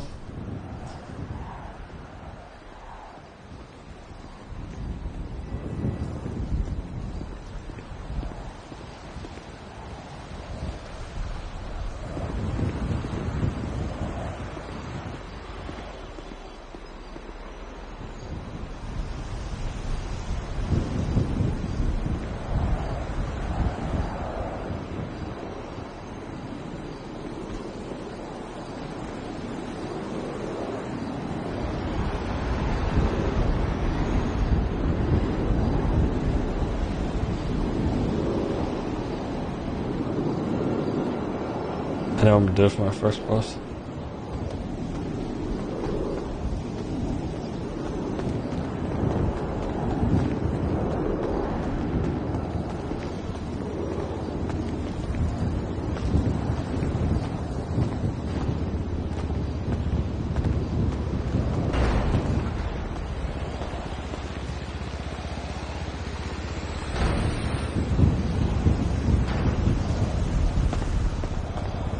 Fuck is that security guard?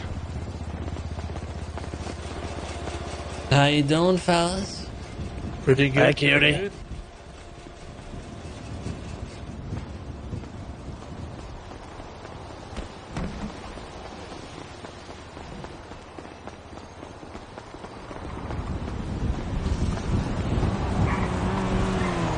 That was Chris.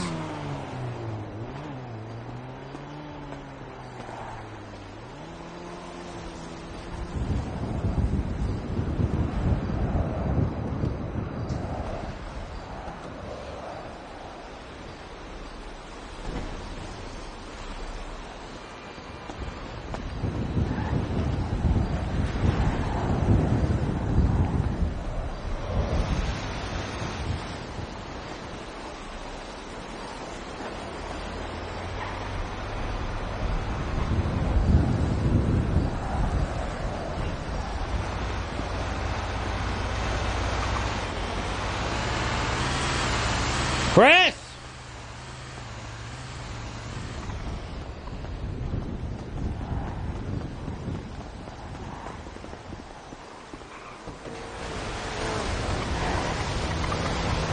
What's going on, sir? Sorry, What's it took up, so sir? long, sir.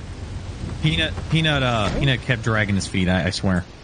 Sir, if you need your balls sucked, I will. Out of my fucking face. Oh, alright. Here, full. Pick that up. 1,000 steel, 1,000 alloy, 1,000 offcuts. Damn, hold on. Alright? 1,000 steel, 1,000 alloy, 1,000 offcuts? Yep. Okay.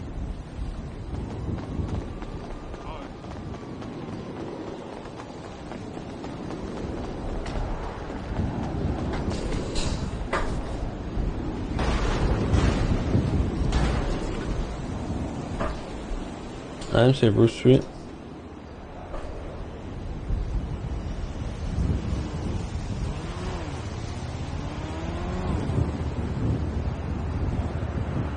So 1,000 steel, 1,000 alloy, 1,000 offcuts.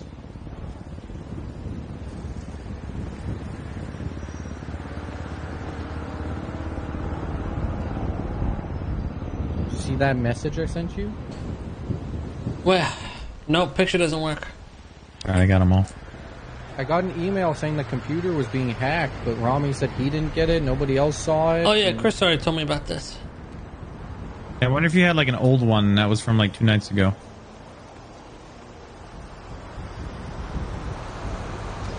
Okay. You only get like 7 or so. Vamos, Richard. Off to work. What's that? I gotta go make a bunch of shit. Well, they kind of left me here. So I gotta get in a car with you Yeah, guys. come on. I need ammo to kill people, don't I, Richard? Ooh. Alright, back to where originally I had marked. Is that your goal? Alright, surely I make it this time. Surely you do. I have a big brain, I swear.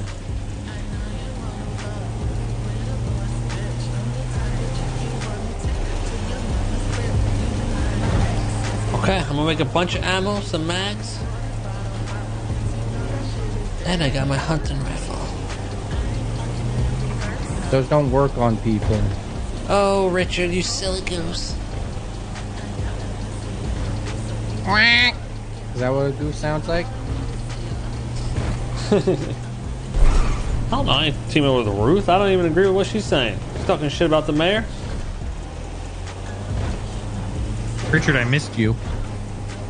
What do you mean you missed Won't me? it I help us saw get you pardoned? in prison for Yeah, so but you long. left. You left like a while ago, and then I was in prison for longer. And you know what they do in prison? They either jerk off into a corner, work, or do it with somebody else. You weren't there. I read it. Is your mouth salivating, Mr. K? Drive me where I'm marked. I don't This care is about petty these small crumbs, fry. man. Yeah. I already did search for Ruth. Holy shit. The mayor cares about keeping corrupt cops and everywhere. Okay, cool.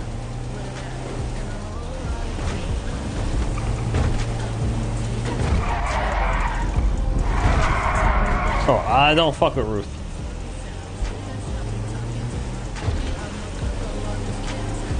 I'm a Barbie girl in a Barbie world.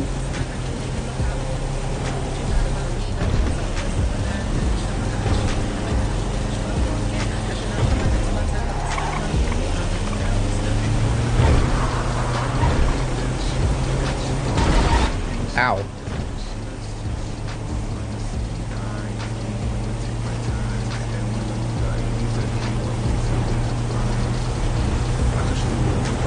So when can I get like a turbo in this thing so I can go 100 on the freeway? We get no turbo in this thing. Why? Everybody uses it. It's clearly an integral part of everyone's workflow. Let me guess, you want a 99? The turbo would benefit everybody.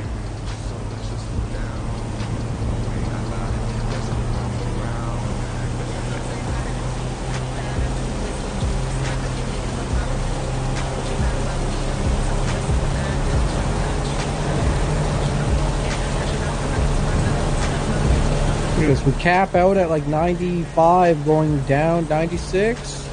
We This cap thing's out at slow as 96. fuck, man. Yeah, I've been trying to lose weight. I've seen you do the splits. Yeah, just because I'm a flexible fat guy doesn't mean I don't need to lose weight. See, what's most impressive about it is the getting back up. Yeah, I know. I'm pretty quick with it. Like MJ. Mary Jane? Mary Jane. Well, I need to get a weapon. Forgot to grab something. Don't worry, don't worry. Everybody's gonna have a weapon soon. Everything's gonna be okay. Nice. You know, most of the cops probably still think you're in there because you cut down your time quite a bit. Well, I went to work that last little section there.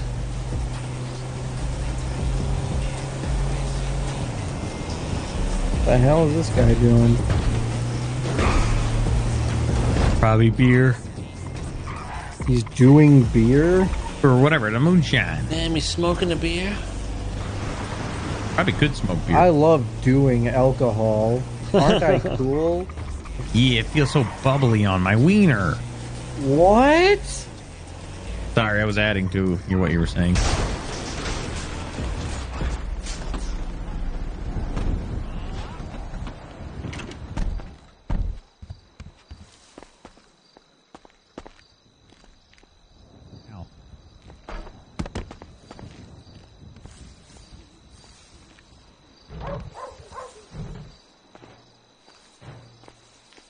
Oh, that doesn't look healthy.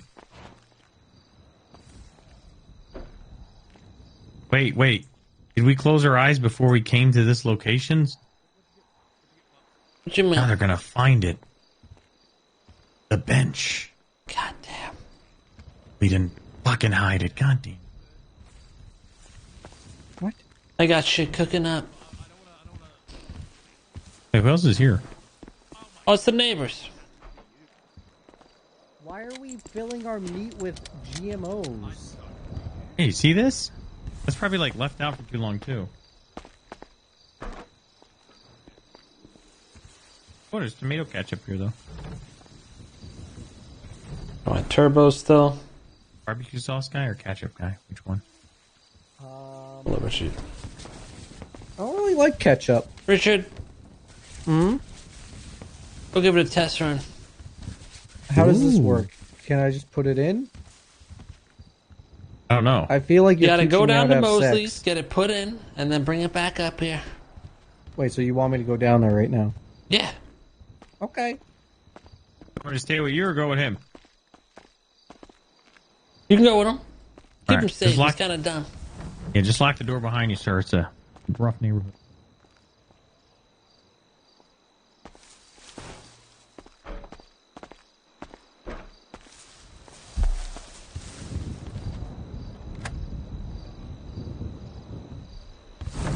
They did really good with this place.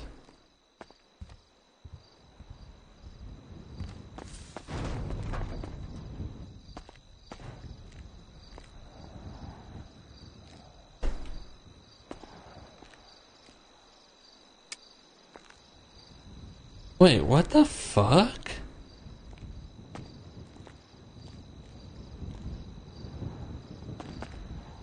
There's hella stashes.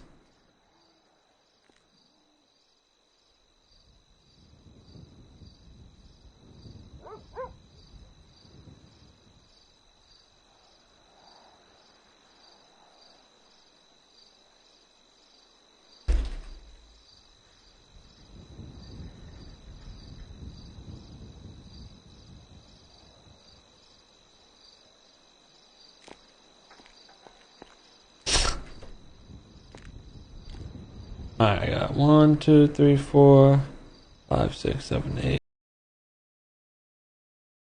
The second one hits you. So, don't get it twisted. You don't need to do this to avoid damage. You do this to get a bunch of space away. And then once you get your stamina back, And it feels good. you can Feels fucking... proper satisfying as well when you do it. Yeah, once you get your stamina back, you can... Are you sick? I've been shot. I hope he gets shot later and says that. Wait, did you already make the fire? Oh, shit, yeah. Wait, why is it moving around?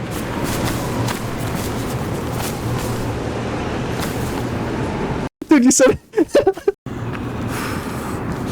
Dude, you said That's a good one. Douglas. Oh, Doug, I gotcha. I forgot that was the name. The servers that allowed, like, it's okay if you're gonna play carry, but Because I need fuck's sake. Hello.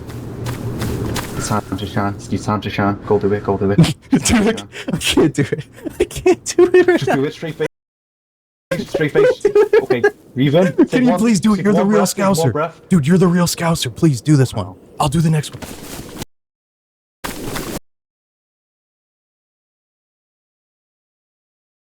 Okay, mates, you know the drill. Drop all your shit. Come on, mates. We're only hungry. Alright. So let me grab a fucking water out of my fridge. Okay. Alright, give me a sec.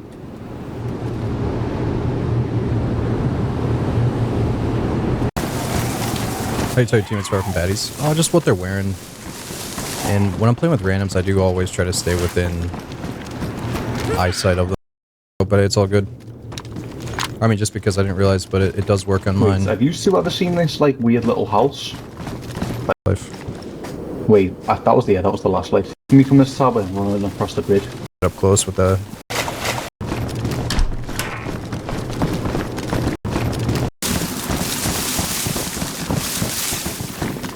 Go upstairs here and look out the windows. Go upstairs here and look out the windows for a sec.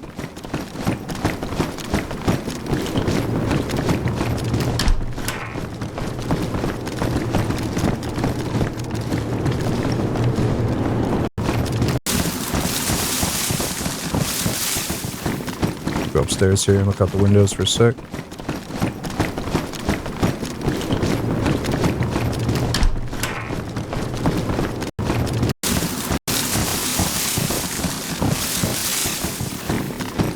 Go upstairs here and look out the windows for a sec.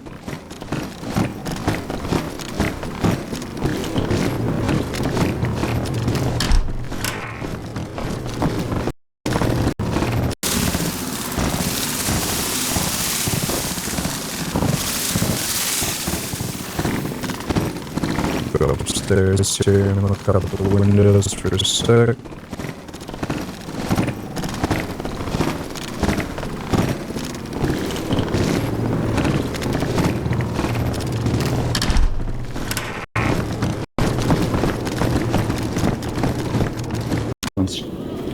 Die, you know what I mean? Well, I mean, what I tell you? 15 seconds. I'm good. You guys want to head over there? Yeah. Because I didn't even hear you.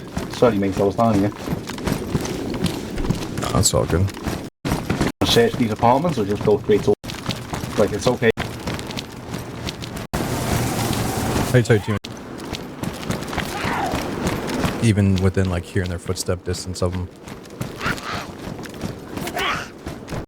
Oh, Tundra. Can either of you spare any 308 runs? Yeah, of course, come here. I think I gave him a box before. Awesome. How many do you have? What do you have right now? Oh, Tundra. I have 4 right now, but yeah, I have a Tundra, so... Okay, here, take 10. And do you have a scope? Nope. Alright, take this scope. Thank you. Mm-hmm. Oh, Tundra. I have 4 right now, but yeah, I have a Tundra, so... Okay, here, take 10. And do you have a scope? Nope. Alright, take this scope. Oh, Tundra. I have 4 right now, but yeah, I have a Tundra, so... Okay, here, take 10. And do you have a scope? Nope. Alright, take this scope.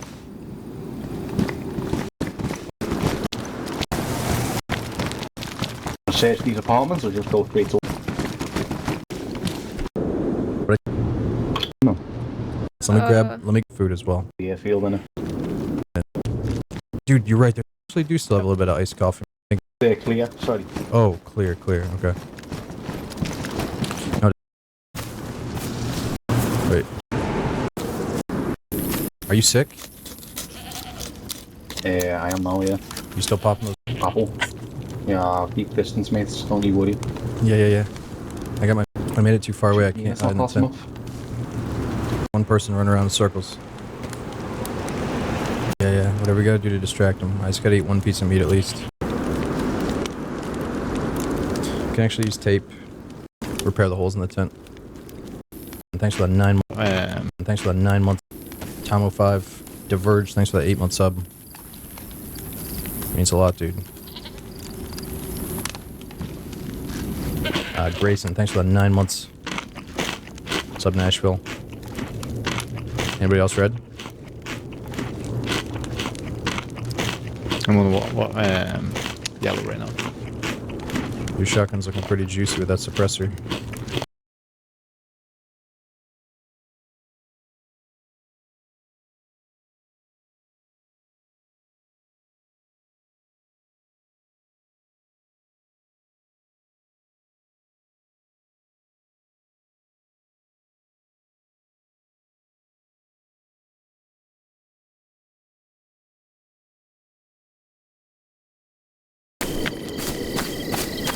Fucking tell us where they are. It's connecting with people from all...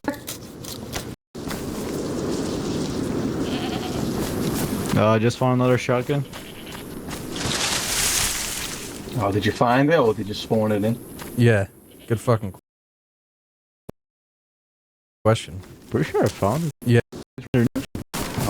No. Bob, Black. I mean, it's connecting with... Charm and axe.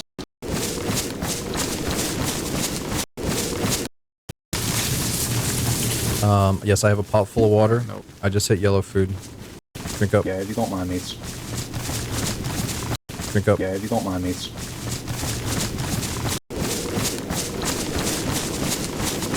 It's all about survival. Fucking hell, you're friendly now. When we first met, you were stabbing me in the ass. Yeah. Oh, hold on. It's all about survival. It's all about survival. Fucking hell, you're friendly now. When we first met, you were stabbing me in the ass. Yeah. Oh, hold on. It's all about survival. It's all about survival. You know, I was enjoying chasing you down, killing you. I'm not gonna lie. Charming accents. Yep. But I can't get in. It's the only thing that saved you, honestly. To be honest, mate, that's why I like playing this game. Love all the random people that you meet across the world. It's connecting with people from all over the place. Yeah, you don't even need to be great at this game to enjoy it. Oh yeah. I've had some amazing little adventures with people. I mean that like you're excited. I can understand everything you're saying. I meant, no, dude. That's what I was. We took the fucking rail Little stop. barrack. What? The other side of the wall. Wait, you just noticed the fucking barrel? How the fuck do you see that? Fuck's sake. How do you see the barrack? What? I'm not yet. No. Bob, Oh yeah. What? Oh yeah. What? You've got fucking underneath. Like the underneath. Like the little things. Fucking hell, mate. It's our lucky day. We're playing with someone. Yeah. Good. Shut up and snap those fucking sticks, dude. I'm dying of starvation. Here, do we?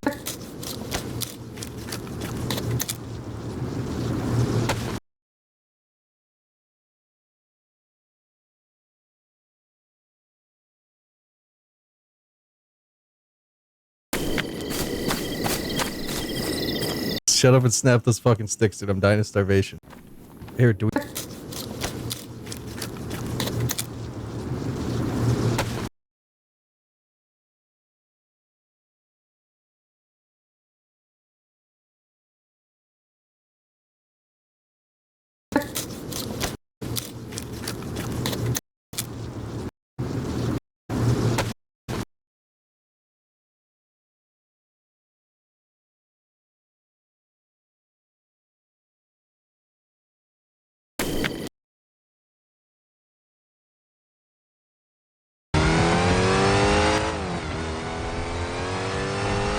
So I need to make that rest of that ammo. We only have one mag.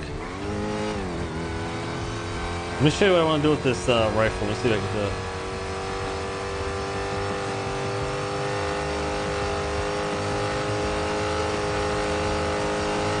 Yeah, I'll be live tomorrow. Tomorrow's when I'm really going to start the madness. As you see, we need to gear up. We need to gear up properly. We need a bunch of ammo. We need to fill up the second mag and get some extra rounds. I'm about to send some fucking warning shots.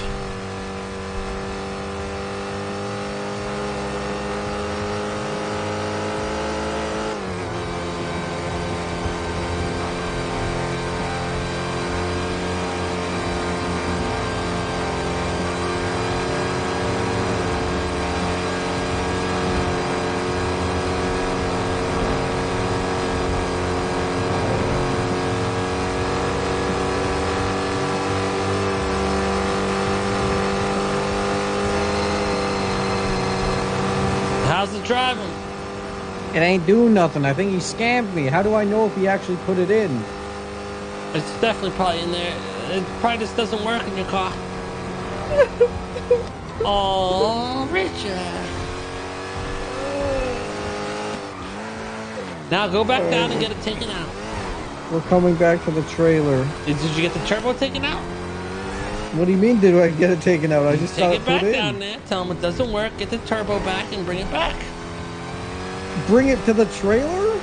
You right? Yes. Go get the turbo taken out. Oh my gas!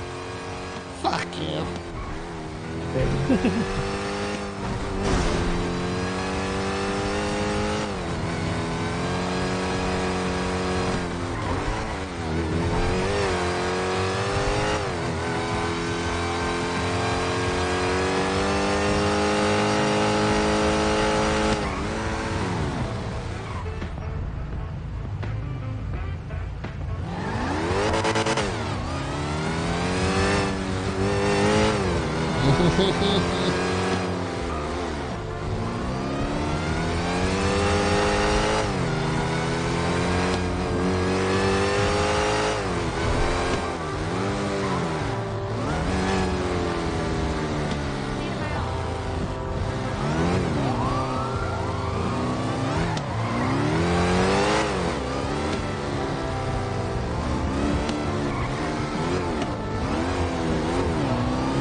Hey.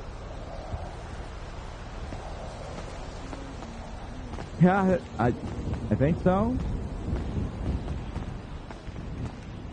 Yeah, I'm just, Mr. Kane?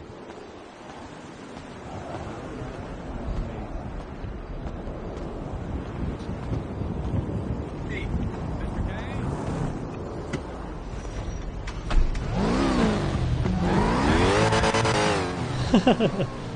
That's not even what I wanted to do. I didn't expect anyone to be there right there.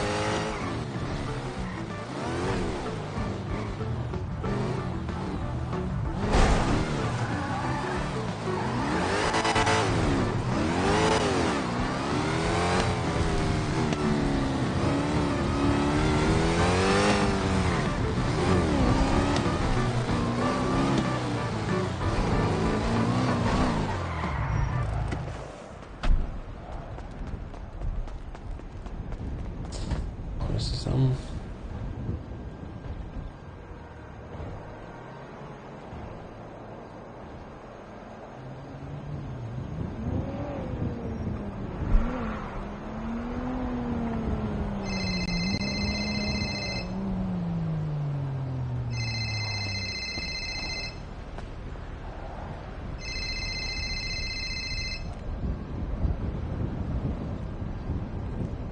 Mr. K?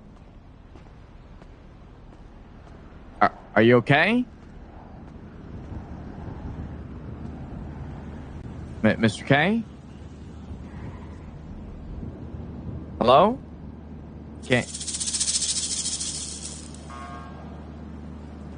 Mr.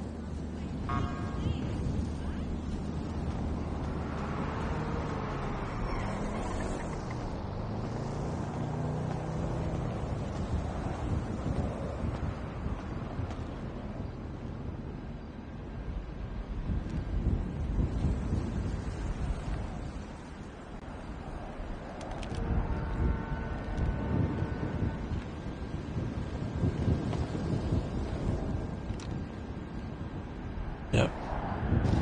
Something like that will work perfect.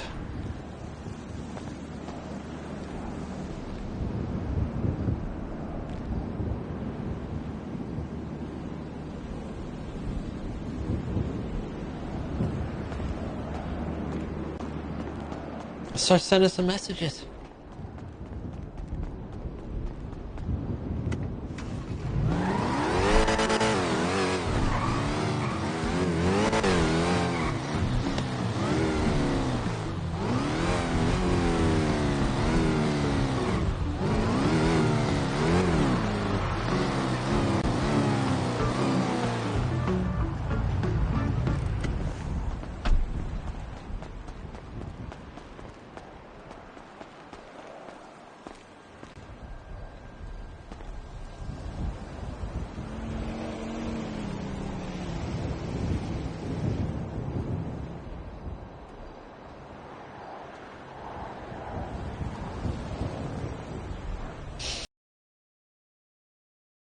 It's Brian.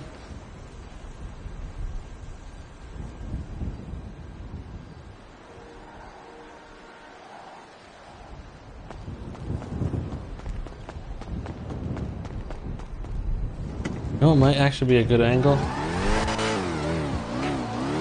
Yeah, Brian jumping around.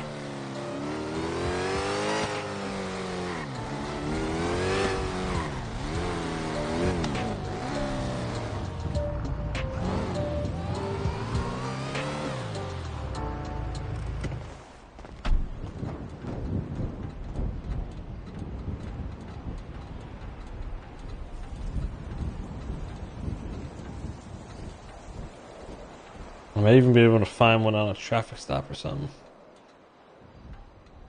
There we go. Someone's out front.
выбрали для себя совершенно иной путь.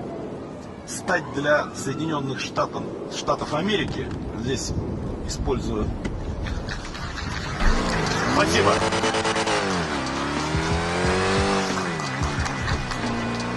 Мне тоже нравится. Надеюсь, вы видели в телеграм-канале. Да, так вот, ровно подставь.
Is that the cop?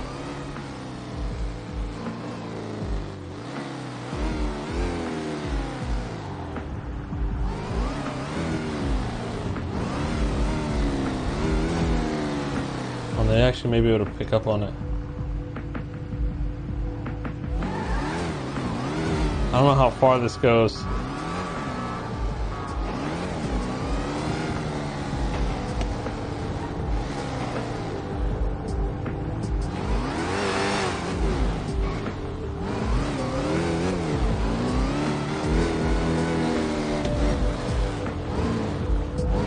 Oh, right here, I'm gonna get him right here.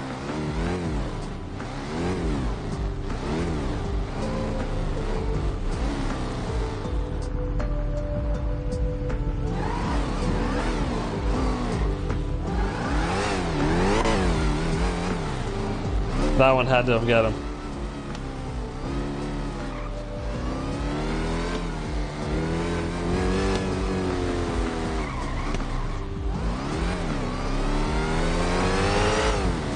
I need to be like in a low-key, I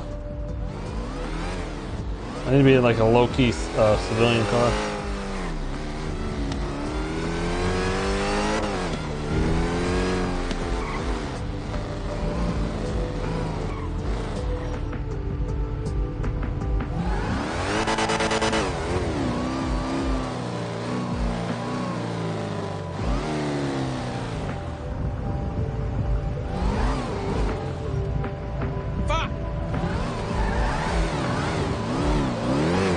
Oh, I think you got that?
some people call me. Okay. Ninja. Well, you must be Chris Tucker from Rush Hour. Okay, That's I how wish. this feels. That's how this feels. Yeah, you guys need to do some self-reflection. Chris Tucker isn't white. I know, but I wish I was him. This fucko. Who's the fat fuck? Taco Ranch. On losers, how y'all doing? He's the fat fuck. Hey, what's up, Taco? Chrissy Boo, how you doing? Did you guys see the first meeting warning this sign I guy. put out there? Okay, what's the point? What's wrong? Look at my latest tweet. Sniper shot, kill shot, Chris Kyle shit. Oh shit, nice. I saw that. What cop was that? Not sure, but I hot dropped it to him. Airdropped it. Nice. That shit was fire. Hold up. I think I look Uchi's good? mom's down here. Let me just finish fucking her. Do I look good? Oh, you look so good. Yo, I've never met Uchi. How you doing, Uchi? I'm doing pretty good, I guess you could say. I guess yeah, I am doing pretty good aside from just hanging out with some casual racists, which That is actually so fun. uncomfortable. Who's racist? Who's racist? I didn't say He's talking about anything. Richard and Chris. I That is didn't all say anything. bullshit. It was all Chris. You guys talking about the twins? Especially Rami. was Rami all walked Chris. by me earlier and said, "I hate Japanese people." I was like, well, "You cannot say that. You cannot say that." 2024. What the fuck? I did Fucking not say say it, that. Yeah, you Ramos. cannot Yo, be Ramos, saying you that. good? I did not. Where was it? Outside the house. Oh, really? Outside the house. I believe him. I believe Why are him. you trying to Well, reflect on? that's Why are you trying to reflect on this memory of yours? Does it bring you joy when you bring it back Yeah, up? to bring you joy. Good, just say it. We already know you wanna. It's No, okay. Richard, I would it's cancel your reflecting on punk ass if I someone could. Uchi, you're not even Japanese. Wow. So now the whatever you are is telling me that I'm not Japanese. Oh, whatever I am. Whatever I am. Is that what it is? Yeah, what are you? What are you? I'm not gonna assume. You know, Uchi, that's the thing about you. You know? We went from being a punk weeb bitch to this. What? So To he's what? not a punk wee bitch anymore? The fuck is he saying? Wait, he had a so you're glow saying up? he still is? No, you said he's not. No, you said he went from being. Yeah. But then I was To gonna fix this, this, like but what? What's but this then you- now? Is he him? Wait. Is he him now? No, but you guys are. No, he's not him. Yeah, it makes no sense, right? Actually, Ken? no, you're. It makes no sense what he's saying. I see At all. he's still incapable of speaking English. He's I'm not even learning. We looking got him at hooked you, on Rami. phonics currently. He's not even looking at you. That's how much of a Wait, him no, who's he that? is. He's a little neurodivergent, if you ask me. Yeah. Well, the last No, time I I never compliment used anybody about their name. Okay, racist. Oh, Jesus Christ. It moved to Rami. Let it go that way. Leave us alone. You have blue hair. True. Oh, that's crazy. Ninja. That is You true. got blue hair, bro. Like, Yeah, stop I'm it. fucking awesome. Stop it. Get some help. I thought Some we people are received afraid of it Ninja in these streets, year. okay? I'm disappointed. Hear that blue hair guy? They hide their materials. So That's not the first thing that comes to my mind. You know. That's what other people say, so I'm just saying. I've So- never heard anybody say that. if Ken went to prison, does that mean you guys are bad guys? I'm like, you know, Bad guys, good guys. What's the difference, really? I guess All a bunch so. of They're bad the same motherfuckers, man. shit. The cops are about bad too, respect. huh? Exactly. In fact, I Real would bad. kill all the cops if I could. Oh, I plan to. nice. I'm currently Why don't we drop an manufacturing a airstrike bunch on of them, bro? bullets to shoot people. Huh. I've been taking thug lessons, so I'm pretty badass recently. I have a sniper rifle that I've been posting up on roofs on and getting pictures of me pointing it at their head. Whoa, that must be illegal, guys. Whoa, is this illegal? No. It's He just. has a hunting license. Yeah. I'm a hunter-gatherer, a real A man. motherfucker. You know what they say? Never run from a hunter. You only die tired. Mm-hmm. Huh? Exactly. Who says that? Your Yeah, who mom was says that? tired as well last Who night. says that, Uchi?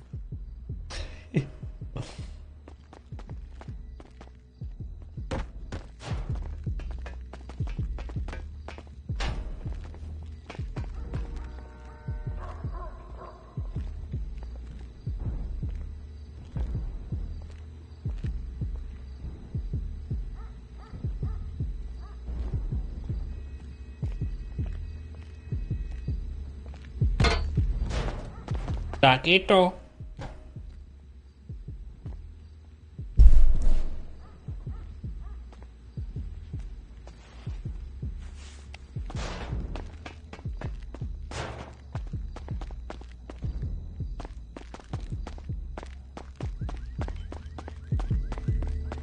How's the computer looking?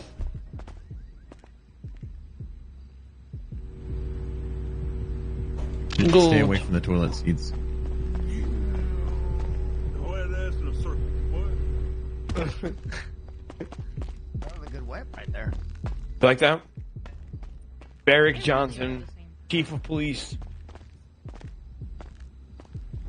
Yeah, they're gonna do PR work. So we playing pool or what? So now it's calming. Now it's calming. Yeah, now it's calming. Yeah, before what? Oh. They start a storm. Now it's say call me. Oh, now they want me to. Not one of them, besides Slacks, tried to contact me in there. Try to smooth it over, work things out. I needed to Everything good, though? Yeah. You come here really Hey, yo, we're going who this? It's a classic broad. I need to respond to him on Twitter. Oh, Jack? What's going on, Jackie Pooh? Was handing a little cookie?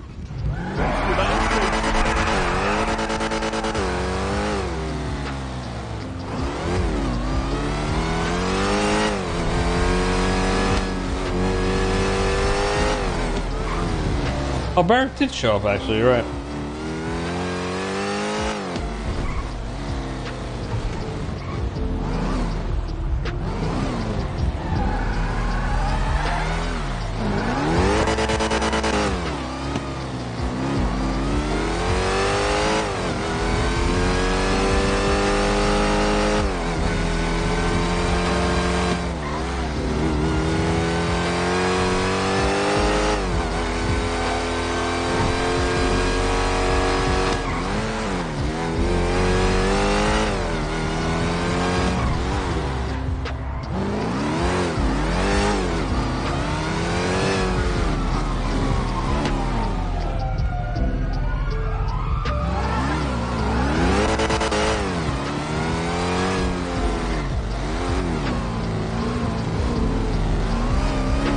Was that Barrett that I pointed a gun at? I don't think it was.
Where'd that one cop go?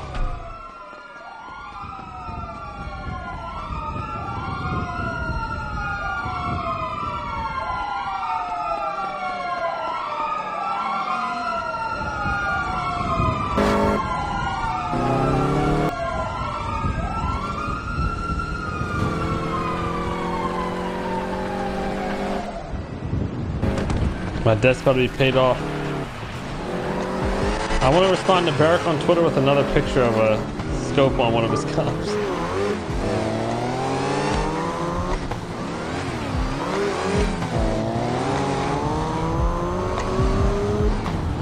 Oh, here we go. Perfect.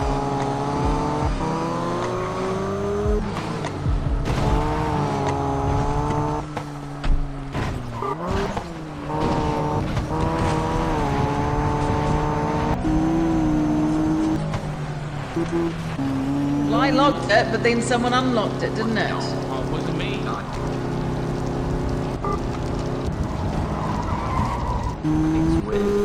How Wonder if I'm at him.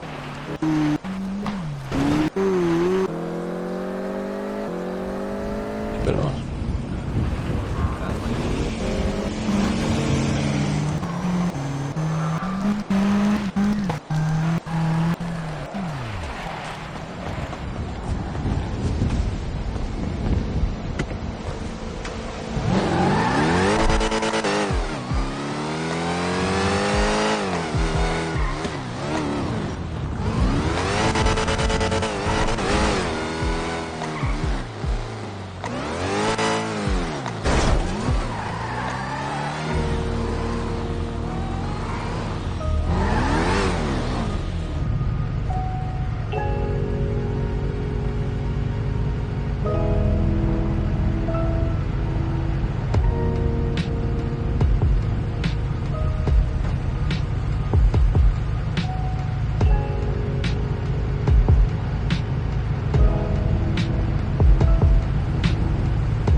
Marla flooded it out.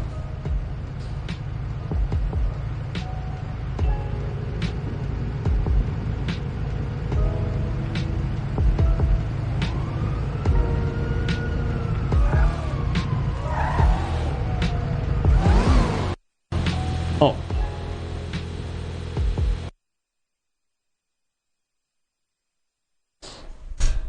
I thought we was pulling triggers. We are. Patience, my friend. I'm making all the ammo and equipment tonight. If I go out there shooting with only fucking 4 rounds, we're gonna just fuck ourselves. We gotta make sure we're properly prepared. So I'm making like fucking 36 rounds.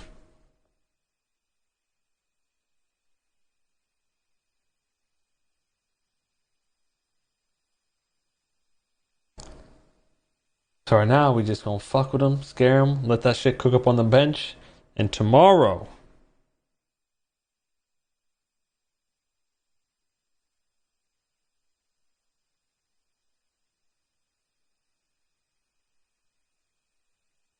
dude, suppressor. Hey, imagine the ammunition jobs drop tomorrow. First thing we do, we get a suppressor. Oh my god, that would be perfect scenario.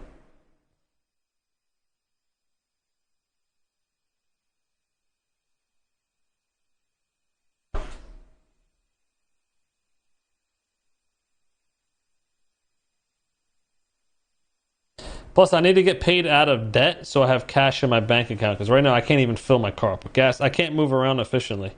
I can't change my clothes, this, that. I need to get this payment from Kate. Get out of debt. Get all these things made and we'll be good.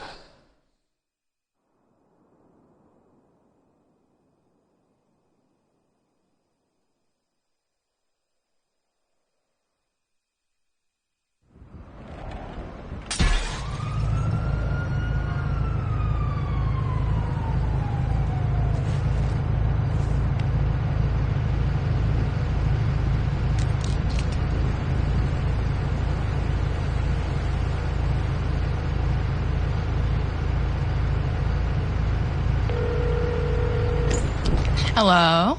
Actually, meet me at Pink Cage Bank. Cage Bank? Okay, we'll see you there. Alright. Okay. Look at them searching for shit.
That's me. Don't shoot. As someone who likes to collect and digitize lost media, this recent eBay listing really caught my attention. I'm also a history buff, and I love to uncover things that might have aired only once on television or have been lost to time either way. So a vintage Sony videotape, V32 for helical scan recorder, 1969 Man on the Moon Eye, really did catch my attention. Could this be a television recording on a half-inch reel of the moon landing? Well, maybe. So I decided to put in a bid for it, and my offer was accepted. And I do happen to have something to play this. Yes, I do possess a half-inch video recorder and player. But even if this is the moon landing, or something else, it's going to be a bit of a process to get this thing running. Let's take you through it, but first, we gotta wait for the package to arrive. 1 week later. Alright, so here we got our tape. You can see it says here, Man on the Moon 1. This is the outer cover. And something interesting you'll note is that it does have a date stamp of July 1st, 1969, which would be the month that the moon landing occurred. So the first step with any EIA-J tape, especially being one that is nearly 60 years old, is we need to prevent what's called sticky shed syndrome from ruining my machine. And how we do that is we need to bake this tape to get all of that sticky residue off. These tapes being as old as they are, the way they were not made to last this long. And even though this is in pretty good shape, no mold spots or mildew, I'm still always going to be safe and bake these. And that's going to go at 155 degrees Fahrenheit for somewhere between 4 to 6 hours. That should remove any of that stick that's on there and prevent it from clogging up my machine. So we just plug in the old tape baker. As you can see, this is a Nesco Snack Maker food and jerky dehydrator. You know, people can spend hundreds up to thousands of dollars to bake their tapes and buy these really fancy machines, but I found that just a $100 jerky maker from Amazon does it just fine. So we got that fired up. Let's open her up. I like to leave some padding between the top and where the